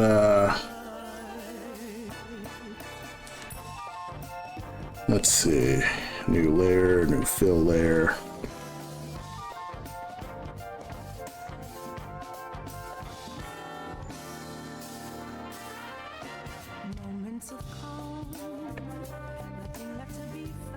Right. And then tend to gradient this up with a bit of a lighter magenta. Oh. Yeah, nudge you up just a bit more.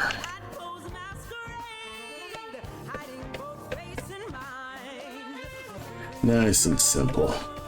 They really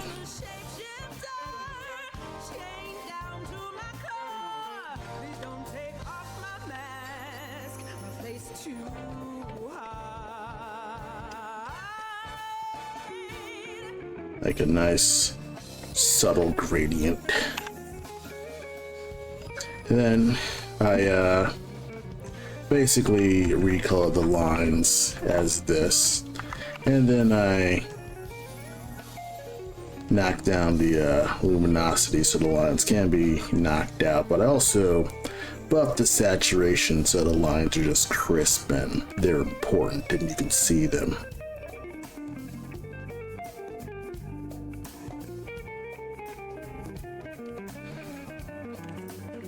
And one thing that I do think about doing is doing stuff like this, where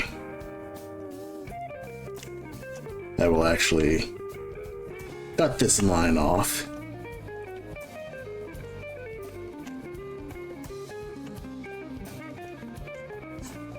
Cut the shadow.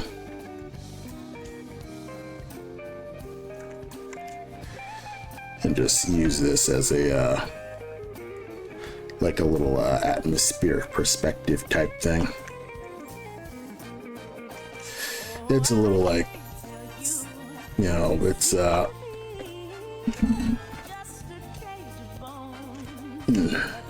don't know. The way I color stuff is kind of just a result of me kind of just having me just tolerate drawing, drawing digital and stuff like that. Because the way I color digitally is not the way I color, traditionally and things like that. Obviously, I can't color traditionally like this. But I think that's the nature of how I color. A lot of my digital, I guess, coloring style is literally just color it like a comic. Because that's basically just the workflow of digital coloring, is just color like a comic, and that's how you tackle it. You use a lasso tool. I don't really paint digitally. I don't like painting digitally. I just don't like it. Colors don't blend. Colors don't, they don't, I don't know. I just don't like the way colors just don't blend. Everything's just digital. Probably should use a software like Painter or something. But I have like a old version Painter that I'd never use. I own I think Painter 11, and that's what I use, or at least that's what I have. It's just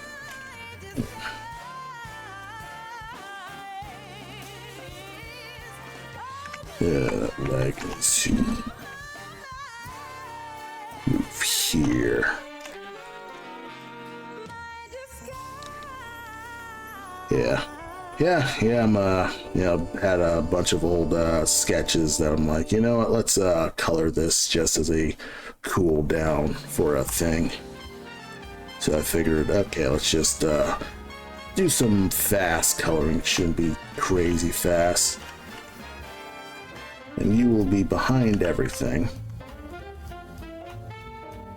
You will still be like this, but you will still be just as dark.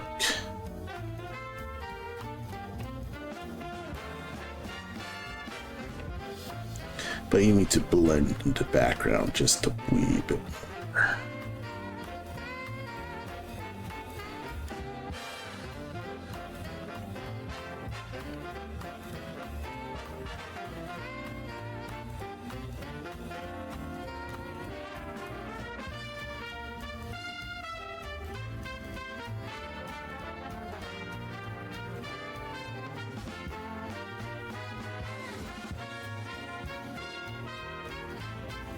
Yeah, that's plenty. That's more than plenty. And then it's mostly a matter of me kind of just put these in the ink pile. And blah. Put this into 2. Okay. And now we're just going to just go through each of them.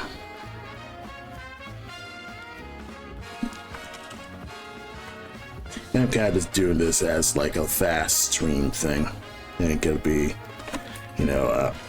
having fox ladies, stuff like that.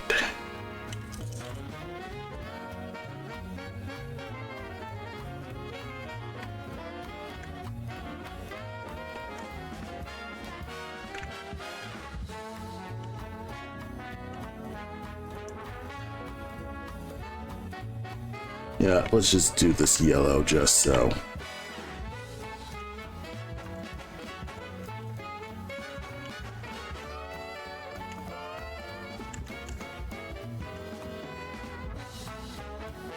Okay. So I got a basic color brush. We're gonna use that, and we're going to basically just fill in the gaps as I go. And I'm not gonna worry about these the bodyguards and things like that, because they're going to be tackled, they're going to be over this fox. But we are going from broad to less broad.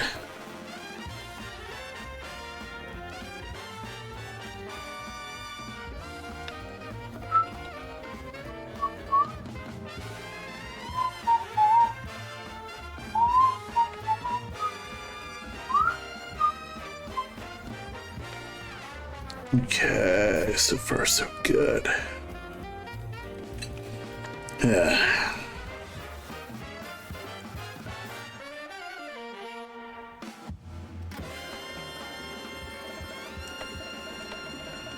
Okay.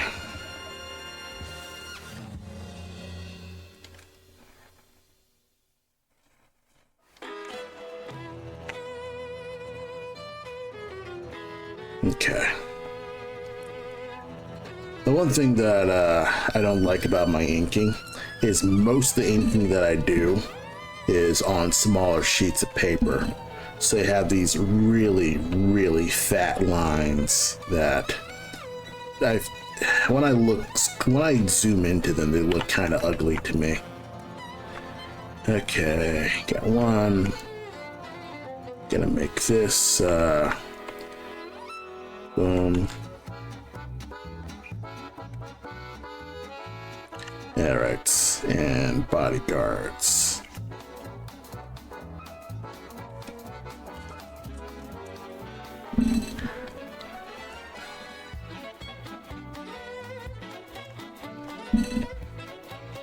Guards, send this guy to Venus.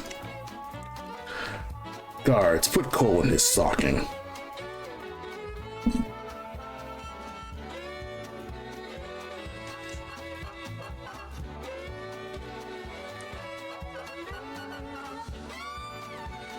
I don't know.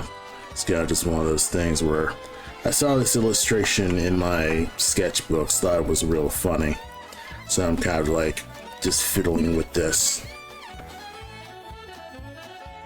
So far it's kind of working.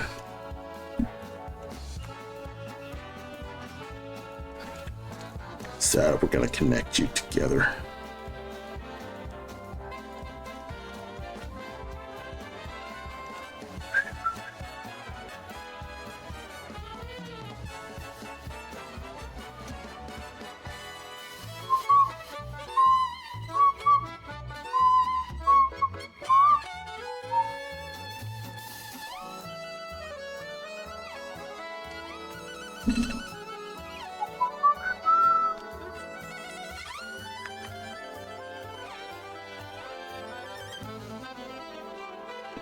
Okay. It's kind of weird because it's like they're supposedly samurai, but they're kind of like in that Western colonial look. And it's also, well, they're inspired by, I suppose, like the later century, I suppose, turn to century samurai as opposed to actual like freaking Sengoku type stuff. And you know, this stuff does exist. There are samurai who like wear, you know, hold swords like this. And one thing that immediately comes to mind is Shin Megami Tensei 4. They had like a samurai style that was similar to this. And also another thing that comes to mind with like this clothing style with samurai is those officers from Gintama, like shit, I forget that guy's name. That's like those officer guys from Gintama. You'll know it through like, you know, this dress with like the ascot and the thick coats and things like that from Gintama. I forget what their names are, but you know, stuff like that that I know about in that's historical context. Also, obviously, they look kind of like Virgil, so I mean, I'm evoking that kind of shit. So it's just one of those things where, yeah, bada bing, and they look real good here.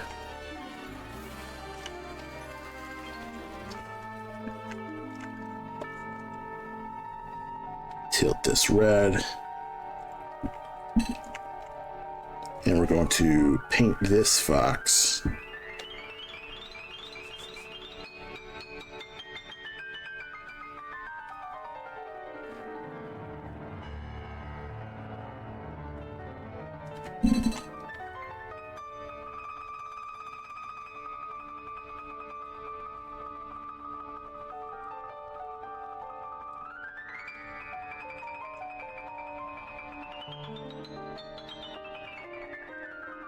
Okay.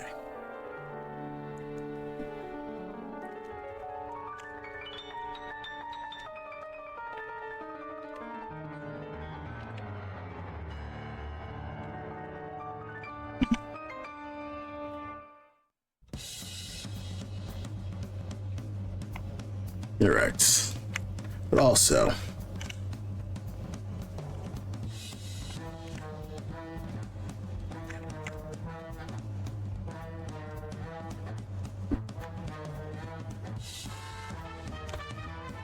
oh yeah, that reminds me that there was a Donkey Kong Direct.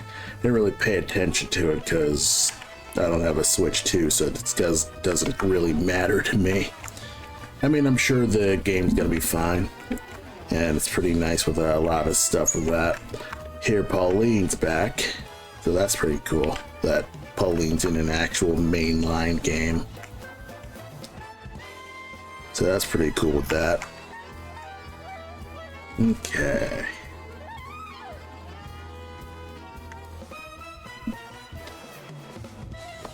All right. Can I change you to a bluish hue?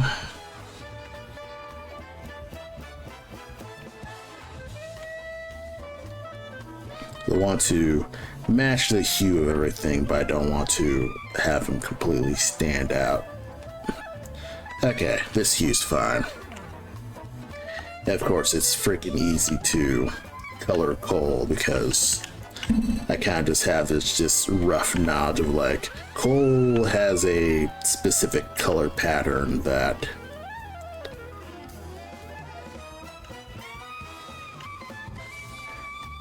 yeah, hopefully they port to Switch 1. I mean, it's a possibility, but I feel like they're probably going to be like, yeah, this is the Switch 2 exclusive, you know, you're going to have to get a Switch 2 if you wish to experience the majesty of Yonkadong. So, yeah, it's kind of just one of those things that sort of sucks, but I sort of get.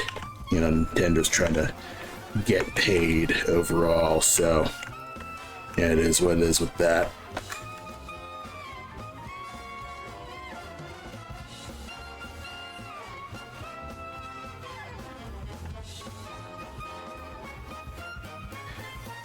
But I mean, overall, I'm kind of indifferent to, you know, Donkey Kong with that. I mean, sure, it's gonna be fine, but I'm not chomping at the bit to play it because, you know, there's plenty of other video games I want to play that are all over the place. Like, there's a bunch of Switch 1 games that I just still need to catch up on. So, I mean, why am I spending so much time worrying about Switch 2 games where I barely play the Switch 1? I've got no real reason to play the Switch 2 in general, so, you know, it's no skin off my back if I miss a game. But honestly, I've been missing a lot of, I suppose, Nintendo games. I own Super Mario Odyssey, but I still have not gotten past like the initial hat world because I kind of just fell off of playing it.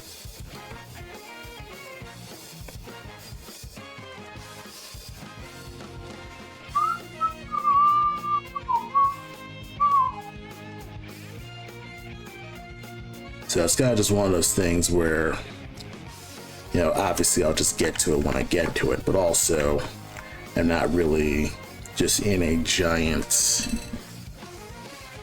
you know, if I miss it, I miss it. And if I don't miss it, you know, it is what it is with that. Sorry.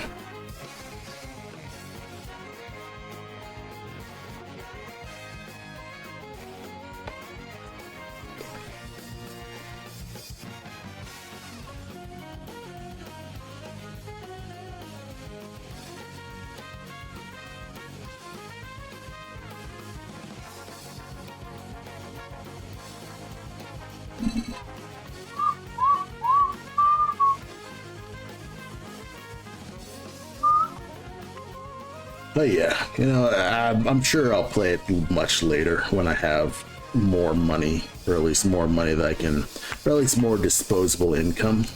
Like, obviously, I'm saving my money for actual responsible things, like, making sure that I have savings. Plus, I want to save a bit of cash for, whatever doodads I would need to spend money on for any Kickstarter stuff that I gotta do for this game, even though I'm not working on it at all. But, it's one of those things where I gotta keep, I don't want to just, I recently got out of credit card debt, so I'm trying my damnedest to not get back in credit card debt. So it's kind of just one of those things where I'm trying to just be way more vigilant with my money, because, I still don't have my own home. I still live with my parents. So it's kind of just one of those things where I have a lot of money, or at least I am not in debt as bad as I was last year. So I need to use my cash better, because I'm probably not going to get a second chance if I flub it this time. So I am extremely choosy of the stuff that I'm buying. Like, I bought this chair. I bought a new Herman Miller chair. Well, it's not really new per se. It's kind of used. I got it from an office supply store. Well, an office warehouse. I think it's for the used office stuff. But essentially, I got a chair valued at $3,000, and I got for like $1K. So I'm pretty happy with what I got it for.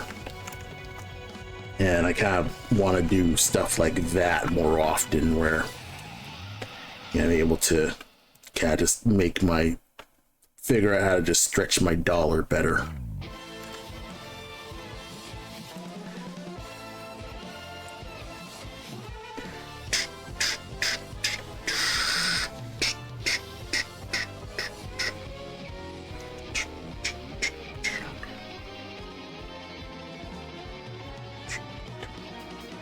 All right.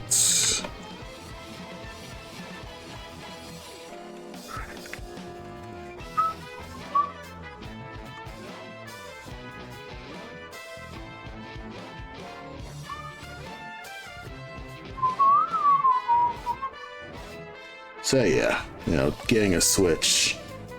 I have a PC. I have a Switch One. I have a bunch of emulator consoles. Hell, I still have an old Game Boy. Like, I am not out of options to play video games. So, kind of just one of those things where I'm not rushing to get a new game system. But I will watch vicariously with great interest, because, seeing the progression of Donkey Kong is pretty interesting, since it's been dead forever. So that's pretty nice for them.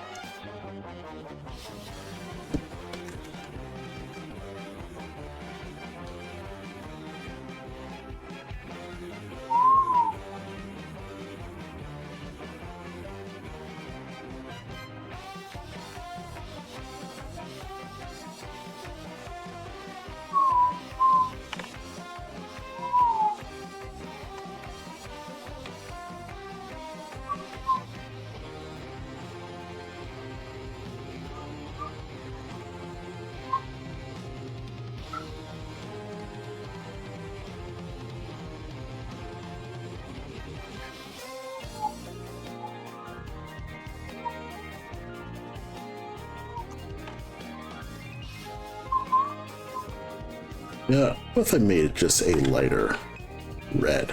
Yeah, that looks better.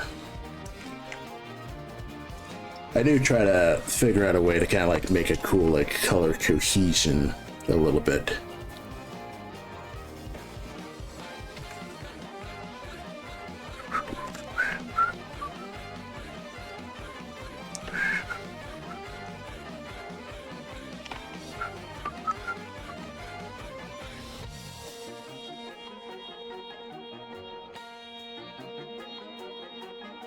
And of course, I do need to erase a lot of these lines as I go.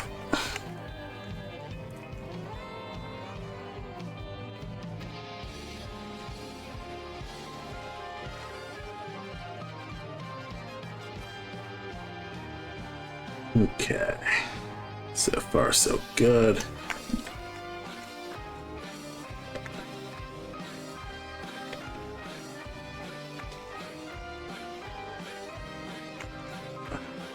Here's the rush E part. Does Cole have a love interest? Not exactly. He's kind of like more of a free-wheeling spirit overall.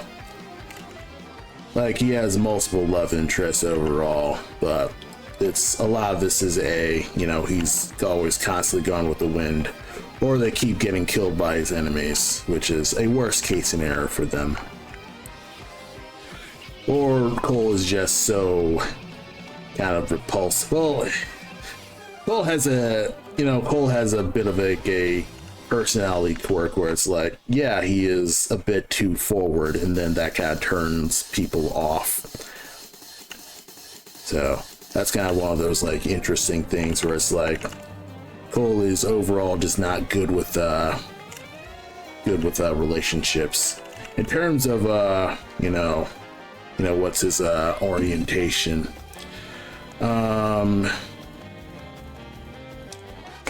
It's kind of funny because as a game character, he could essentially get away with both being ace and pan. Because like you could be a speedrunner and ignore relationships entirely, or you can just date literally everything and just go nuts. So I think for the sake of like saving time in terms of video games, it'll be pan. What's the list of species he's dated? Well, obviously he's dated other raccoons, of course. He's dated cats. He's dated dogs. And, it's kind of just one of those things. But it's literally like whoever is a character that would interest me in terms of, what would be a good story idea. So that's kind of like, the odd like pulp things, like lizards and all that stuff. Managed to get into a weird will they won't they with the rat queen. But this is more of a the rat queen's constantly hitting on him over him hitting on her type of thing.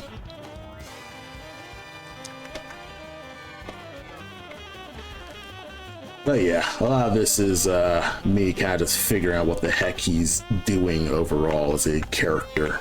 So a lot of this may be subject to change, but I think that's probably the gist of how I want to tackle him, really. In that way, because I don't want to like run out of like potential of story, really.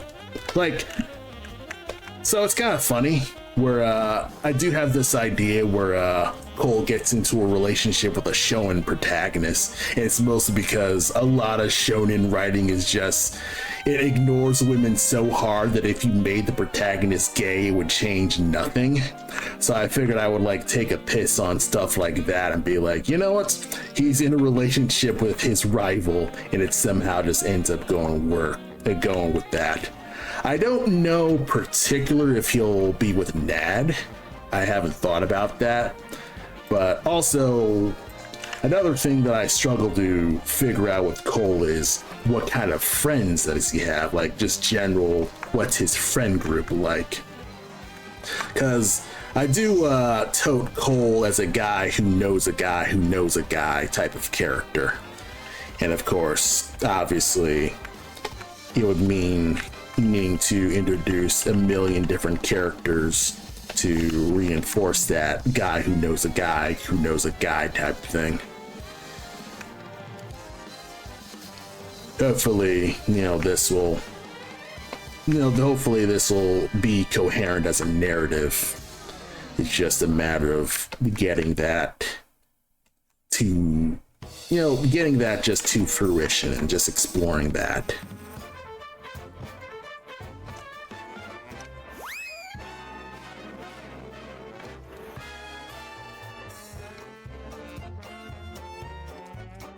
Not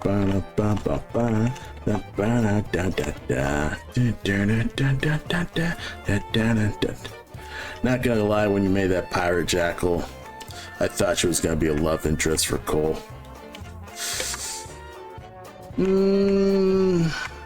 It's kind of weird because it's like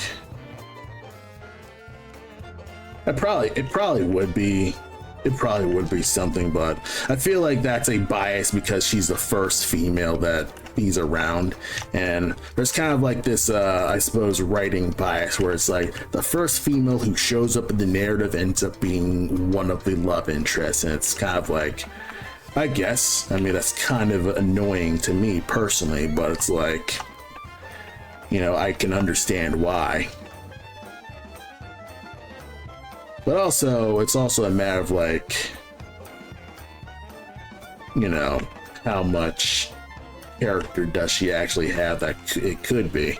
Like, you know, I probably won't keep it in stone that she's a lesbian overall. Maybe she could be bi. I'm not, you know, she's fictional, but it's like I'm exploring that as her because one, it sounds interesting with you know, Dr. Delgado being, you know, kind of this wacky doctor who ends up constantly experimenting on her and trying to get her to wear these weird prosthetics. And she's constantly like giving her these weird drugs in order to kill her pain. Meanwhile, Captain Rhodes is constantly like itching to kill a motherfucker because she's a former mercenary. And of course, Dr. Delgado's all like, whoa, hold on a second. Do you seriously need to go around killing people?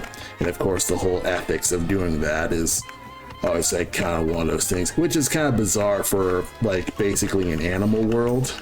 But, you know, I'm still just exploring all of that as I go, because a lot of this stuff is like, I don't understand actual lesbian relationships really, like on an actual, like I'm sure someone who's actually a lesbian would understand this more than I would.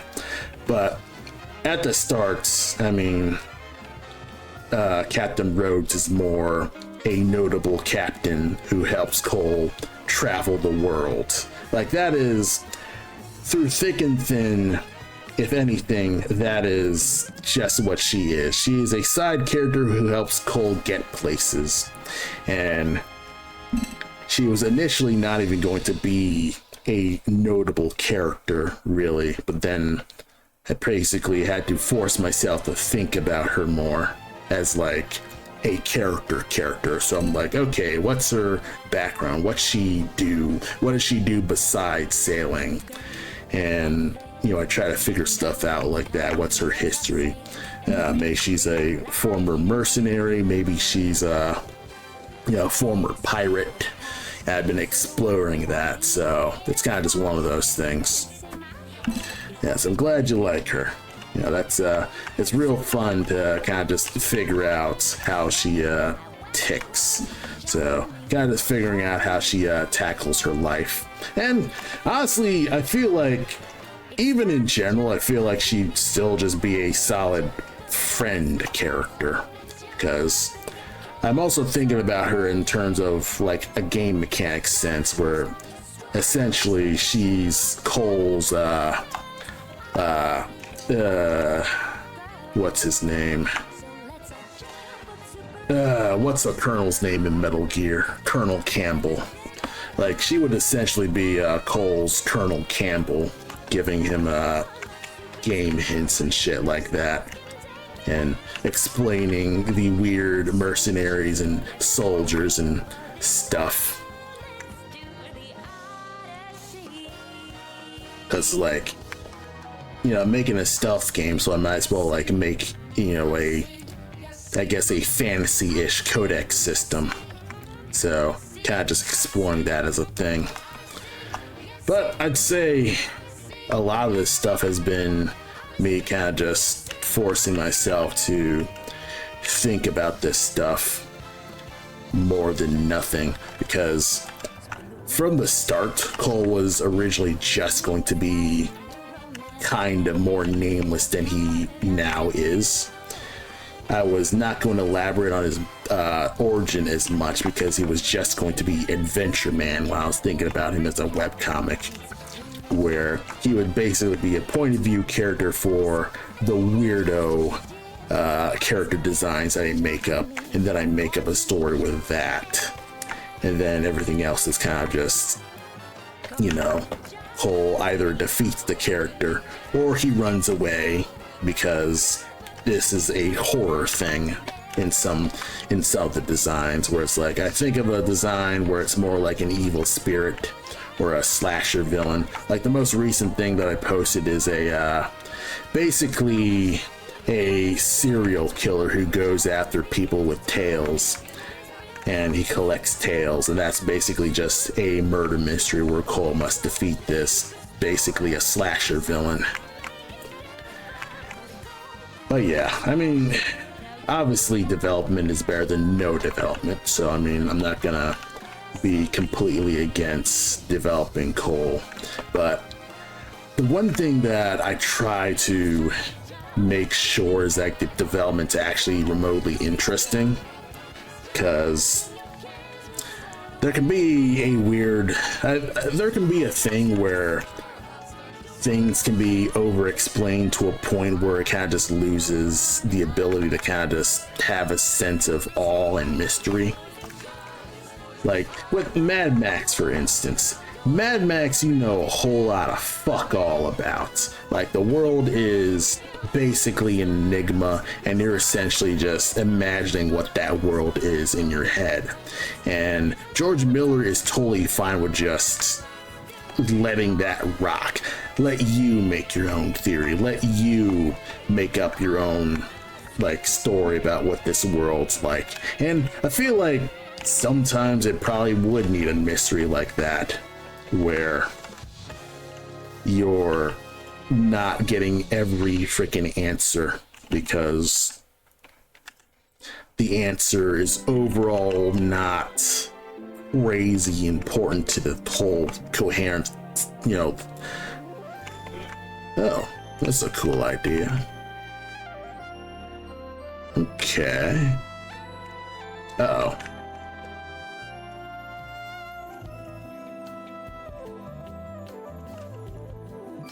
Interesting pink. And also I totally borked.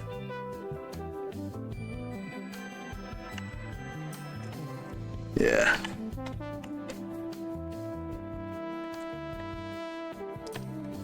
Blah. Mad Max featuring Tina Turner. Man, I really gotta watch the original trilogy. Yeah. I mean, I think I've seen Mad Max 1 and Road Warrior, but I've never seen, you know, Thunderdome at all. I probably could see it though. Like, there's really nothing wrong with checking out those old movies. I mean, obviously, Mel Gibson aside, you know, it is what it is with that. Blah. Uh-oh.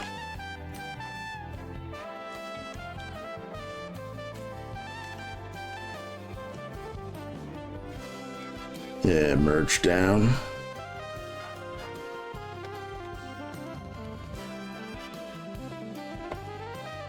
Okay. This coal looks good overall. I'd probably rework this so it's slightly darker. So let's see if I can't nudge you darker.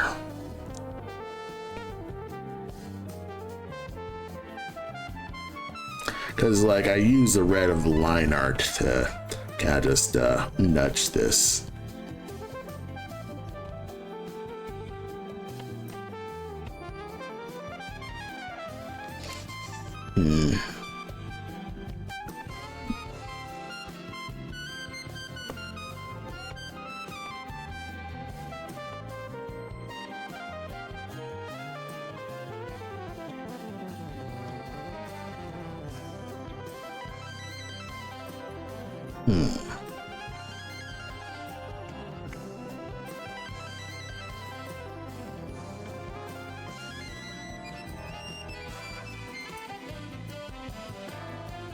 Trying to figure out a good color to kind of just complement the entire blacks of all this.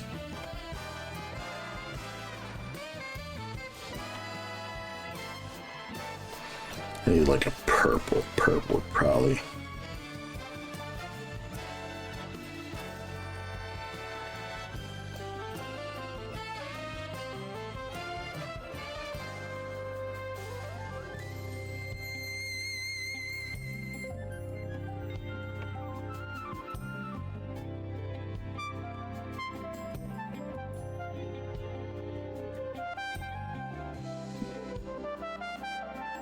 Okay. Yeah, probably work with this.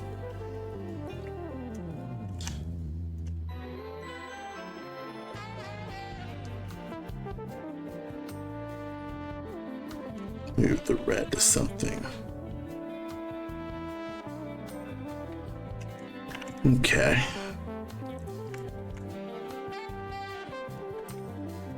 I think the one thing that I'm kind of flipping with these reds is that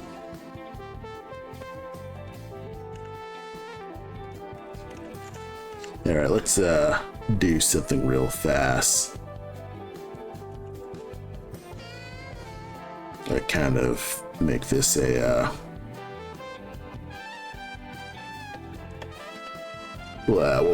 what's the thing called again? Ah, there we are.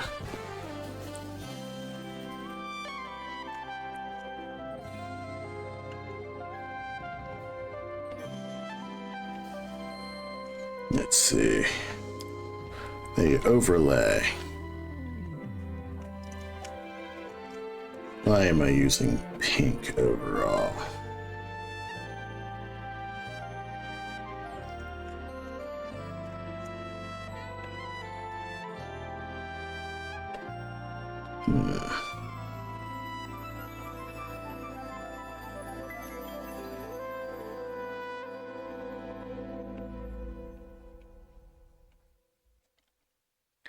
Yeah.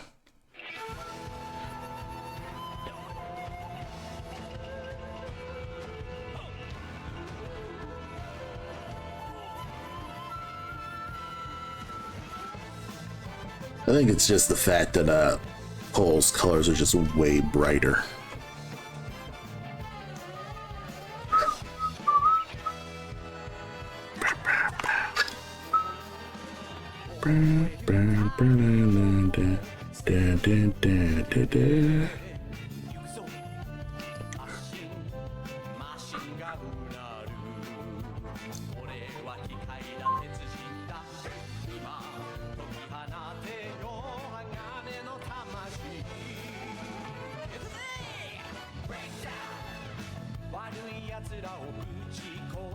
I'm literally like trying to color correct these flat colors.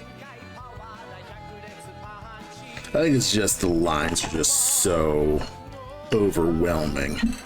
I think that's kind of it. The lines are just so unreasonable.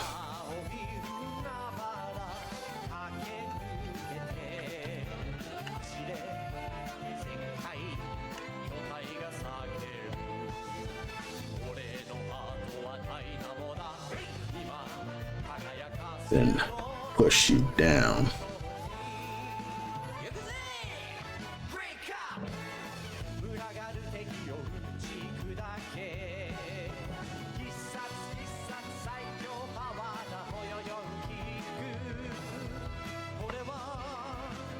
Like, what color ink should I use?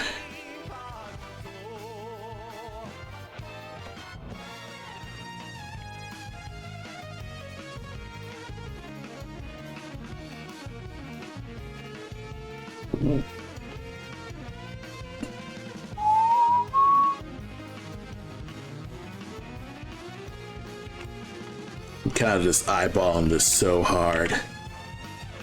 So far, so good. It looks okay.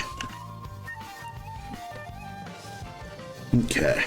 And now we've got Mr. Virgil over here. His name's not Virgil, but we're just gonna call you Virgil.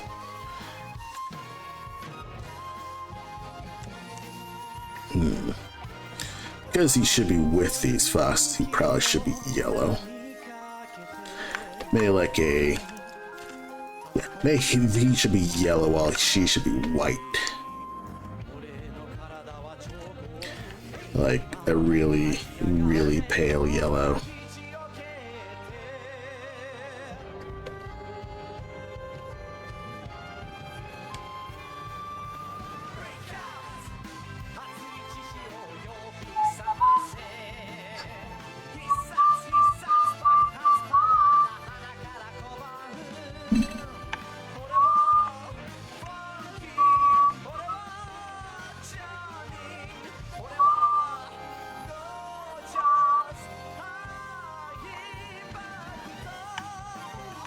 I think the one thing that I should have did was move the hand higher so you can see that his sword is in his tail.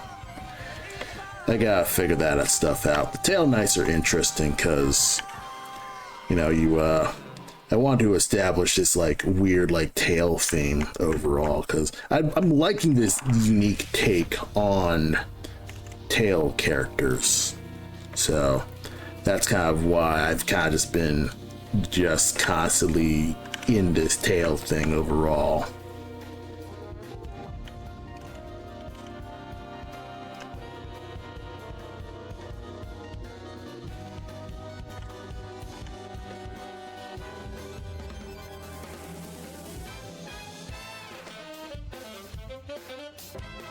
There are.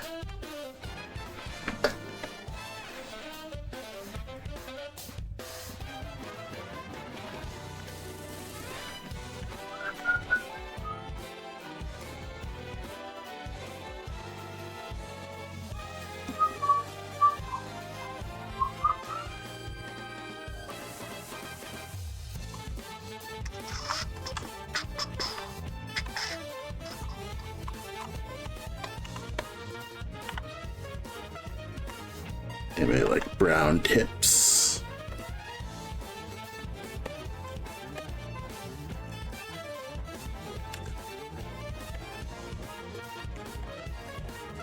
Yeah, make it brighter. Yeah, it looks kind of like gloves in a way. Probably need to color the tail tips a little bit better.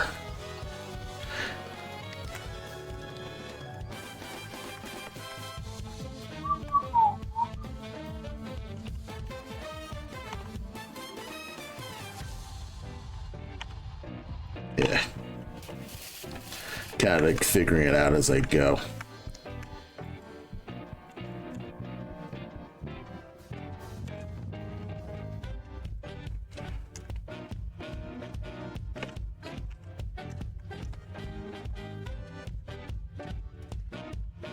One thing that's nice about coloring is I'm already using my fairly strong coloring. I already did the line art, so I don't have to worry about, you know, doing this kind of stuff overall. Orange coat or maybe like a more red coat.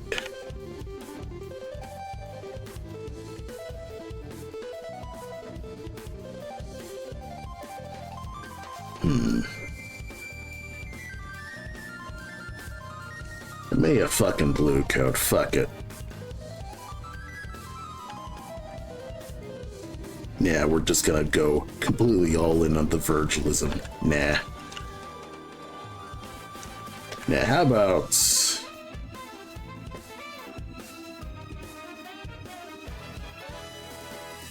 yeah, stay like red, and then she'll be sort of an inverse of this.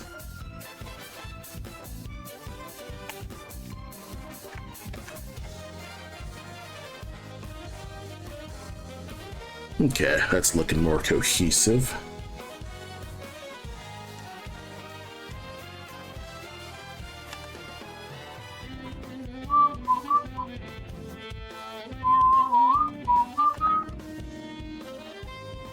No, this looked fine.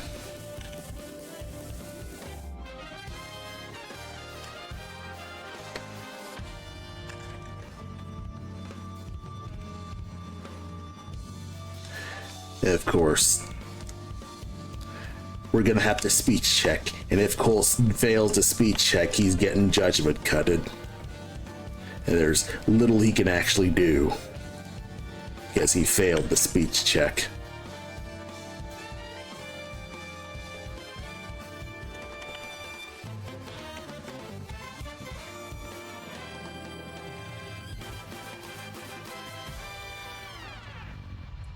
Yeah, gonna have to roll nat 20 for that charisma.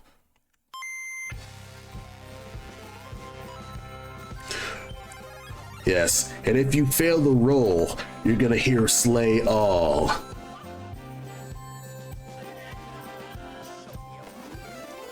Maybe the nose could be brown.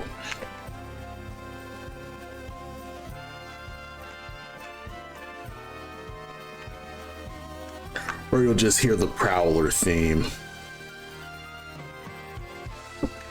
Or fuck it, they have the same type of black nose.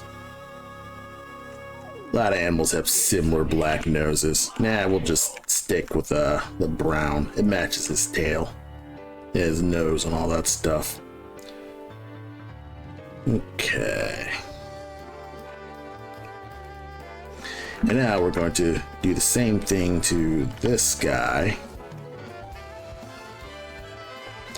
But we're going to do some like little, modifications.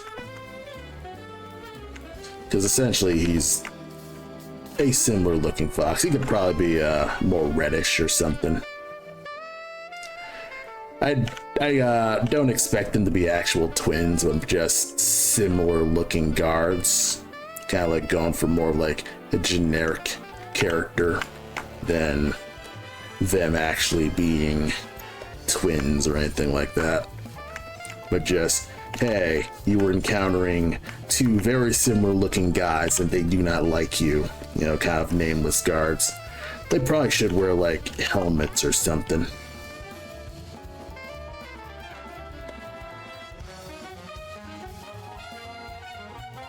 Or maybe they could be mercenaries, like they're just a private security team that this lady has. So I should probably talk about like what this illustration actually is. So, in case you follow me on Blue Sky, I kind of like made this initial illustration as a kind of a demonstration of the tail class system where, foxes with more tails than other foxes will be higher on the social hierarchy and stuff like that. And as Cole is a raccoon with one tail, he's not allowed to get close to, this pretty fox lady with essentially 4 tails. And, the more tails they have, the higher in standing they are. And, yada, yada, yada, hierarchyism. We're having a fucking basic ass lesson about how hierarchies are bad, yada, yada, yada. But then obviously I'm exploring that in terms of just the silliness of just foxes and stuff like that. So, the rest of that is a character called the Tail Taker. And I should probably maybe like color that too. So let me see if I can't find that drawing. Of course, that's someplace else. Tail Taker.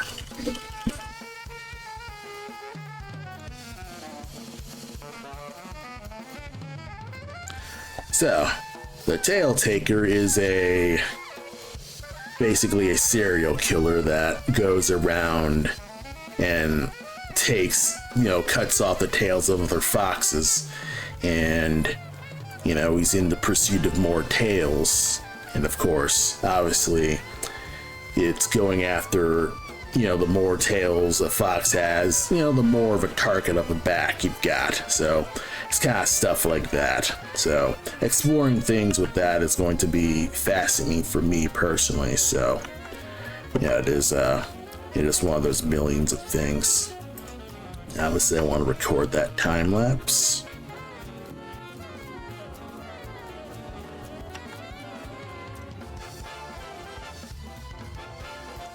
Okay, new layer, new fill layer. Let's have a, we'll just use a dark purple. Yeah, dark purple's good. And I'll fill you. Maybe like a nice slight blood red.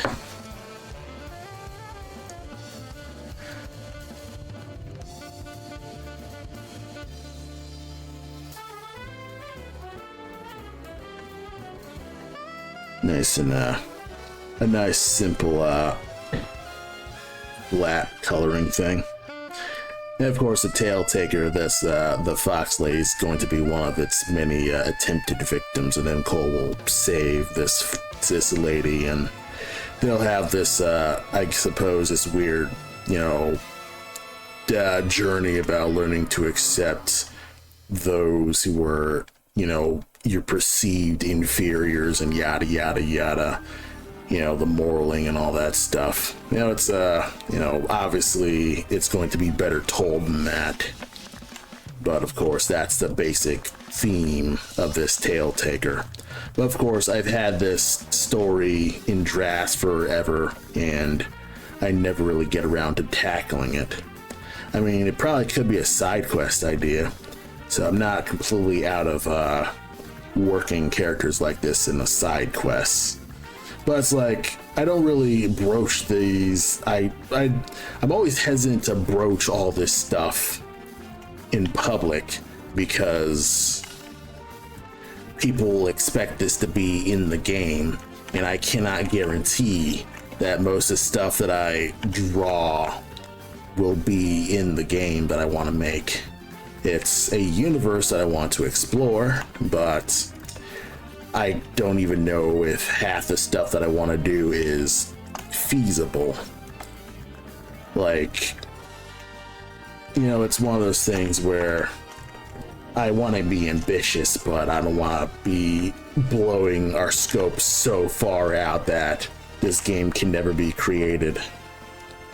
So it's one of those things where I just feel awkward about talking about the lore of my OCs, because I feel like the lore kind of has a bit more weight because I'm working on essentially a larger project. But it's like, again, when, as we spoke about before, no one actually gives a shit, so you can do whatever the heck you want, really. So I'm trying to get that back in my head and be like, yes, of course no one cares, because you're not really making a proper ass narrative with that. So it is what that is. Oh shit, was Firefox open this entire time? That might be borking my performance. Also,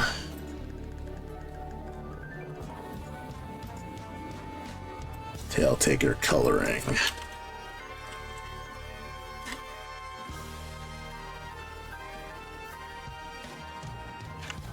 And of course, I will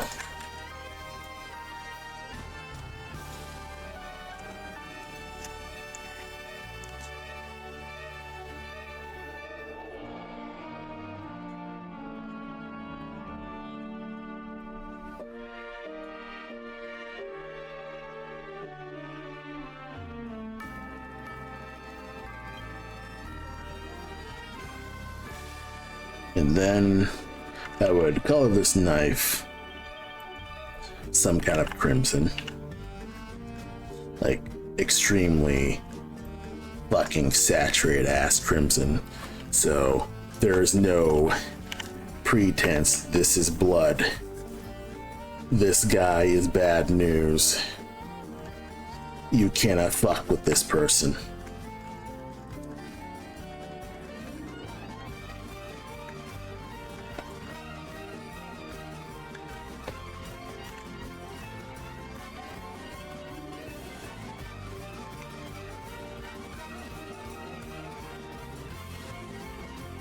Yeah, it has a bit of a pyramid heady vibe to him, which is obviously on purpose. It's kind of a slasher villain type, so obviously kind of convey pyramid heads, bucket head, basket head. He's kind of a basket case, so I mean, that's kind of just how that fox rolls.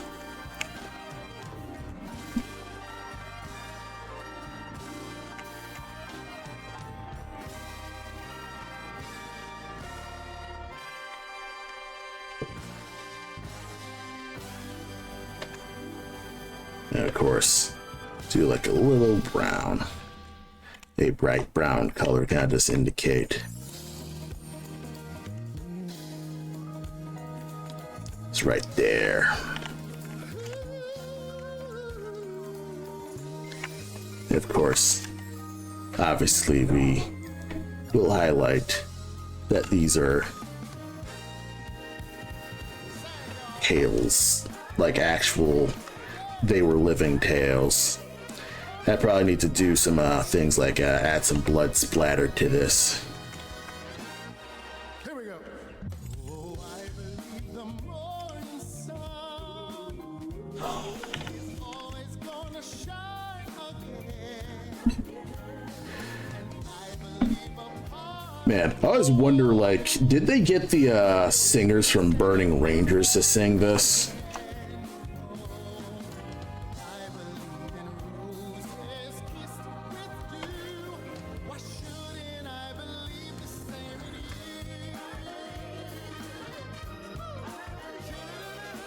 Ah.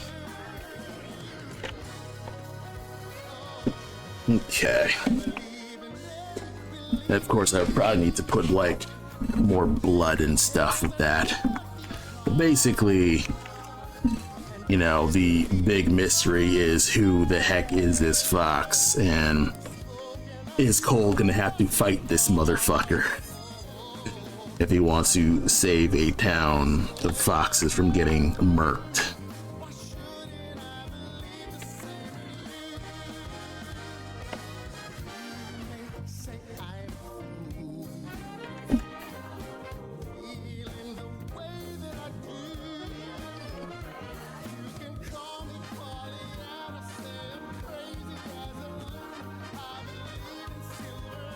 Yeah, so far so good with this, and obviously I could probably do something with like do something interesting with gradient here.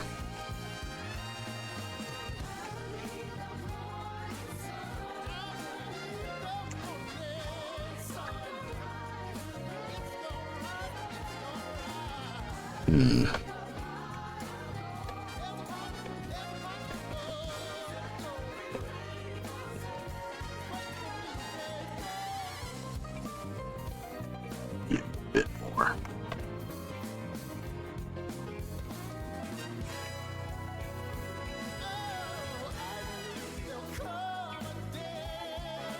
Alright. Yeah, thanks for stopping by, Destiny. This is really cool. Yeah. Yeah, thanks for stopping by my weird stream where I'm kind of just exploring weird coloring options with you know, my old ink art.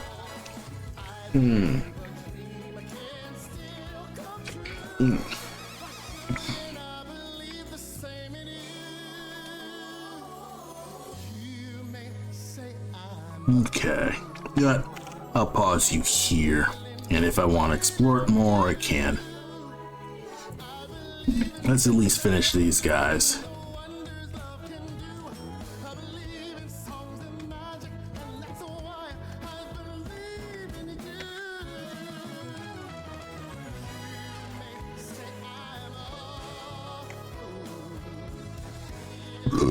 Excuse me.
Okay. Kind of weird because I have a lot of these characters with claws.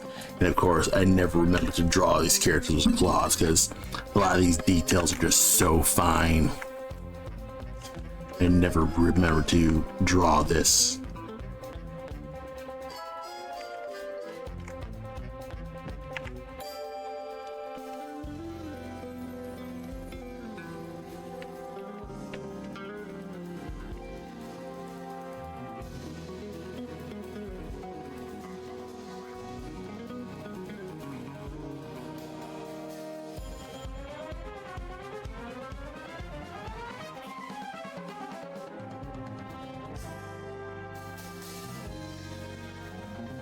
I also never remember to have Cole's like little cuff link here.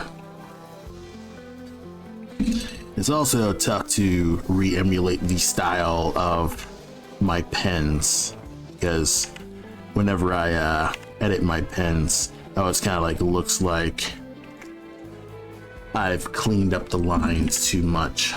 So I need to emulate the flaws of the initial ink drawing in tiny ways.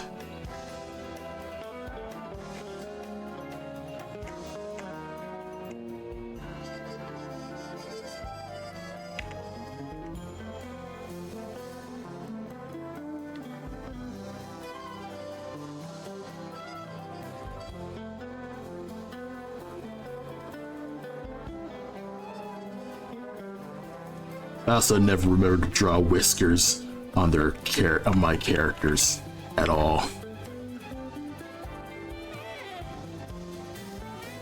But I wonder, do people draw whiskers on their OC? I'm just gonna make a fast check on Blue Sky. Like, whatever artist that I'm following, do they draw whiskers on their OC? I think I've gone through this before, but I'm gonna go look at this right now.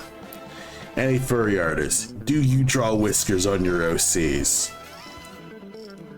Or any of your characters? I'm going to go look around. I would look on FA, but I'm making a big gamble. Let's see. Pixel artists. No, that's gonna be that's too much of a stretch. Let's see. Okay, there's a 3D model, and those models actually have whiskers, which is nice, but I think that's probably too over.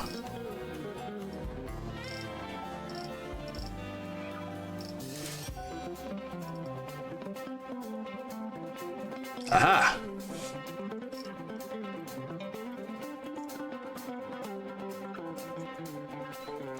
Emil doesn't draw whiskers. Who would remember? There are no whiskers. Of course, you know, it would be dumb of that. He probably, yeah. But still, it's one of those just silly things that I'm never remembering ever. And I don't think anyone does remember to put whiskers on their OCs.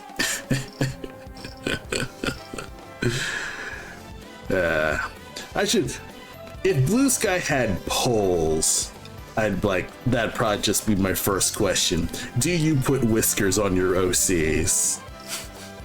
That'd probably just be there. You probably don't.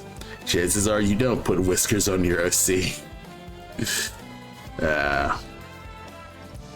But luckily I don't remember to put whiskers because it's like compositional nightmare to figure out how to do that. Though it can be done, it's just fuck off hard.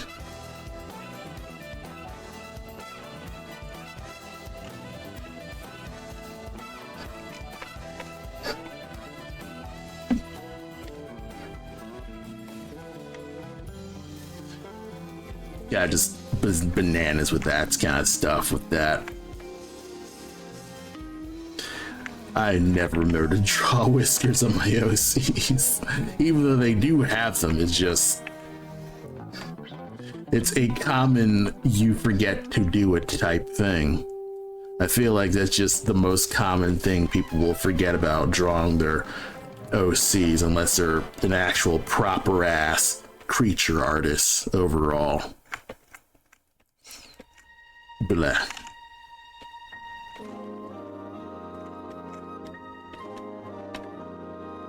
Did this thing fucking skip my input? God, that's annoying. That drives me batty when the thing skips my input. When I'm drawing really fast and it skips my goddamn input, that is the one thing that just makes me complete. That kind of shit turns me into a Luddite just real fast, is if it skips my damn input when I'm drawing.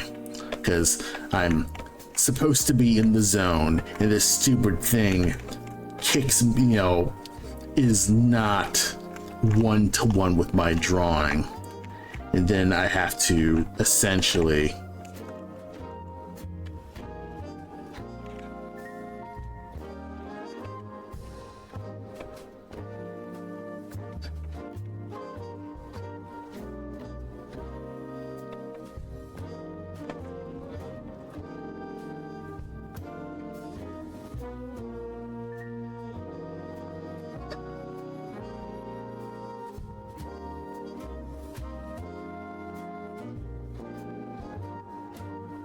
yeah.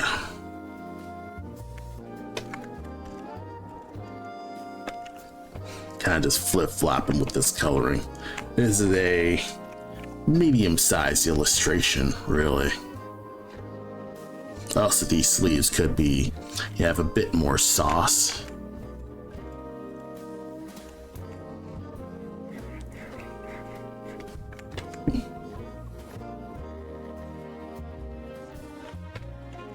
Damn it.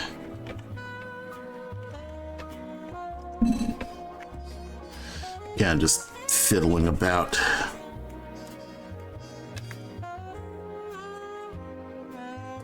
It's entirely possible that I'm kind of wasting my time because,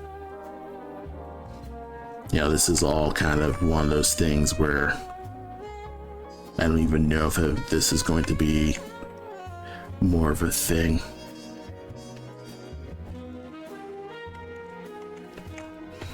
And obviously I gotta give Cole a goddamn pouch. Cause fuck it, I'm Liefeld maxing here.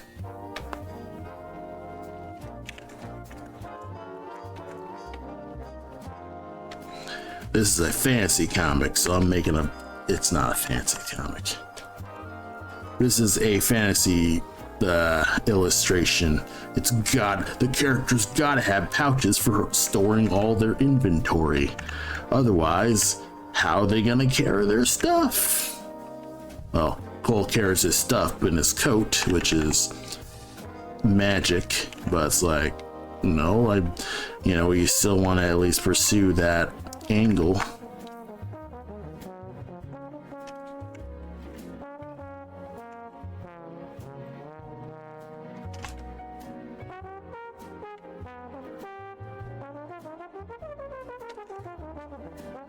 Blah.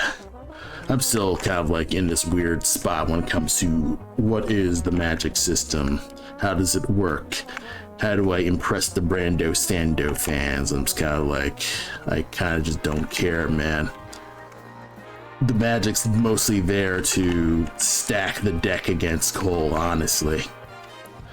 But, obviously I gotta figure that out as I go. Because, people do ask, so. Kind of just one of those difficulties of storytelling that are as difficult but important. I could add a bit more bulge to this.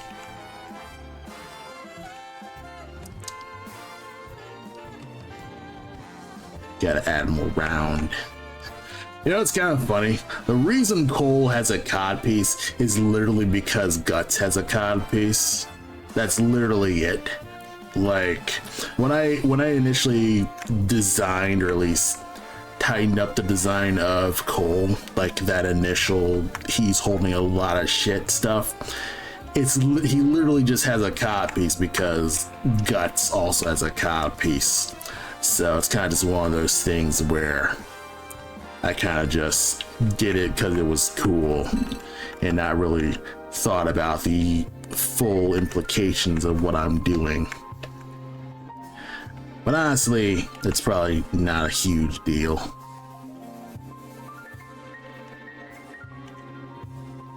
You probably, well, I'm sure you actually do care, but it's one of those things where I never know who will actually care until someone brings it up to me.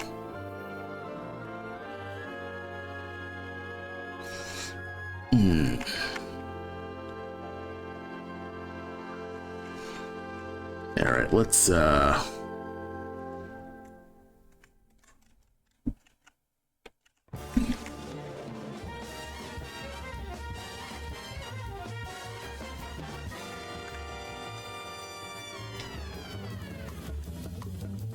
Can you see the sun is shining on me? It makes me feel so free, so alive. It makes me wanna survive. And the sky, it makes me feel so high. The bad times pass me by. 'Cause today is gonna be a brighter day. Can you feel the sunshine? Does it brighten up your day? okay. You feel it sometimes. You just need to run away. Reach out for You know what? Let's completely rework that. Do some actual proper editing and just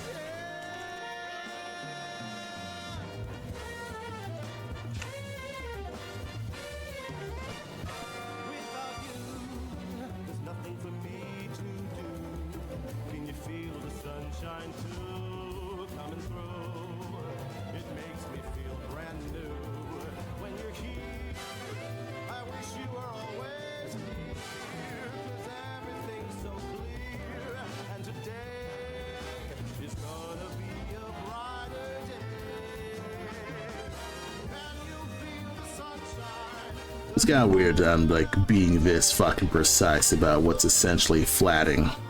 I am flat coloring, and yet I give this much of a fuck about the color placement so much. And I think it's kind of just, I'm so used to just coloring in general. Well, not used to coloring, but kind of just, I guess I want to knock out the coloring so I don't have to do it, because the next part of it is rendering, and then I have no idea how to render, and then you're doing the render part where it just looks weird and awkward and stuff like that. And you know, it's a million different things with that.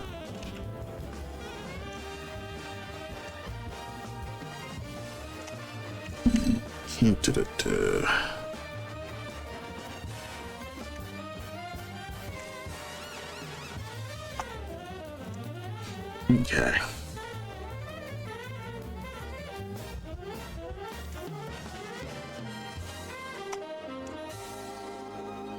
When the sun goes down, I feel like I'm waiting for another day when All right. Now, what I need to do is tilt this entire thing towards red. Tilt your red so you blend into the background just a wee bit. Then you desaturate so he's not emphasized so much.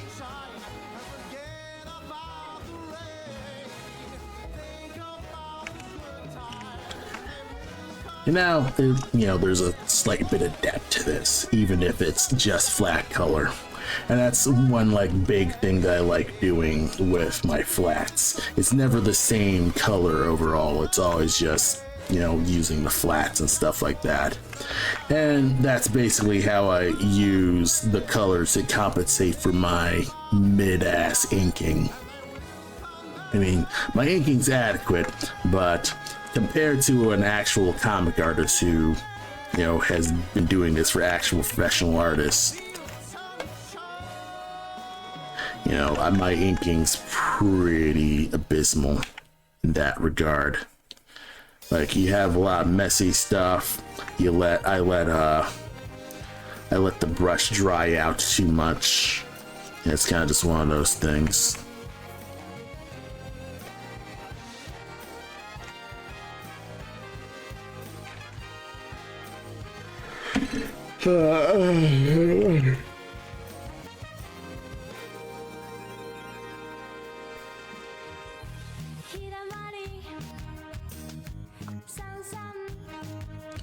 Okay.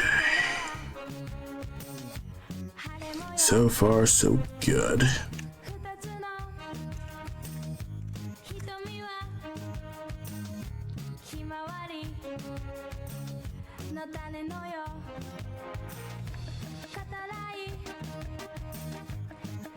Alright, and now I can get to just painting the tear.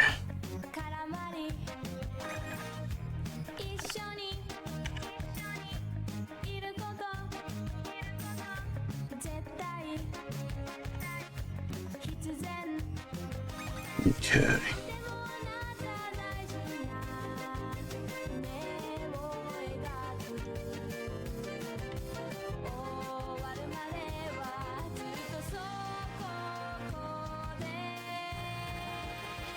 Okay.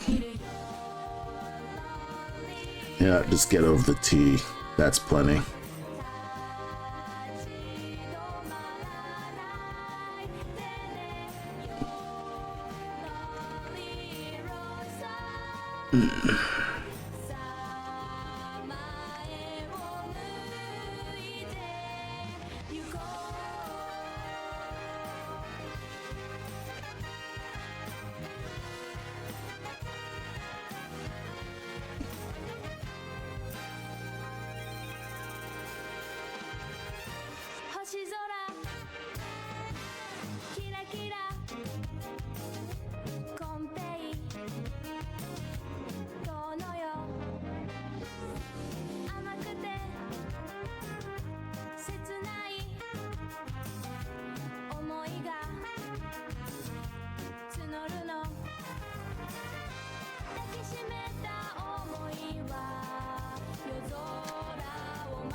Okay.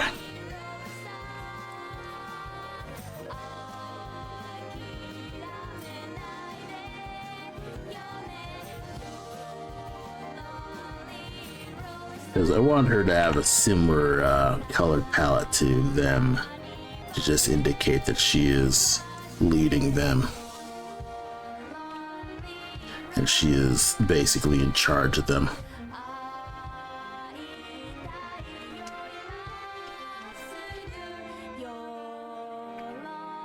The fuck is this line?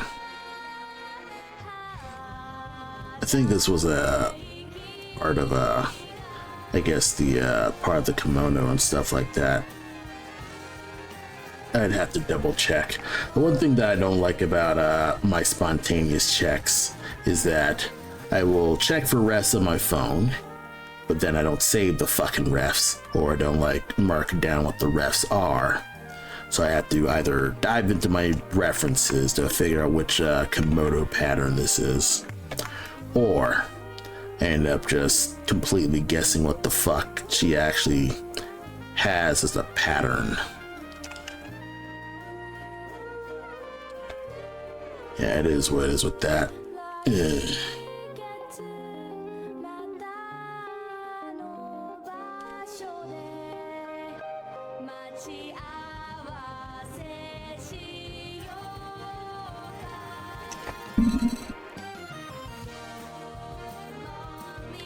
It's kind of funny because her model sheet's completely changed. Like, I have completely borked how she actually is supposed to look.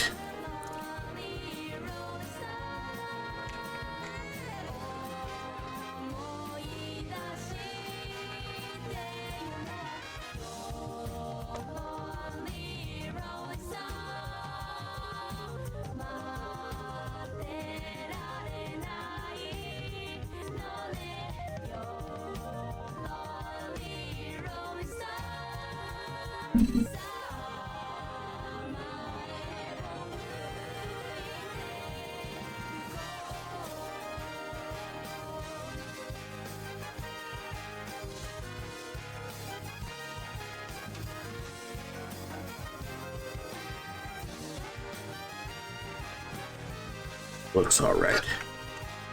Obviously, it could be much, much better.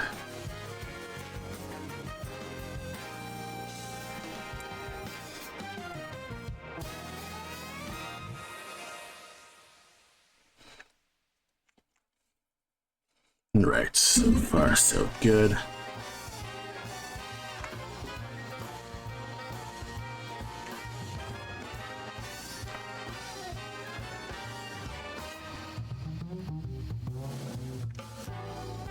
Funny story, I forgot how much of a big fat mess you are.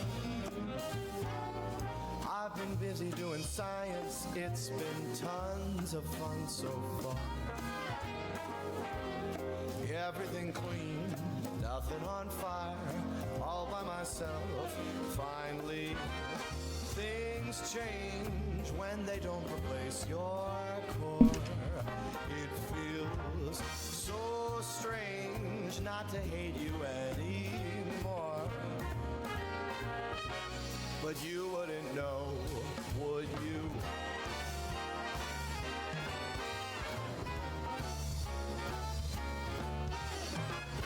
I was saying Mr. Batman, oh, he was here the other day. Maybe you know him, he's a big deal, but I don't think of him that way. He's just a friend, someone I trust, someone who won't kill me. I'm fine, just in case you think I'm not. I am. This time, I'm better with the friends I got. But you wouldn't know, would you? I don't mean for this to sting. I forgive you everything, you monster.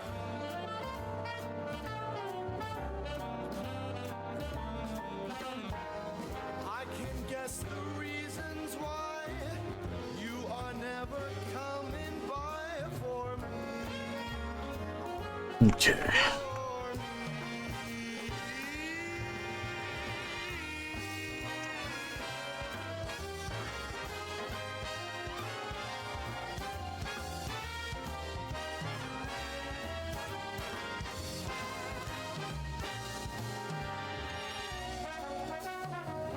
Okay.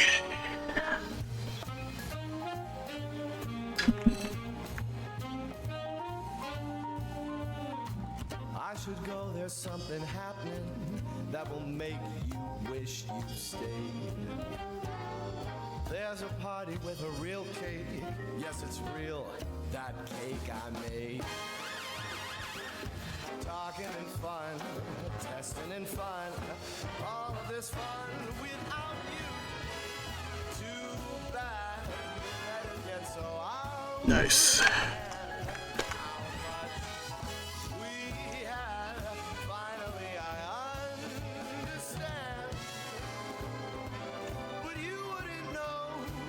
All right.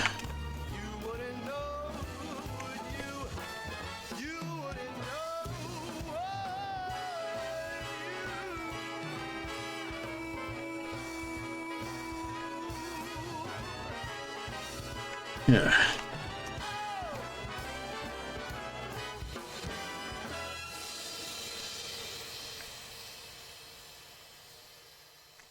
There we are.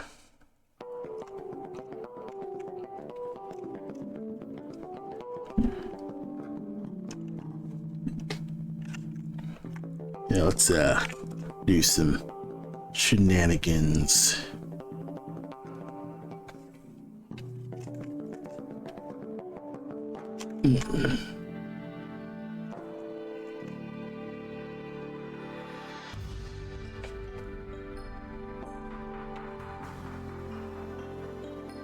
All right.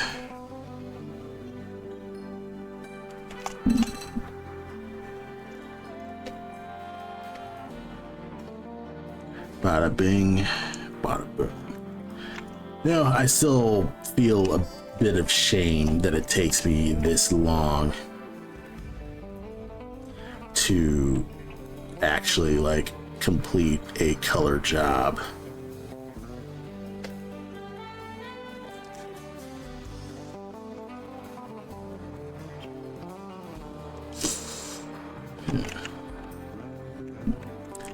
Maybe I should have her face too.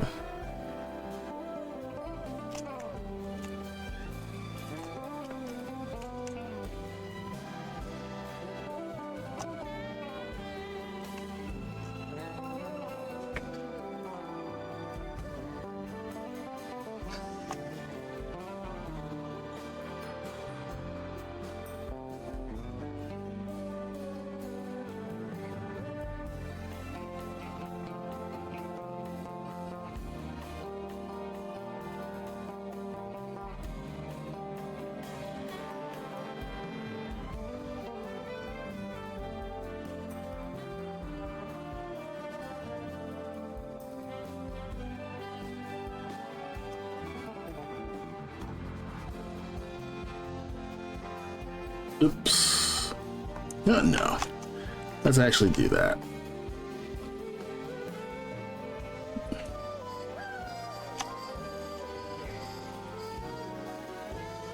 Yeah, let's actually color this.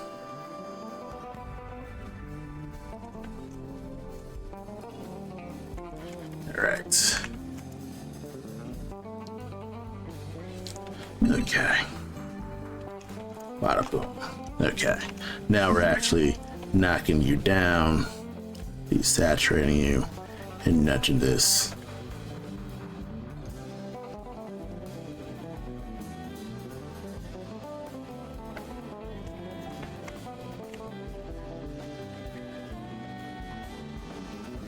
I think one thing that I should have did that I probably can't is to obscure her face in shadow.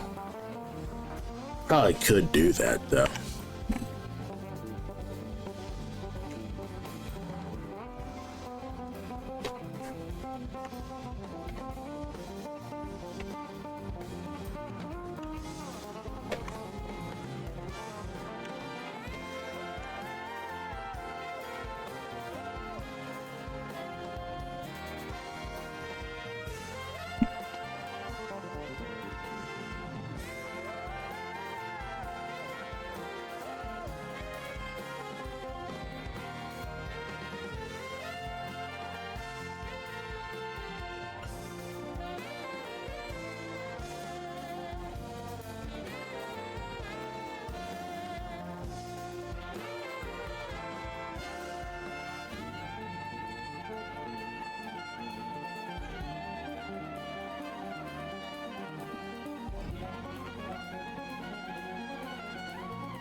Yeah, I kind of just use this as a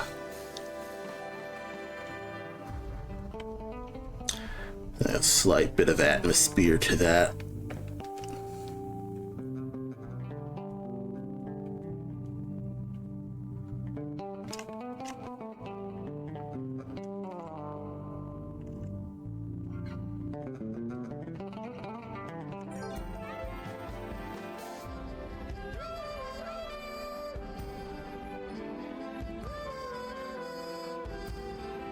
Yeah, a wee bit of mystery, atmosphere, that kind of thing.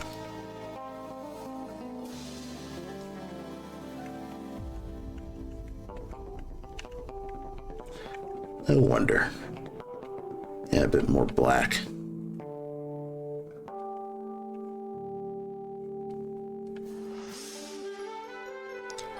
Yeah, a bit more mystery to make her a bit more sinister looking.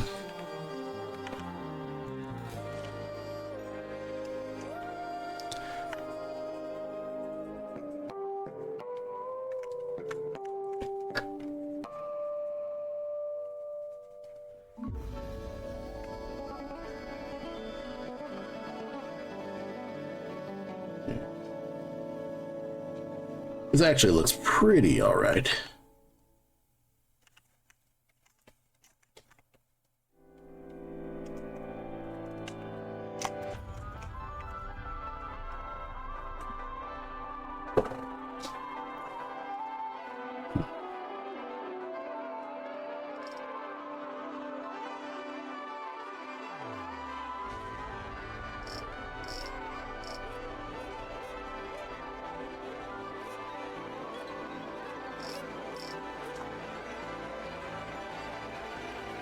Mystery.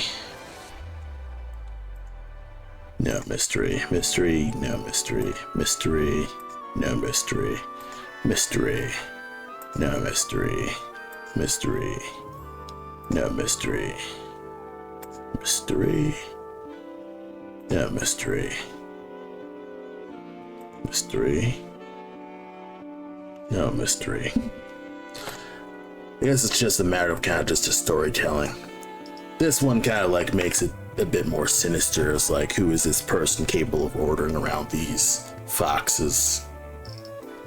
I think it would probably be more interesting if the foxes were much larger and she was smaller. And that way it kind of just indicates, who is this person that's like obscured in shadow that these guys are stopping to approach?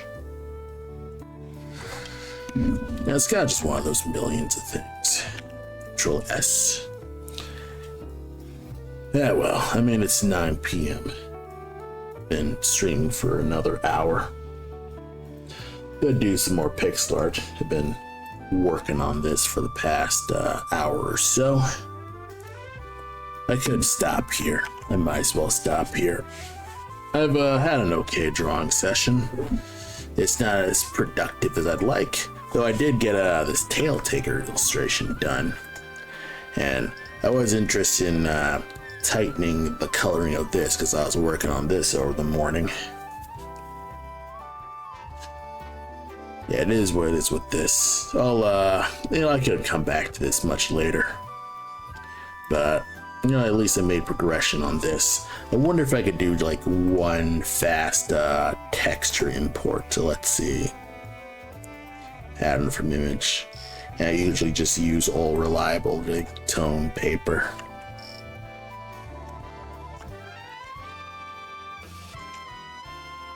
A slight rotate. And I kind of just multiply you.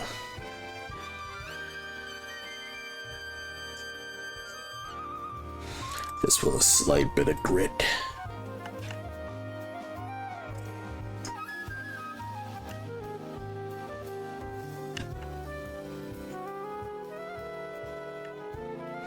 I also feel like Cole's eyes could be much, much brighter.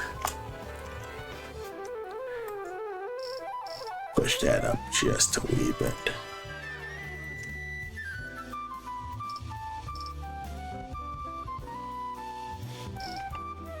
Fuck it.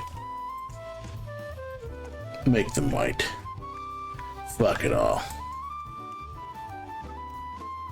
Because they need to basically be like, okay, this catches the attention, this is Cole's eyes, this is Cole's face, this is the absolute brightest thing in the picture. And the second brightest thing is this fox with her white fur. In fact, if anything, I just add just a little bit more darkness. A little bit more desaturation, kind of just be like, bah. Yeah, these guys are dark, but not as dark as this lady.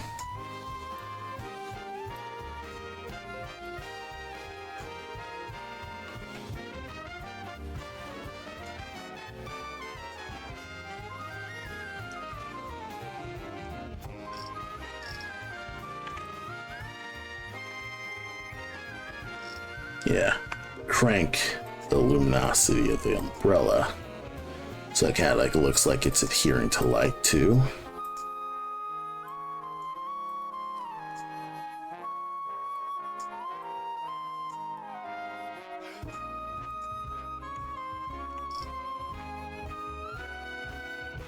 So yes, this looks much more aesthetic. And you know what, let's have a fast signature just at the bottom. It's kind of weird because I don't feel confident that this is finished.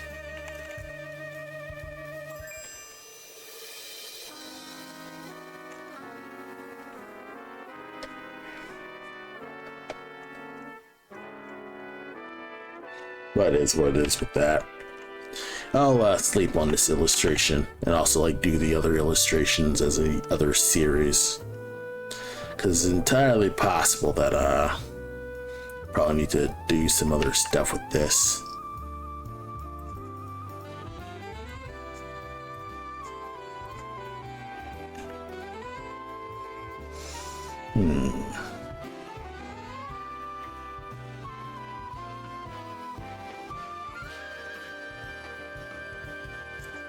Kind of like using the colors to kind of just lead the eye overall.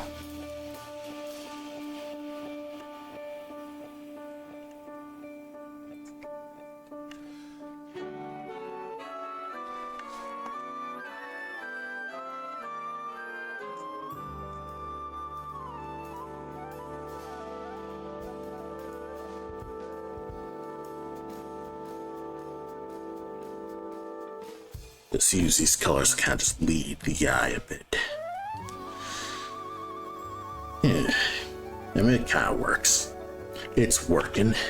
I'm letting you go. I could probably let this go a bit.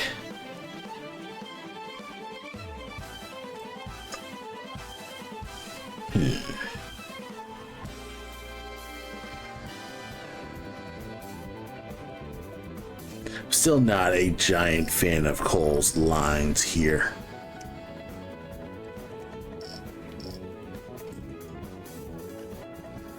Though maybe it's just me. I like being like, can I make this line art just slightly less shit in any way, shape, or form?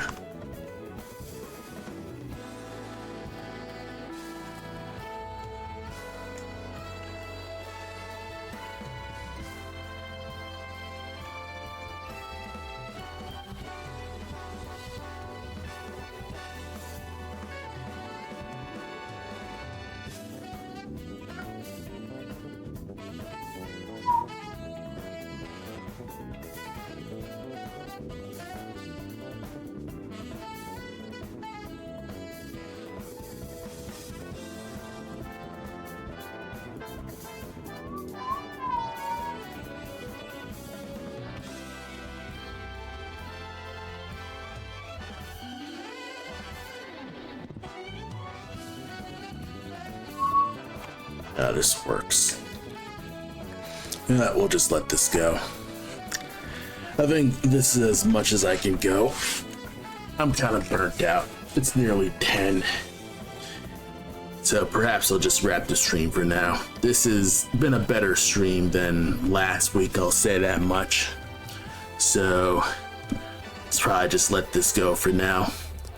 You can catch the archive on YouTube, where I essentially lightly edit the streams and, you know, take out the commercial breaks, all that stuff. And, you know, it's a slightly smoother full stream. So I'll be uploading that on my archive channel, That's a Fan Art Stream at YouTube. So, you know, check that out there. And I usually regularly stream weekly, usually on Wednesdays, sometimes on other days. Just gotta follow me online to find out. I'm on Blue Sky, I'm on Newgrounds, I'm on everywhere except Twitter and Instagram, because I just don't care anymore. Anyway, you know, thanks for following. You know, this has been a nice Juneteenth stream. I'm gonna enjoy my blue moon, probably go to sleep, and wake up doing some garden work. So I will see you all next time. Have a good night.